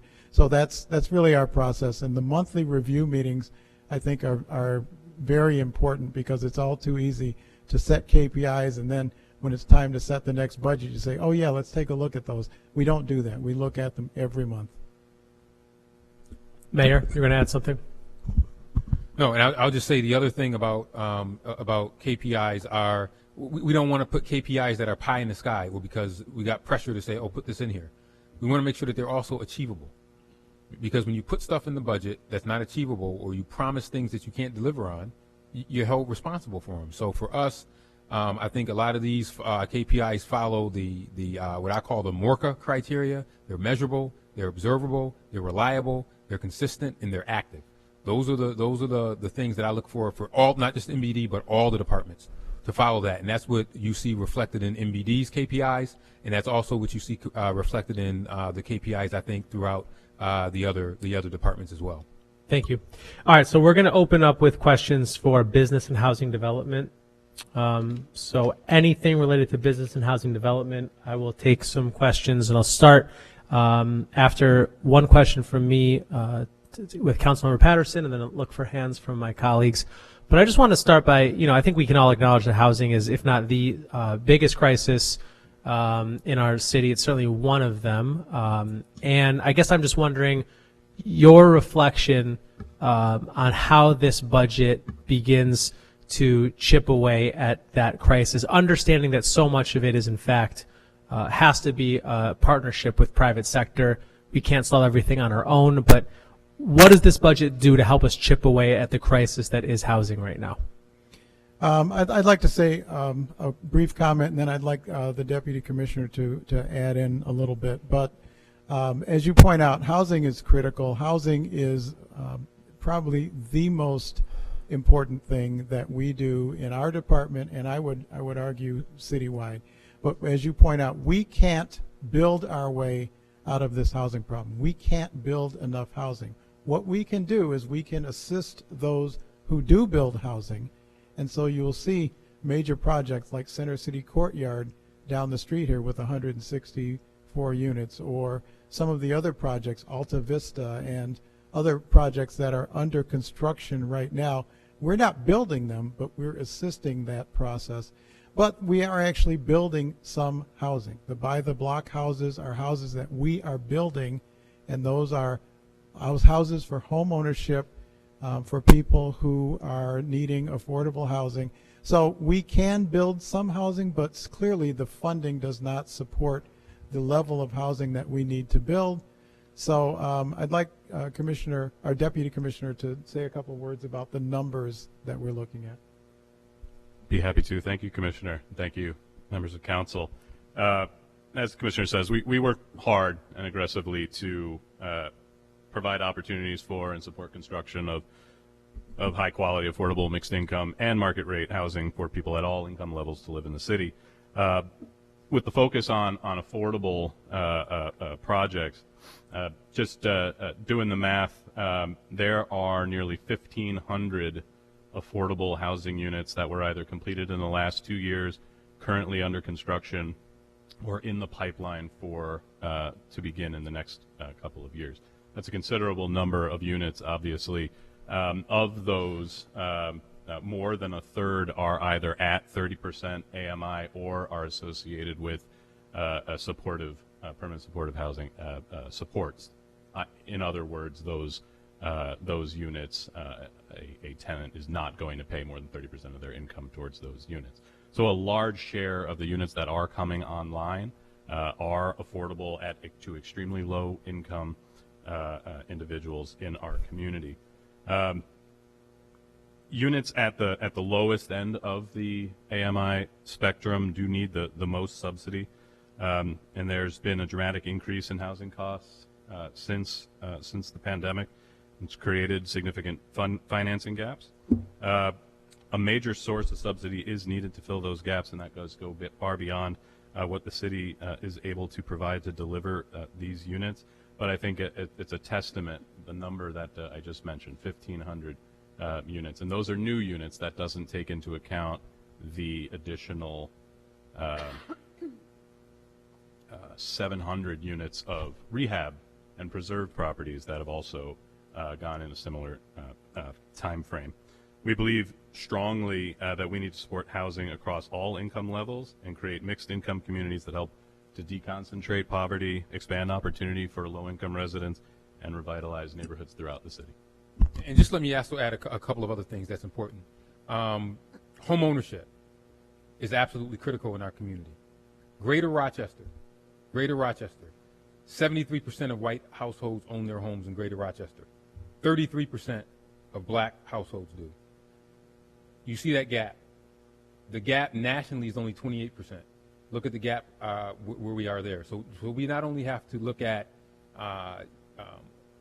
folks that want to be able to, they might want to live in an apartment or a condo. We need to accommodate those folks, but we also need to do as much as we can to accelerate as much newer home construction for single families as possible, because we got to close that gap. That gap is a challenge for us here. You get most of your wealth by owning a home. You immediately increase your net worth by being able to own a home. But when you have a 73% to 33% gap, this is why, although Buy the Block requires such a subsidy, it's important for us to still invest in that program. That's why we did it on Thomas Street with 27, 28 houses, doing it over by Bull's Head with 30 more houses, because we have to increase the home ownership rate in Rochester. We got to do better there. The other point I want to make up, I just want to give a shout out to NBD and their housing team, Carol Wheeler, because when we work with the state, our work with the state is probably, and this is not something because Councilmember Melendez and Councilmember Patterson was just with me on the groundbreaking for Center City Courtyard. They heard it themselves from the state.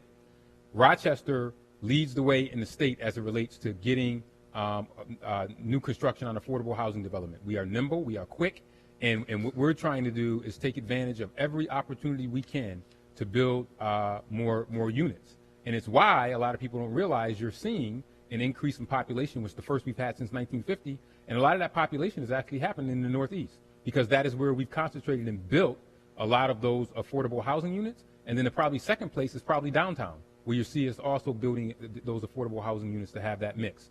So we are getting ready to go back out again with our priorities for affordable housing projects, and we're accelerating it. And I don't like taking money from other cities, but we are, because we're showing that we're ready for that. And that's what you see in this budget.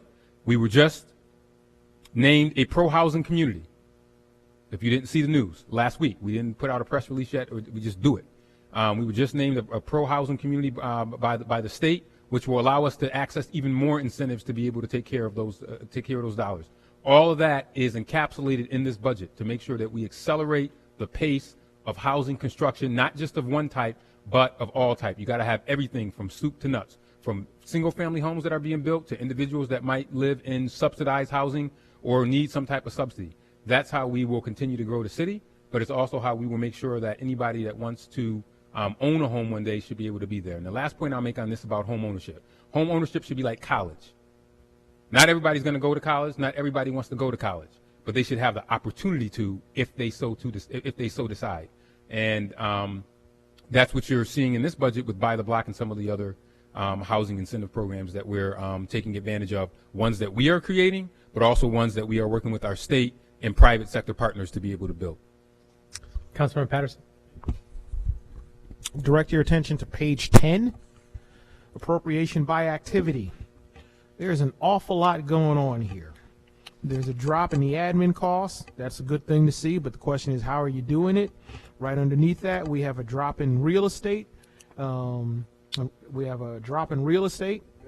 Please explain how you're doing that. And underneath that, we have an increase in housing, which is wonderful to see, but what's going on here? We got an awful lot of activity. Numbers are moving all over the place, and they're not small numbers, and they're not moving in little places.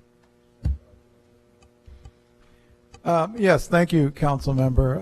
As you know very well, we were very fortunate. Let me rephrase that. We were unfortunate in having to deal with the pandemic. We were fortunate that in the aftermath of that, we were able to take advantage of the American Recovery Plan Act, or ARPA, and we received ARPA money. So in last year's budget, that money was added to the budget, but that money has a time limit. It sunsets for being used by, or actually encumbered by the end of this year. So at the end of this year, if it's not encumbered, it goes away. And then once encumbered, we have 2 more years until the end of 2026 to spend it. So the challenge is, because there's some of that is not any longer available, it is taken out of this year's budget. So you see a major reduction in this budget, but it's not because the city is taking money away from it. It's because the ARPA money is no longer shown. So those dollars have been expended? Or? Correct. Okay, so yes. They're not sitting so in. They're not lost. Okay. They just don't show up in the budget anymore, even though they can still be expended. Okay. So. And the $4 million that we're seeing added for housing, what exactly is that? The $4 million for housing, I'm trying to. Appropriation by activity. Oh, sorry. Page 10. Okay. Yeah. Okay. Yeah. Oh, okay. The increase. Yeah, I know what that is. So, and I'm glad it's you mentioned that, because $5.4 million, but there's a $4 million increase. That is something that I wanted to mention as part of the last conversation we were having, because creating new housing is important, and finding ways to create new housing is fantastic. But we also have to ensure that people who currently own housing can keep it.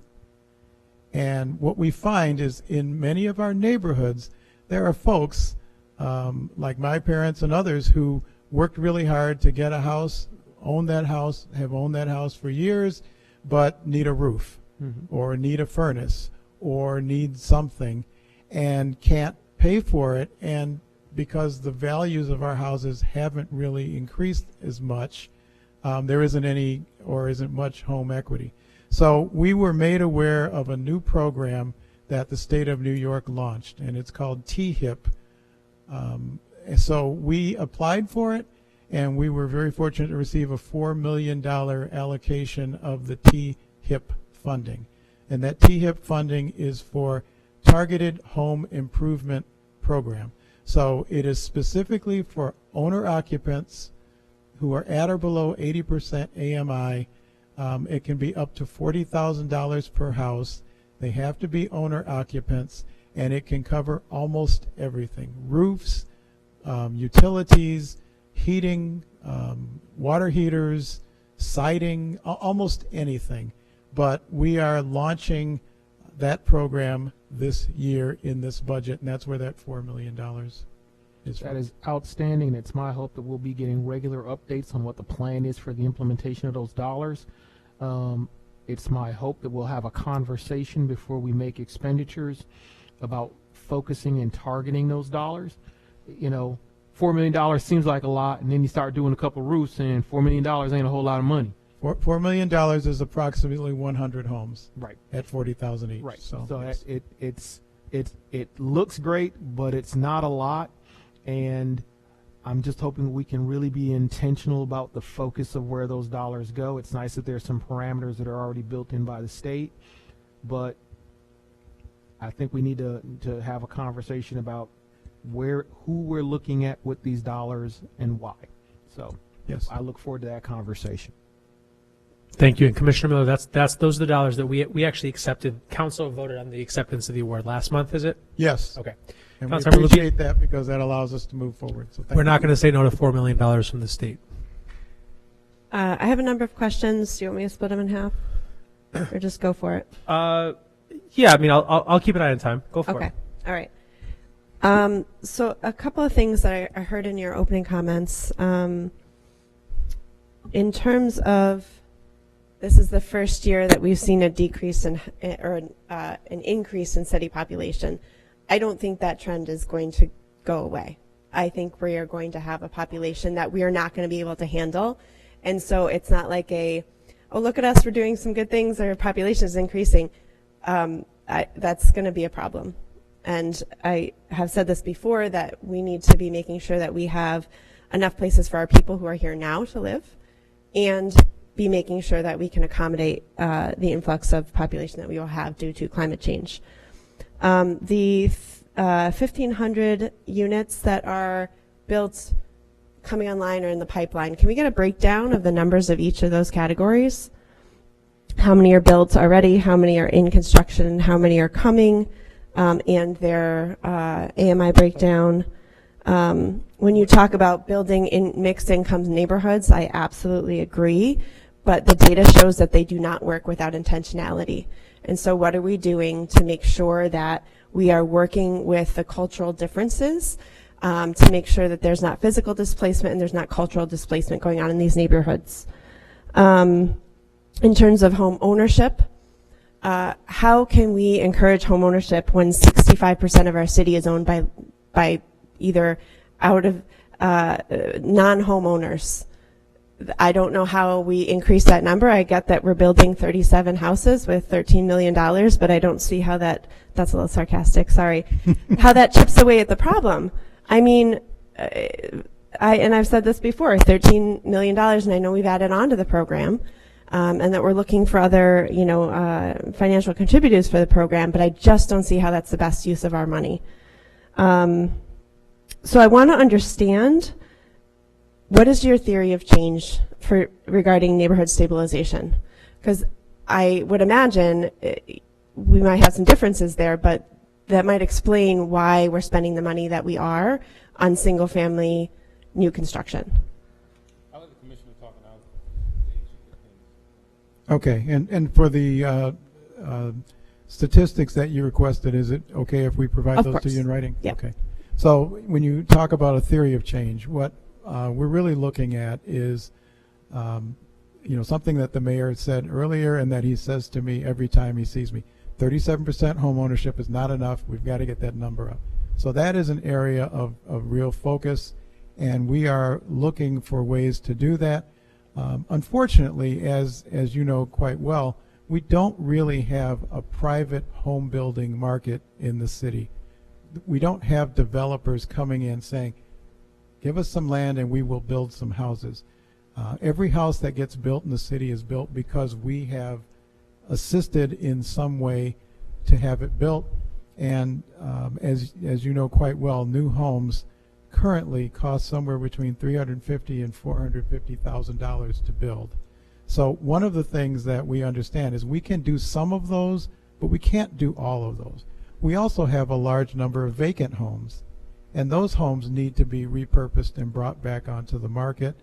And we also have a large number of vacant lots, and those lots could house new homes.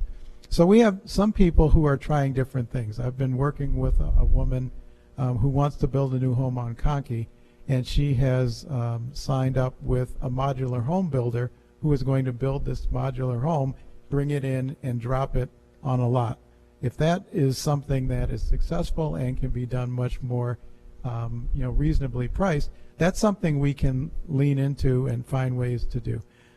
We also know that some folks would be okay with a smaller home. And most of the houses in our city, as you know, were built between 1880 and 1950, about 87% of our houses. They're starting to get to the point where they could be either rehabbed, and that's what THIP would do, or possibly replaced. So we have to look at that. But we will not overlook or ignore any opportunity. If there are ways to build houses less expensively, we want to look at it. If there are ways to help people stay in their homes, we will look at that. If there are ways to look at other solutions, we have, you know, a group of tiny homes that are being built on a property over in the Edgerton area. And if that tiny home community is successful, we believe there are other places that could be done. And we did have 2 developments that were market rate homes. A new road that we created, Brooks Crest, and another new road we created, Newcroft, where we built brand new homes that sold at market rate prices. So there are some opportunities to do that. But it's not a one-size-fits-all. It's a multifaceted approach that we have to take. And I agree with you, and I think that we do need a diversity in housing, and anything that we can do to break down the barriers to building new housing. There are people that are building new housing in Rochester and say that the bureaucracy is incredibly difficult for them to get the job done, whether it's the you know, needing to match the surrounding houses, even though the surrounding houses are falling down. You know, what are the creative ways that we can help encourage people to build different kinds of homes, different sizes of homes? You know I've heard you talk about co-ops and communes. Where are they? You know, I think this is the time where we all can recognize that we're in crisis and that we need to be thinking differently. And I just don't agree that spending all of that money to build single-family homes that will benefit one family one time and then they sell it for market rate. I just don't see that's how it's the best use of our money, when I've heard you say that rehabbing is less expensive. And so help me to understand, what does building a new single-family home do for the neighborhood? There's got to be something else. Well, I think one of the things, first off, the people who are buying these single-family homes, I don't know if you've met any of the buy the block families. I would urge you to please. But how is that different from a rehab? But look, let me finish.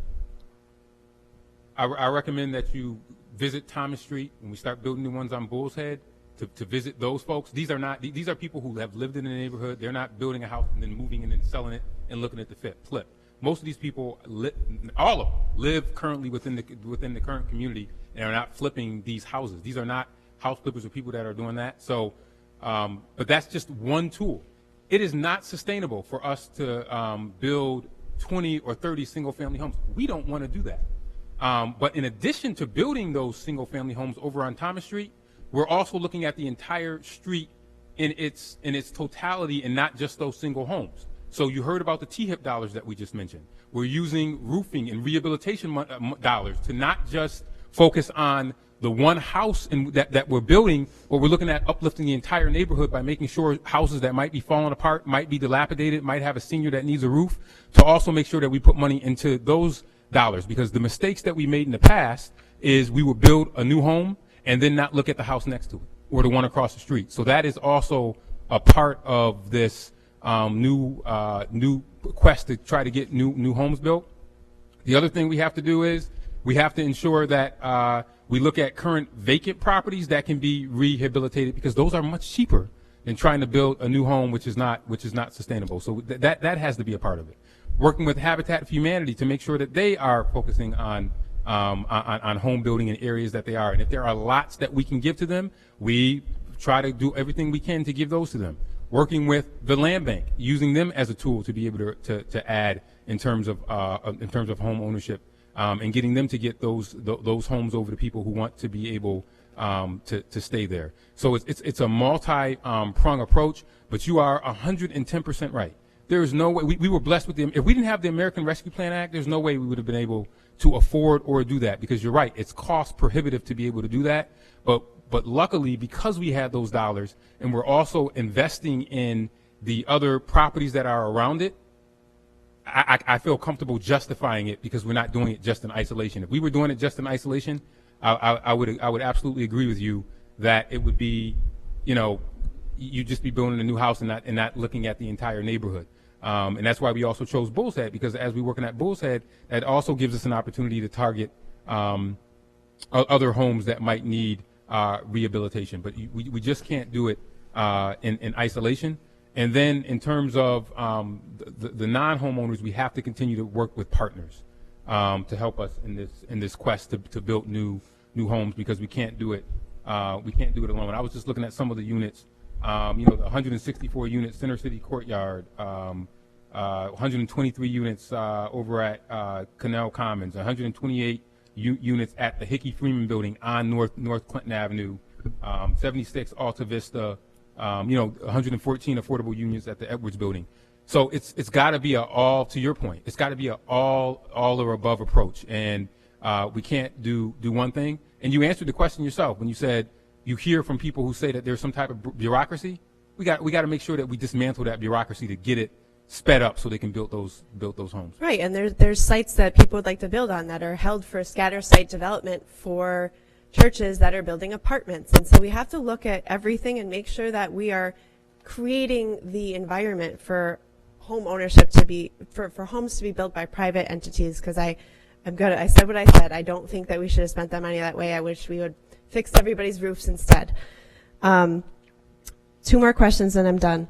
I know that we had passed recently the vacancy study to go out to RFP, and I know that we haven't decided exactly how we'll fund it, but should the city fund it, do you have an idea of where that would come from? Well, we did, obviously, you did approve that, so we will find a way to fund it. But it'll come from the NBD budget, or it'll either come from the NBD budget, or I know in past circumstances where we've needed things funded, council has been kind enough and generous enough to offer some funding. So whether council funds it, we fund it, or we do some kind of joint venture, we will find a way. Thank you. And last question, can we get in writing an update on the housing task force? Yes, we will get an update. You mean the housing quality? Yeah, we do quarterly. No, sorry, the Housing Trust Fund. Housing Trust Fund. HTF. But yeah. Speaking of the Housing Quality Task Force, we do updates every quarter, and we got one coming up next month on that. June 5th. Would you rather give us an update on the Housing Trust Fund in writing, or is there anything you want to add to it now? We'd like to give you that in writing, please. Okay.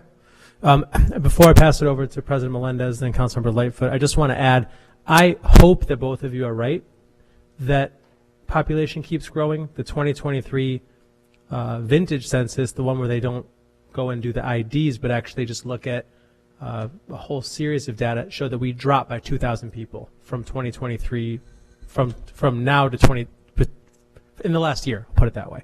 So, and by the way, so did Buffalo, so did Syracuse. Interestingly, Albany seemed to gain population, but I don't know that we know the story about population numbers, and the data seems to be telling a different story at the moment. Right, yeah. And just whenever I talk about population, I'm talking about, I mention the city sometimes, but I mean the region, so to speak. But you're right. I mean, these numbers are all over the place. But I do think that we will see more people coming here. We definitely have climate refugees coming to Rochester and to the region. So the developers are worried. I'm worried. And in terms of building permits, we have seen some of the highest numbers of building permits that we've seen in the history of Rochester, which means that people are building these units, so that they will come. And I think the population numbers lag a lot of the building that we are seeing. But it's definitely a long-term thing. But they will be, people will be coming here, mark my words. We may not be here, all of us may not be sitting in this room, but population is going to increase in Rochester. You said Councilmember Smith. Councilmember Smith. Followed by President Melendez, Councilmember Lightfoot, Councilmember Monroe. Yes, so my questions as they relate to the KPIs and the 5 zip codes we've been discussing this morning. So for under the aligned zoning code, KPI A1, no, not A1, let's go to A2, new affordable units. Can we get a breakdown of the new unit builds in the 5 zip codes we mentioned this morning? Maybe just attach a percentage to that, like of the total builds, what percentage was done in 14621, 13, 08, 05, and 11? Okay, and I apologize. I wasn't here this morning. The mayor was, but what were the zip codes again? No, they're basically looking. We talk about our zip codes. our Then top that, one. yeah. So we want to quantify and show, because all those places that I just mentioned, all those bills are happening in those zip codes. So we want to make sure we're quantifying and showing where those investments are being made, being made there. Similar to the press conference we started doing in 2022, where we show the investments that were being made in those particular zip codes. Exactly. And the same for D, rehab existing units. Percentages are fine. Also for H, eliminating neighborhood blight.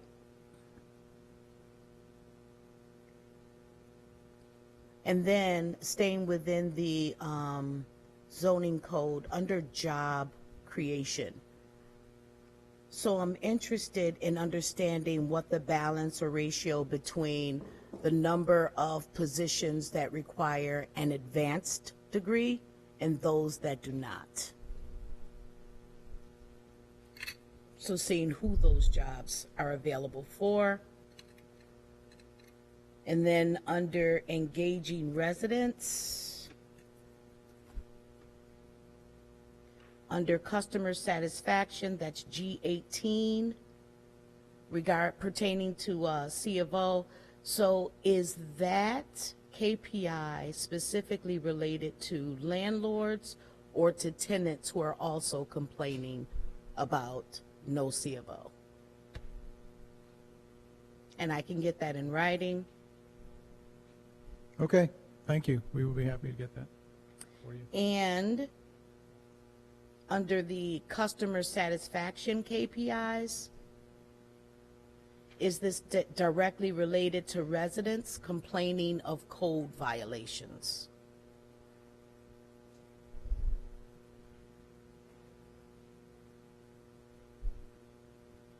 Okay. Anything else, Councilmember Smith? Yes. Under increasing community engagement, I know it states that you are attending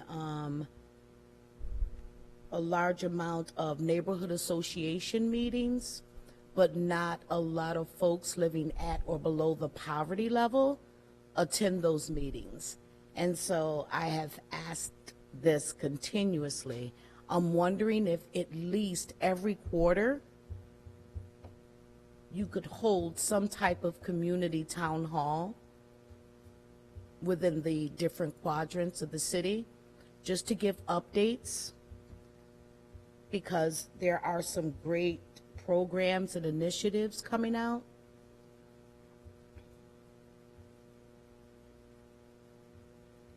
And then finally, in creating a path for home ownership, and I think we've discussed it to some degree, but what are some innovative ways you are supporting home ownership for those who are living at or below the poverty level? Because I wonder about traditional bank lending processes and whether or not those folks are able to acquire a home.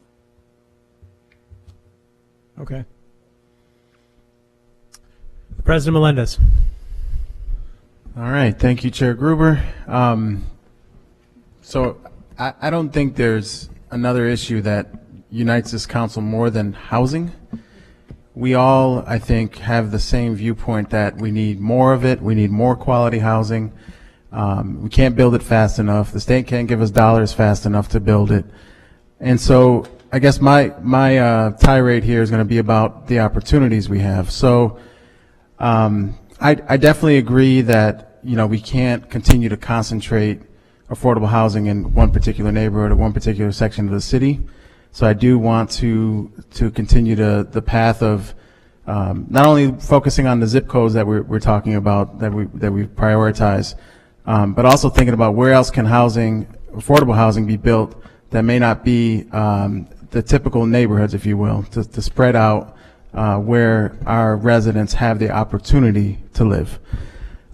With respect to the land bank, I know I brought this up multiple times, and I think whether it's directly in the budget or not moving forward, we need to, in my opinion, we need to start rethinking the use of the land bank. I'm going to keep bringing it back up because I think that it's an important asset that is underutilized. I can't stress that enough.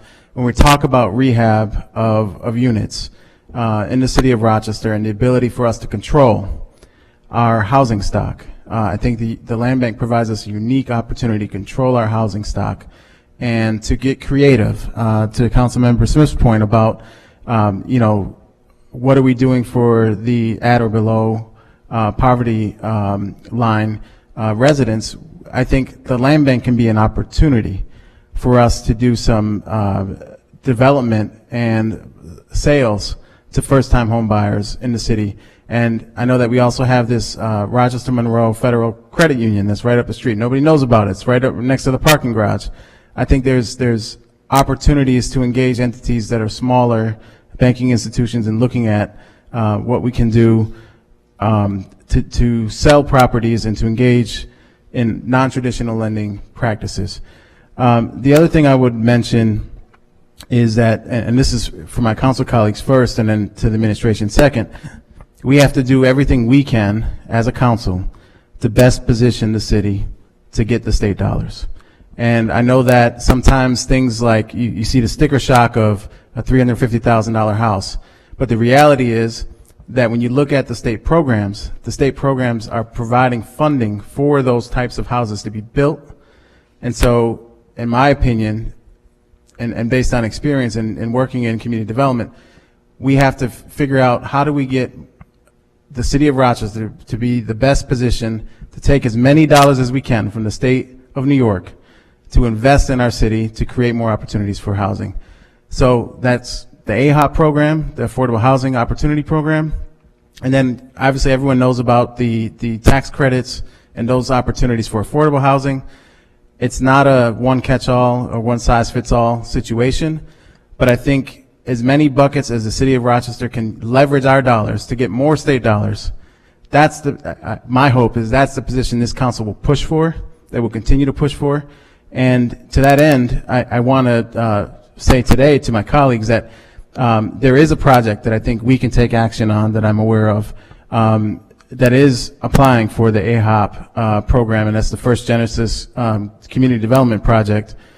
This is near Hudson Avenue, where they're building, I believe it's 22 single-family homes, and they have a small funding gap, which I think I'm going to say this. I'm going to propose to the council that we consider that. So it's everything we can do for housing. Everything we can do, we need to be all in. So now I'll get to a question, now that I've gone through my tirade. So as we look at the coming year, and I know that the land bank's a separate entity and that we have to treat it separately, but I do wonder from an investment standpoint, what are some of the barriers to through the land bank or through other processes like our home buyer services program, to turning over properties, right? Because I know that there's some requirements that a property has to be up to a certain standard in order for us to sell it or to relinquish it. You can't just put money into a property and it still has code violations and sell it if it's through city programs. So could you maybe walk us through some of the barriers that we might be facing so we can think about ways in which we can be helpful moving forward? Sure, yeah, I will say a couple of things, and then we have our Land Bank Board Chair and also our Land Bank Executive Director here today, and they might be able to add some additional information. But having sat on the Land Bank Board for a number of years, back when it was first started in 2013, the biggest challenge that the Land Bank has is that they have to purchase the properties that they own. So the land bank, at least at the present time, has the opportunity to go to the auction and bid on properties that are being auctioned. And right now, currently the law allows the land bank to have the first bid, but they have to bid at whatever the amount owed is. So if you have a house that has $30,000 or $40,000 in back taxes, the land bank bid has to be at that amount. Now they get the property at that amount, but generally speaking, and I will ask our land bank executive director to add a little bit of information. But generally speaking, the properties that the land bank acquires are not properties in the best of condition. If someone hasn't paid their taxes for a few years, they also haven't paid their county taxes, they more likely than not have not paid their mortgage, and they haven't really done many repairs. So when the land bank acquires these properties that they have to pay for, they are typically in a condition where they require major work: a roof, a furnace, a water heater, a new kitchen, a new bathroom. So there's a lot of renovation work. So what the land bank currently does is we acquire the properties, and then we have a number of land bank partners who actually do the renovation. So once the land bank acquires the property, they then transfer it to the renovation partner who does the renovation, and then they would sell the property. So that's what we're currently doing. The advantage of the land bank having the property is we can ensure that it goes to an owner-occupant if we're selling it. If we sell it to a partner, the partner, we encourage them to sell it to an owner-occupant, but they're not required to.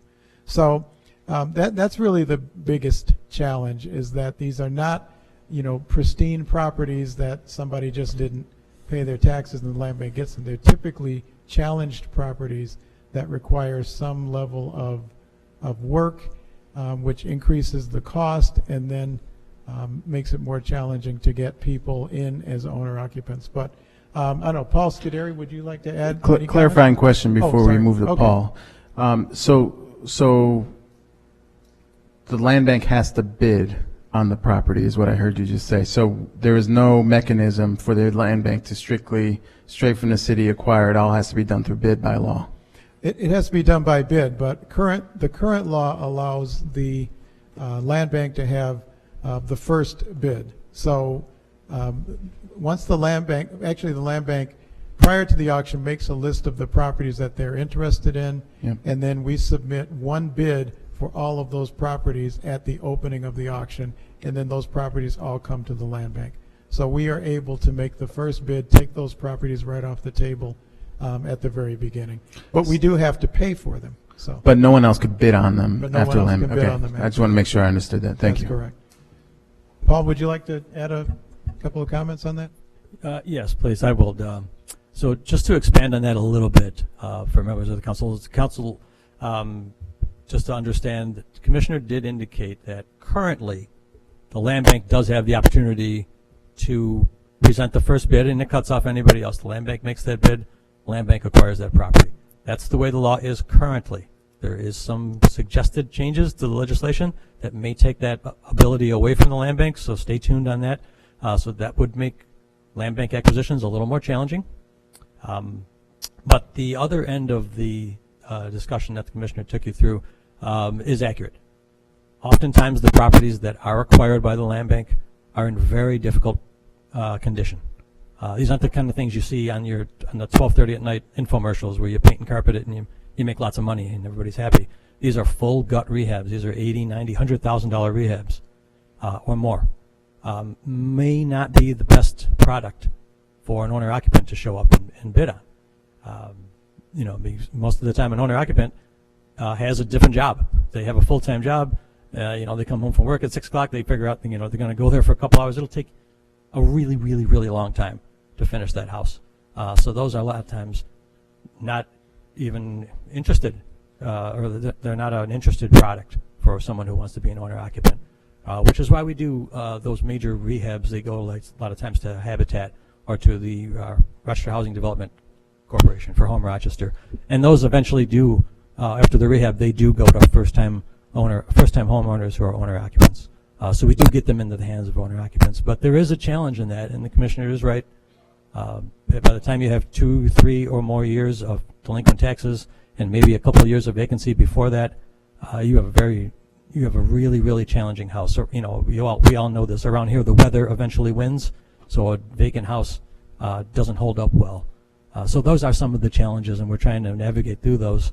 But they're challenges that we've had in the past, that the city has had, and we've found a way to deal with. But sometimes there does come a point where there's a financial component to it, and where maybe it just doesn't make sense to do it, and then that house has come to the end of its effective life, and maybe does need to be demolished because it just doesn't make sense to demolish it if it's got structural issues. So we do have to navigate those things as well. But we are doing our best, and we are trying to figure out a way to best utilize the resources that we have and try to make these properties useful and productive again. Thanks. We're going to keep the conversation going. Want to be mindful of time here. We have Lightfoot, Monroe, Harris, and then we're going to open it up to the final two bureaus after that. Okay, thank you, Mr. Chairman. Very quickly, just want to add a comment or suggestion to talking with some of my colleagues in the National League of Cities in different places when we're having our little conversations at those with those individuals. One of the things that we used to do, and I don't know if we still do it, we may do, focus investment. Oftentimes what I find out what's happening is the challenge is trying to spread the dollars out over the whole city.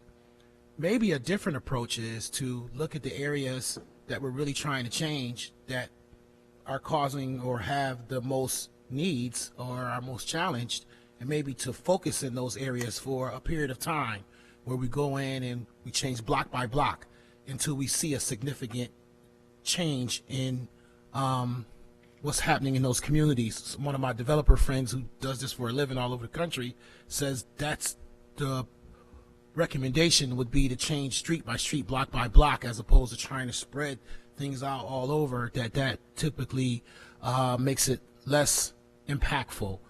So I would just offer that for consideration, and maybe we think about the strategies around it and maybe look at focusing our investments more strategically and long term in areas that are most typically disinvested in. But that's just suggestion. My questions it can be done in writing if it's okay. The status of the landlord registering their properties on the city new property management portal. I would just want to say kudos first of all to the folks working with you, Commissioner Miller, because I had a constituent come to me who has an LLC who was having issue with logging on, and there's a new system. And then so you can when you log on to the system as an LLC, it requires you, if you're an LLC who also is the person that's responsible for being the maintenance person or the call person, then it requires you to log into another email address. And so there was a little bit of a glitch in the system, if you will, and I didn't really recognize it till I myself tried to do it myself and realized that even with the when you populate your name on the thing, if you populate your whole name, it won't allow you to go further into the system. And that's something that we discovered, even with the supervisors working together. It took us a while, even on the phone, to figure out that glitch. But what I liked about it was that people are not being penalized because it is a new system, right? And there's some problems with that. But my question is, what are we seeing with compliance with this new property management portal? I'd like to see that. And I don't know if this question was asked, Mr. Chairman. If it was, then forgive me for repeating it. How many people do we anticipate serving with the rehab grants? I don't know if that was asked. And what is the screening process for applicants? How are the applicants notified that they've been awarded with the grants? And I'm going to ask this, and it may already be happening, but I would just ask that it be lifted even more, because we hear a lot, our council, at our Speak to Council sessions, out and about from constituencies, especially our seniors. I would offer for consideration that we create a better way of understanding the grant process and its calendar of when they're available, what's available to who, and when that stops. Because I don't know my constituents, maybe I'm just me, but I get a lot of those questions, and oftentimes I don't kind of know how to field without sending them to you, Commissioner, and I know you're inundated with all kinds of calls. But if you empower us as council members with that knowledge of when do these processes start, how do you apply, because especially, and can't just be internet, because everybody, the digital divide is real. And a lot of our seniors, they've told us, we don't do that internet. Like, we're not messing with that. You know what I mean? So we need graphics, and we need a calendar, and a way of, and I don't know how you do it, but a way of being able to access the data around grants, what's available to them, how do they apply, if they're still available, cutoff time. You know, we need to be able to answer all of these questions around these new opportunities and these homeowner grants, and because God knows we can never have enough of those. Everybody wants that. Everybody wants to get into those programs. There's not enough. They can't get in. They don't know how to get in. They don't know when they stop, when they start. All of those are questions that get asked all the time because those are programs that are great, but they're just they're underfunded, as of course we never gonna have enough money, and it'd be helpful to empower us, the council members, with as much knowledge as possible around the whole grants and what's available and how can we engage our constituents around that.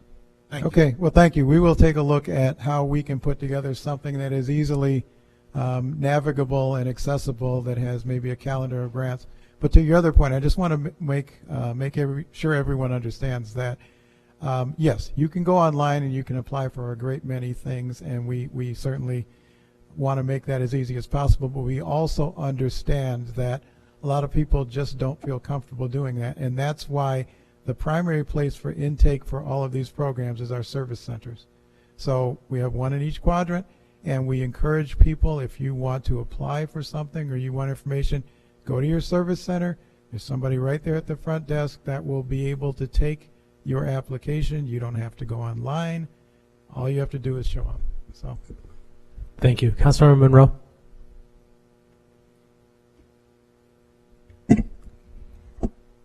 Could I have a list of the Infor system so we know what functions are public-facing front end, and then what are the back end pieces that city employees are able to see? So I'm imagining that would be a list of the actual items, and then I understand there are different reports that could be run. So what would be those functions that could be run? You know, the comparison between the two? yes.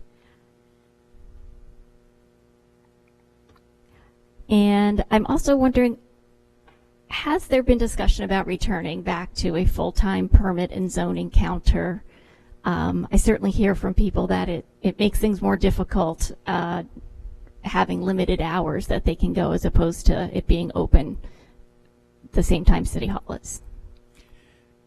Okay, so for the information, we will certainly get something to you in writing that explains what features and functions are available. As you know, we're still implementing Infor, and so it is very much a work in progress, but we can certainly give you the current state.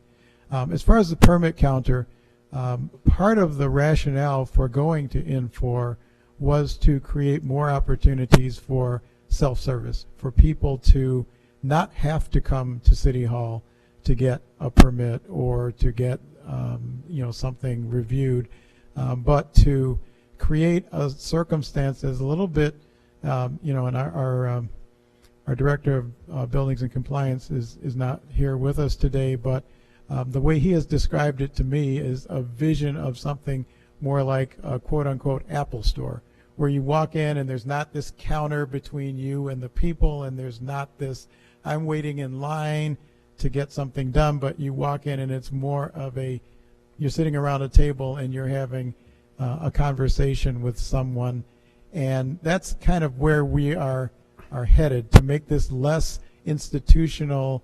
And I'm on one side of the counter and you're on the other, and I'm right and you're wrong, and we're not going to approve this for you, and but more of a how can we help you do what you'd like to do. You want to put this fence up, here's how we can help you, here's how tall it can be, here's where it has to be located. We want to be able to help people, as opposed to making this a confrontational situation. So as we do that, we will also certainly address the question of how many days a week, how many hours a day. I would be not expecting that we could go beyond the Monday through Friday, just because of all the other challenges of getting into the building. But there is the possibility, as we discussed with the other applications, that some of this could theoretically be pushed out to the service centers and could operate a little bit differently. So we're looking at all of that, but the thing that makes that possible is the change in technology. So as we continue the change in technology and the implementation of Infor, we will continue looking at ways to make that process a little bit easier and a little bit less, perceived as being confrontational. That sounds excellent. Especially looking at, some of the simple things like fencing, or contractors who are just doing, basic plumbing and things of that nature, that they would even be able to do it online as opposed to having to do the extra step of coming in. So that's very, that's great. And just one comment, and I don't know if you can provide me numbers on this. So as we're investing in housing, are we looking with the new builds and rehabs, and maybe New York State already defines this as something we have to do with grant funds, but to have them sustainable, high efficiency appliances, as well as if we are doing geothermal wells, solar, things of that nature, because certainly someone going into a net zero house would certainly be a great way to reduce their overall costs. And then through something like the financial empowerment centers, for people to better understand how they can put money aside to make sure that they can handle emergencies that might come up. Okay, thank you. Thanks. I'm sure that your colleague next to you gave you that question, because there's never a conversation we have where he isn't talking about net zero housing and passive housing and geothermal. So, and we actually drove out and looked at a passive house, and it is something that we need to try and encourage, and the closer we can get the price and the cost differential between a typical house and a passive house, if we can continue to close that gap, we can certainly push for that. But as you know very well, the state has already directed us away from natural gas. All of the houses that we are building are all electric. They have heat pumps, in passive air heat pumps, instead of a typical gas furnace that you would see. They have energy efficient appliances, and all of the houses, the by the block houses, have stove and a refrigerator and dishwasher and a washer and dryer, and they're all energy efficient. So we are moving in that direction. We will continue moving in that direction and looking at ways to get us closer to passive houses, because again, as your colleague often reminds me, if we can make the utilities less, we've actually increased that family's income. Right. Thanks. Thank you. That's exciting information. And I just wanted to mention, when you were talking about someone who's doing modular homes, certainly that can be such a great way to have things done at a lower cost, and they can also be highly efficient. So thank you. Vice President Harris. Thank you. I'd like to ask a question about, I saw, actually I have a comment and a question. I'll start off with my comment. I noticed that on page 13 that you guys are bringing back a version of the Dr. Block. So I'm really excited about that, and if you can provide an overview of that really quick. Sure, yes. We have been really anxious to find ways to help reduce the level of, I guess, all you can really say is just clutter and debris and litter that we find in our city. It's not something that we think is in keeping with our status as a high-quality city.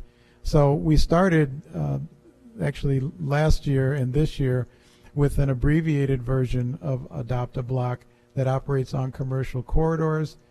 We have teams out every day, and we're partnered with Environmental Service on this, so that they clean the major corridors. So West Main, Monroe, a number of corridors have teams out there that are cleaning. What we're doing is kind of taking that a step farther and really creating a program that will engage not only those teams but the typical resident into really taking a look at what's happening in the city and how they can participate. So that's what you'll be seeing. You'll start seeing posters and banners, and I saw them passing out little trash cans with stickers on them last week. So the mayor wants to add. Yeah, and I don't know if you've seen our branding of Respect Rochester campaign. That's what that's all about. The big red stickers that you are seeing there, that's part of this entire process. And even in Clean Sweep, we had embedded on the Clean Sweep T-shirts they were lime green this year. The Respect Rochester campaign that's there. I have this goal. It's definitely pie in the sky, but I think if you don't go pie in the sky, you won't go high. I want us to be a litter-free city by in the future. Now, we won't get there just by the city doing it. We have to make sure our residents are engaged in this, and how we can do that is this Respect Rochester campaign, this Adopt the Block campaign, to really make sure that we keep our city clean. And I will say, not to brag, Rochester is definitely ahead of most cities. We do a good job in terms of the cleanliness of our city. I want it to be even better, but these types of things they work, but they work best when you can engage residents to be a part of the solution, and that's really what Adopt the Block is all about. And then also making sure we provide the equipment, if necessary, to different organization that wants to do that. I was just on Genesee Street on Saturday in the pouring rain, and we had Enon Baptist Church, the Boys and Girls Club, the school that was on Genesee Street, all up and down Genesee Street, cleaning it, planting flowers, and that's the type of thing we want to see in all neighborhoods across the community. And Adopt the Block will help to get us there for sure. Well, I got one question. I'll submit the rest in writing. That leads into code enforcement in our community, especially in the South and 19th Ward, in the South District and 19th Ward, and over the other side of the river. Often we get complaints from residents about code enforcement, mostly renters. Landlords are not in compliance. What can you guys do? I mean, what does this budget do to address that? Well, code enforcement is a critical part of everything we do. It is, by numbers, the largest department that we have. It is by function a department that is, quite honestly, one that I spend the largest portion of my time on. And in this budget, we've moved the manager of code enforcement to be a direct report of mine, just for that reason, because I want to make sure that I have absolute direct knowledge and understanding of what we're doing in code enforcement. We are fortunate now to be fully staffed, which is a situation we have not been in the past, and in previous years you have authorized additional people. We do have them all now hired. We still have some CEOs or code enforcement officers, but we also still have some CEOTs, code enforcement officer trainees. So as the trainees, get through the 2-year training, they become CEOs. So we still have a few that haven't quite made it all the way there yet, but they are actually out working in the field. The new system that we've talked about numerous times lets them go out into the field with a handheld computer that allows them to see what they're working on for the day, what places they have to go to. So we've improved the efficiency of that process. But the thing that we're really working toward is making sure that the property owners understand what they have to do to be code compliant. And I will use an example that I think about when I try to think about this. When my car inspection is going to expire, I don't wait until it expires and say, oh, this expired. Maybe I should think about getting a new inspection sticker. I look at the sticker and I say, this is going to expire in a month. Let me check my car and make sure that all the lights work and everything before I take it to the inspection station so that I have a better chance of passing. And that's what we're trying to get to. We want these property owners to inspect their properties. We have a list. They know what we're going to inspect. There's no reason that they can't go through their house and say, do all my smoke detectors have batteries? Do all of my electrical outlets have a cover? Do all of my switches have a cover? There are so many things that we inspect that they could inspect. Does this stair rail, is the stair rail in place? And if it's in place, is it sturdy? I mean, there's no reason that we should show up at a house and have to inspect it and find a long list of things that then we have to give them, and then they get time to fix it. And meanwhile, the tenant is still living in a situation that's not sufficient. If there's some kind of an infestation, the landlord can fix that. We don't have to tell them that. They can they can hear that from the tenant and fix it. So, it has to be a little bit of a carrot and a stick. The stick right now, we have the stick. The carrot is we're looking at other ways. If they can do these inspections in advance, if we can show up and there's nothing to do, maybe they can get a little extra time for the next inspection, or maybe there's some other way of providing an incentive for them. And so we're talking about this incentive-based inspection where, if you're doing the right thing and if your people in your properties are living in good conditions, then let's, treat you better. And if you're not, then, we have to come after you. So just my one follow-up is. Final question here, Vice President Harris, okay? Follow-up to what he had to say was when the out-of-town property owners, what would be the solution? Because they are the ones that are the most problematic. Well, so out-of-town property owners are anyone that lives outside of the 13000 to 14000 zip codes. So it's typically about a 45-minute radius around the city. If you live outside of that radius, you have to have a person who lives within that radius who is responsible for the property. So even if you live in, East Timbuktu, which some people do, you have to have a local person with a name and address and a phone number that we can contact. You can't just not have any contact and have a property that you've never been to and don't have any actual relationship to. So we require that, and our new system gives us better ways of tracking that. But we do insist that you have a local contact person with a name and a phone number and a way of reaching them. Thank you. Okay, for the sake of time, go ahead, I Mayor. just wanted to quantify just something on code enforcement, and we'll have an updated numbers next week when we give another update. But since last year, this is only up through January. First off, this budget maintains the number of code enforcement numbers that we've added. We've doubled the number of code enforcement folks that's still in this budget. It was there before, but in less than a year, 36 cases were taken to court that involved 89 properties, 505 units, 3,750 violations, and over $500,000 in fines that were awarded. I think the actual number is 531,182 over that time frame. So this budget continues to maintain that issue with code enforcement. And I would point out, 5 years ago we didn't have this. We doubled the number of code enforcement officers that we now have as it relates to our quest to make sure that we improve housing quality in the city. Thank you. We are going to open it up to all sections, and we're going to go up and down the dais one time and give everyone one or two questions. Councilmember Lupien. I'm just going to read these into the record, but except for the first one, which, Mayor, where are our Respect Rochester T-shirts? Oh, they're ordered. Did you get your little garbage cans yet? No. Oh, we got to get little garbage cans over to you as well. But yeah, we ordered another set of the Respect Rochester T-shirts for everyone. Thank you. So my questions are, can we get an update in writing on the property manager licensing and rating system?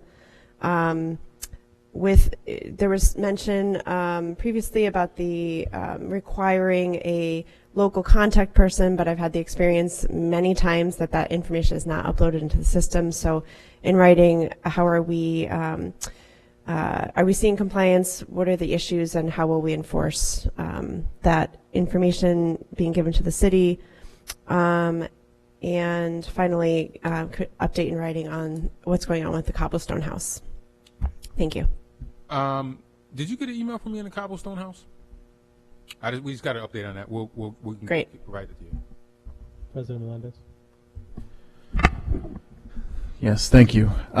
So a couple quick things. So for neighborhood preservation, I just had a question about NBN 2.0. I know it's not ready to rock and roll yet, but will that be under neighborhood preservation, or we're not sure where that's going to land yet? In NBN 2.0? I don't think we decided where exactly it's gonna land yet, but as you know, that is a major priority for me. Thank you for being a part of the team that's working on that. I think more to come on NBN 2.0, but we're excited about it. We'll have more to report on where it's going to be. Right now, the dollars, I believe, we stuck them in Commissioner Miller's department, but TBD on how it's going to be structured within his department. Got it. Thank you. So this next piece is just a follow-up from shortly after budget last year.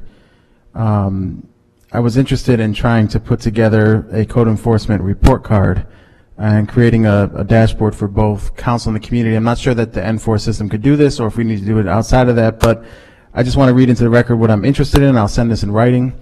So creating a dashboard that looks at the number of code violations that we have currently, both health and safety and general issues. I want to be able to drill it down by council district, by NSC office, by zip code, C of O compliance, the number of units that are out of compliance, the number of units that are pending inspection that are scheduled, number of units in enforcement, whether there's, so basically if there's no inspection scheduled or unresponsive. Nuisance abatement, I know we have access to a lot of this data, but I want to get it in one place. So number of properties with current nuisance points, 6, 10 or greater. And then properties that are pending closure. Inspections completed, I want to look at 3-month periods and 12-month periods. Inspections scheduled, open cases, and then I want to be able to dissect this data by council district, inspector area, and NSC office, unless we're able to align that with council districts too. Mr. President, do you have a bug in the I planted the seed last July, so I'm reading a document from last July, honestly, but I want to reiterate it here into the record, and I'm glad that there is a bug somewhere. So I'd love to hear what's underway, and if not today, in writing, next steps. Yeah, on we'll this. provide this in writing, but 3 letters for your chief data officer. But we do have, that we've been developing, not ready for prime time yet, a beta test of exactly everything that you're talking about, and that will be very useful for the administration, and then the conversation will be how that would look, how something like that might look outward facing. I have a data retreat coming up, I believe next month or the month after, but that, what you just read, is something that our chief data officer, that will be a big part of his job. But we do currently have something that is not ready for prime time yet, but does encapsulate just about everything that you've talked about, that I've seen. So yes, that we have not forgotten about what you read there, but that is something that I also have asked for as well. So more to come on that. Thank you, Mayor. I think council having visibility to that data would be tremendous. Thank you.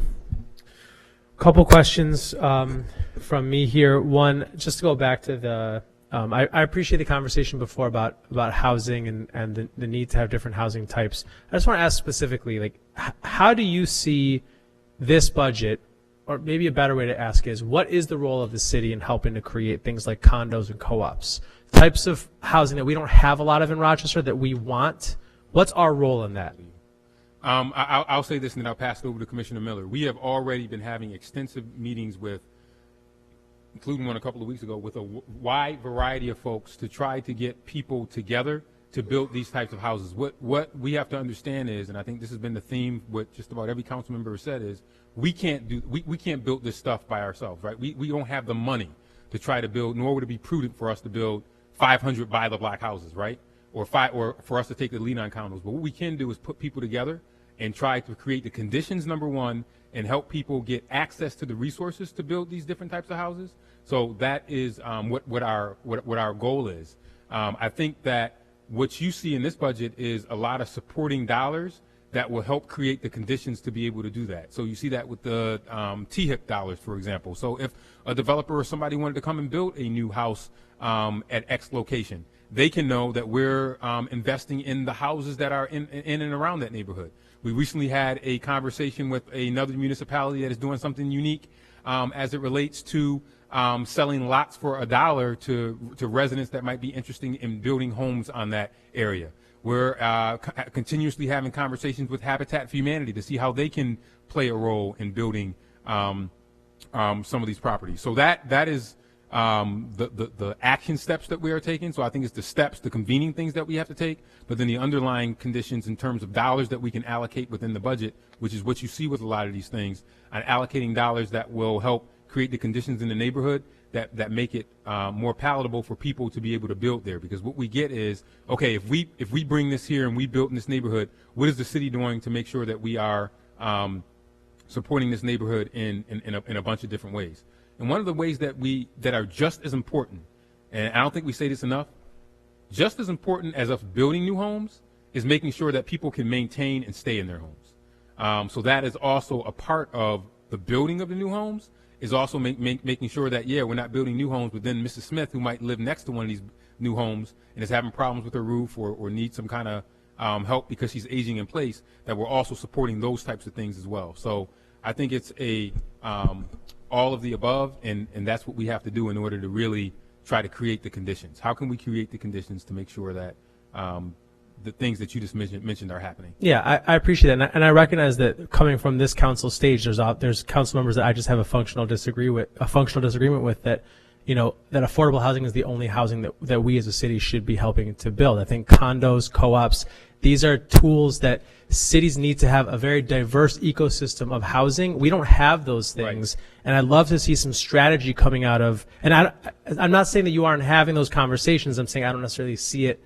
in how we're spending our resources. So I'd love to see some feedback over the course of the year as to what the strategy is to help create those conditions, as you said. Yeah. But for the sake of time, I'm going to have one final question, and then a comment, and then I'll pass it this way to finish for the day.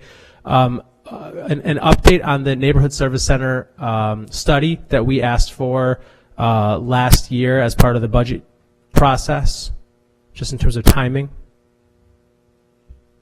Okay, I'll give you a brief answer on that, and if you'd like, we can add more. But we have been through the process of putting together a request for proposal. It has been out.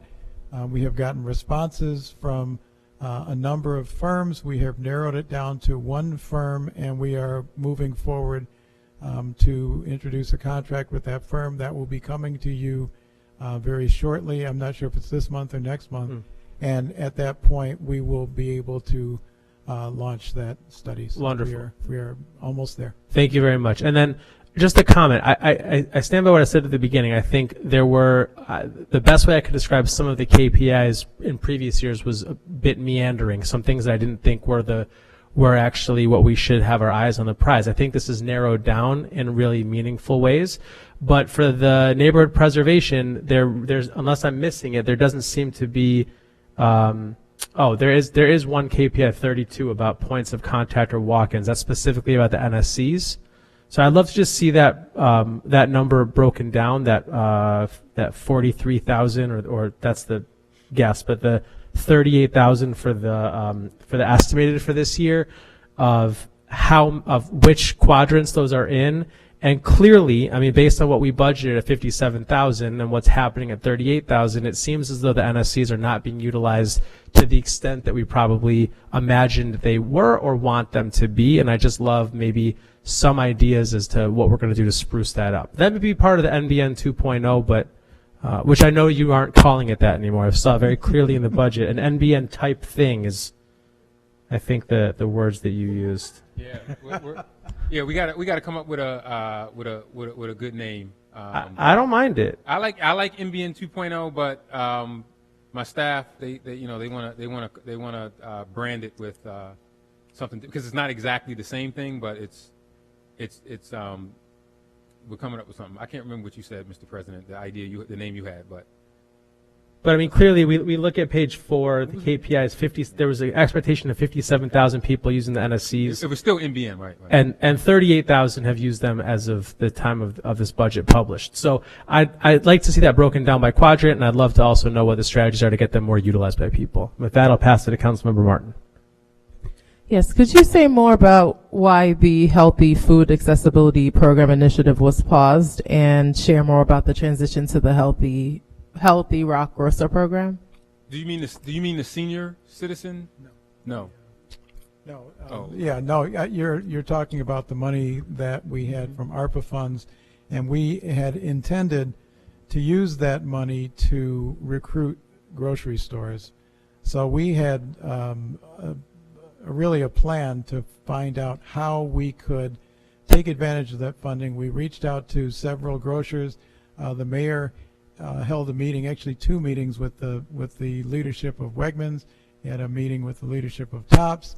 We met with folks from Save-A-Lot, and we were, kind of working our way toward finding ways to help leverage the ARPA funding for supermarkets or grocery stores. And then our consultant told us that the money could not be used for that purpose. Got it. So as a result of that, we had to shift gears, take the money that we were going to use for that, and find something else to do with that. So working with our communications team, we came up with the concept of the Healthy Rock Grocer, because we do have a number of grocery stores, and they're not supermarkets the way we would tend to think of. And in Rochester, if somebody says, I want to go to the grocery store, what they really mean is I want to go to Wegmans. But we don't have that opportunity. But what we did want to do is make sure that the stores that we do have are encouraged to sell healthy foods. They can't all just sell chips and soft drinks. There have to be some other things. So if we can encourage them to add some fruits, to add some vegetables, to add some even frozen vegetables if necessary, other things, that would help us make healthier foods more accessible to more people. So this concept of the Healthy Rock Grocer was based in the idea that when you go to these stores, they have these giant bottles, pictures of giant bottles of soda or beer, things like that. They get these things free from the merchandisers, and they are really excited to put them up because they think it makes their store look more official. Our idea was if we came up with something that we would provide them for free, but it would identify them as a Healthy Rock Grocer, we would go out to all the stores, we would inventory, and if they met a certain criteria of having enough healthy foods, then they would be essentially certified as a Healthy Rock Grocer. We would give them this material to put in their windows, merchandising materials, shelf tags, floor stickers, that would encourage them to continue selling healthy food. So we have 24 right now, and we're continuing to look for more. You ever heard of FUBU, council member? I have. Where for us by us? Yeah. What we realized is that some of these big grocery stores, I love them, but they're not investing in us. So we're saying we're doing FUBU, for us by us within these stores, and we're highlighting them, making sure they get the resources to be able to do that. I was upset that we couldn't use the ARPA funds for that purpose, but I don't want to get in trouble with the federal government, so we said okay. So we shifted to that, and I call this our FUBU motto, and that's what we're doing. 999 Grocery. They got some of the best chicken around, right over in the South District. DNL, Empire Meats. These are all places that we're investing in to get them up towards being able to serve our community. So it's kind of investing in our own community as opposed to waiting for somebody to come save us. But that still has not stopped us from working with the stores that are interested in coming into the city, such as Save-A-Lot, Aldi's, what's the other one? The other Save-A-Lot, Aldi's they were going to build, the one on Lake Avenue, the one on University, Price Right. So we're looking at those, but so it's a double-edged sword, but it's important for us because we want to make sure we get these healthy food in our neighborhoods, and we want that bodega type feel that they have in New York. Sounds good. Thank you. Councilmember Monroe.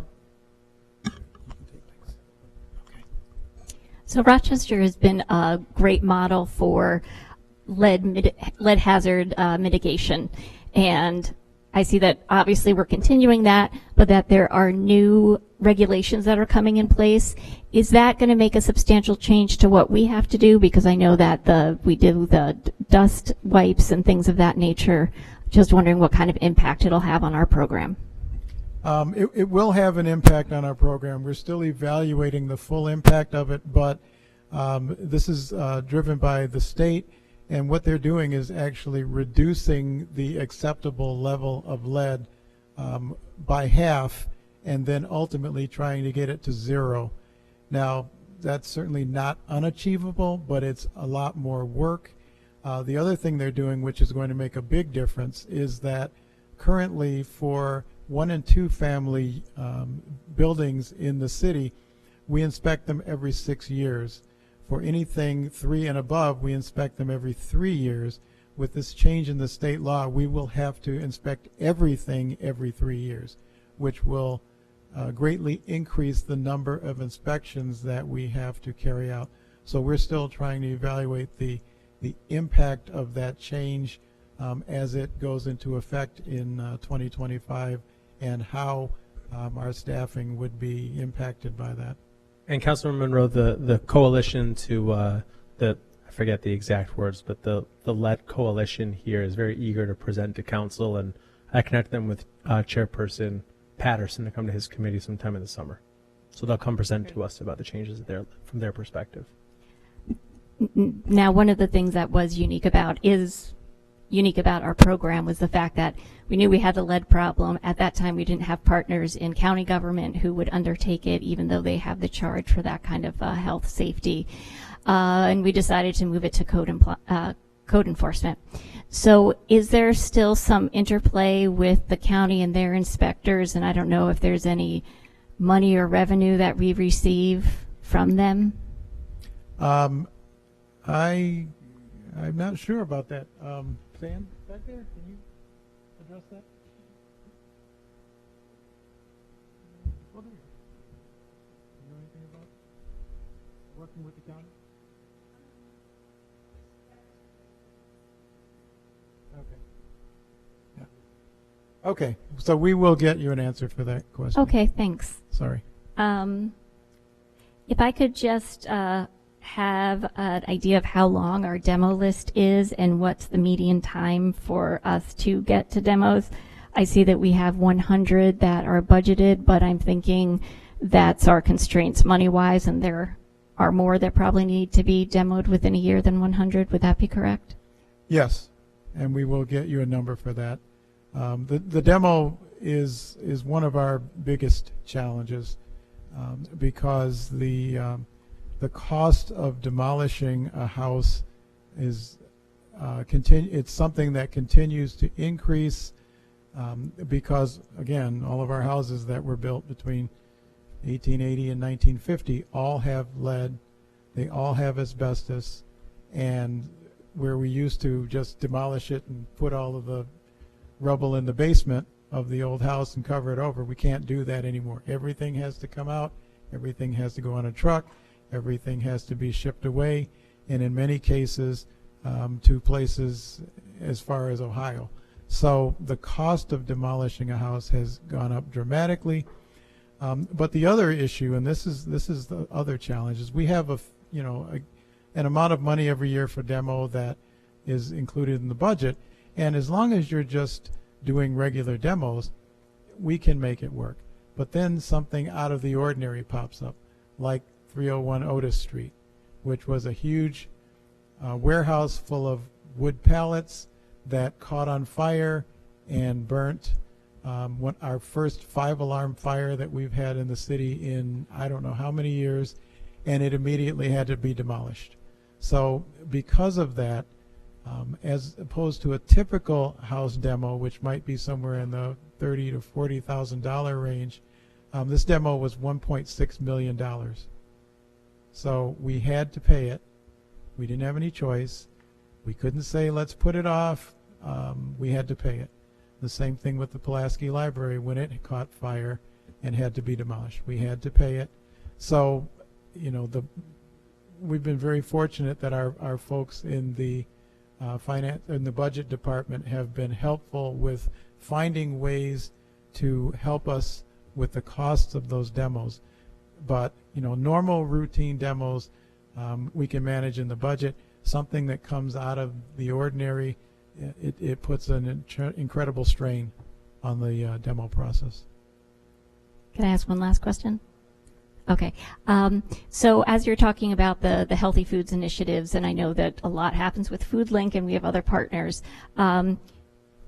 is there any movement, and I don't know exactly how they work, but for cooperative markets, like an abundance type of market where, there could be buy-in from the community as well as, some hired staff? We certainly support that. We've been strong supporters of abundance to the extent that the deputy mayor actually went over and negotiated with the property owner to try and reduce their monthly rent. I mean, we do everything we can to support all of our businesses, but the co-op, if there were more co-ops or more folks interested in creating co-ops, we would certainly support that, just as we support abundance. It is a challenge, and what we learned from them is that they're always just right on the edge of being successful. It's, you know, and I don't know if it's just maybe not enough money for advertising, or it's harder to get people to realize that you can actually go there and shop.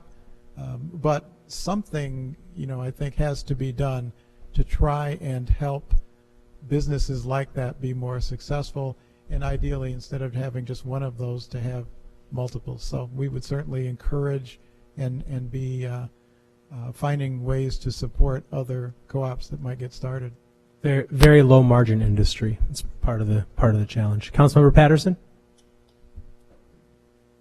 If I can get this in writing, direct your attention to page 16, appropriation by activity. Buildings and compliance, we're looking at a $10 million drop from the previous budget to the current budget. If you can just explain that in writing. Or actually, it's a $10.4 million drop. That would be greatly appreciated. That completes my questions. Councilmember Smith. Yes, in writing is fine, but the conversation regarding energy efficient housing, great stuff, and I'm wondering where we can find that, if we can find it, in the climate action plan. Okay, thank you. Any final questions from folks? If not, the first day of the budget hearing is adjourned. Thank you very much, Commissioner Miller and your team, for your time. Appreciate it. Thank you very much, all of you, for your questions and your thoughts.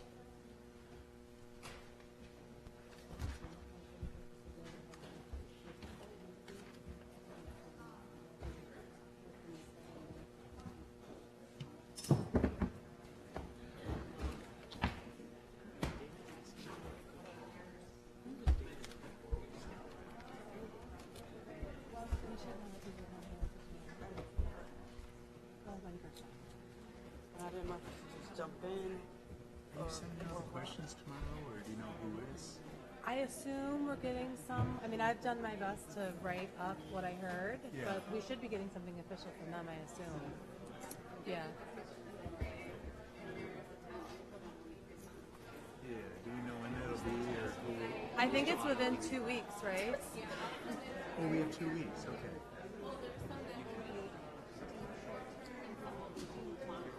Okay, the reason I asked, I'm going to be in Dallas tomorrow.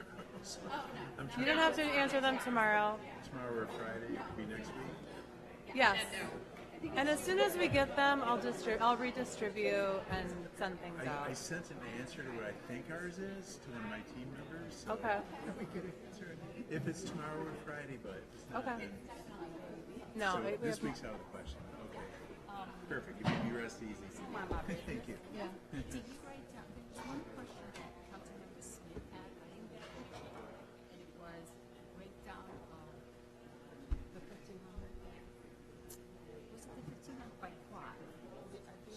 Someone was asking, I don't know if it was her, about your points of contact KPI. That was gonna work. And they want to break down by quad. And he wanted the strategies, how we're gonna do that. Correct. And we just wanted to set up false expectations by the minimum. I know. So we'll explain that. We already have some language around that. There was questions that they were asking that we've already responded. Oh, she's especially the ones you and I were working on yesterday. Well, the ones we were working on yesterday, we only received on Friday, so we haven't responded to them yet. Those I just sent out to get language so that if they ask them today, they could respond. Okay. And then I think my assumption is that everything in that list that we've already worked on, we have to reply to, and then anything new that's asked today, we'll also have to reply. Okay. She gave her recommendation at town hall, quarterly town hall, which technically we kind of do to the quad meetings. Yeah. But not everybody comes to the quad Yeah, meetings. So I get what she's So saying. we'll work to put together language for all the questions. Okay.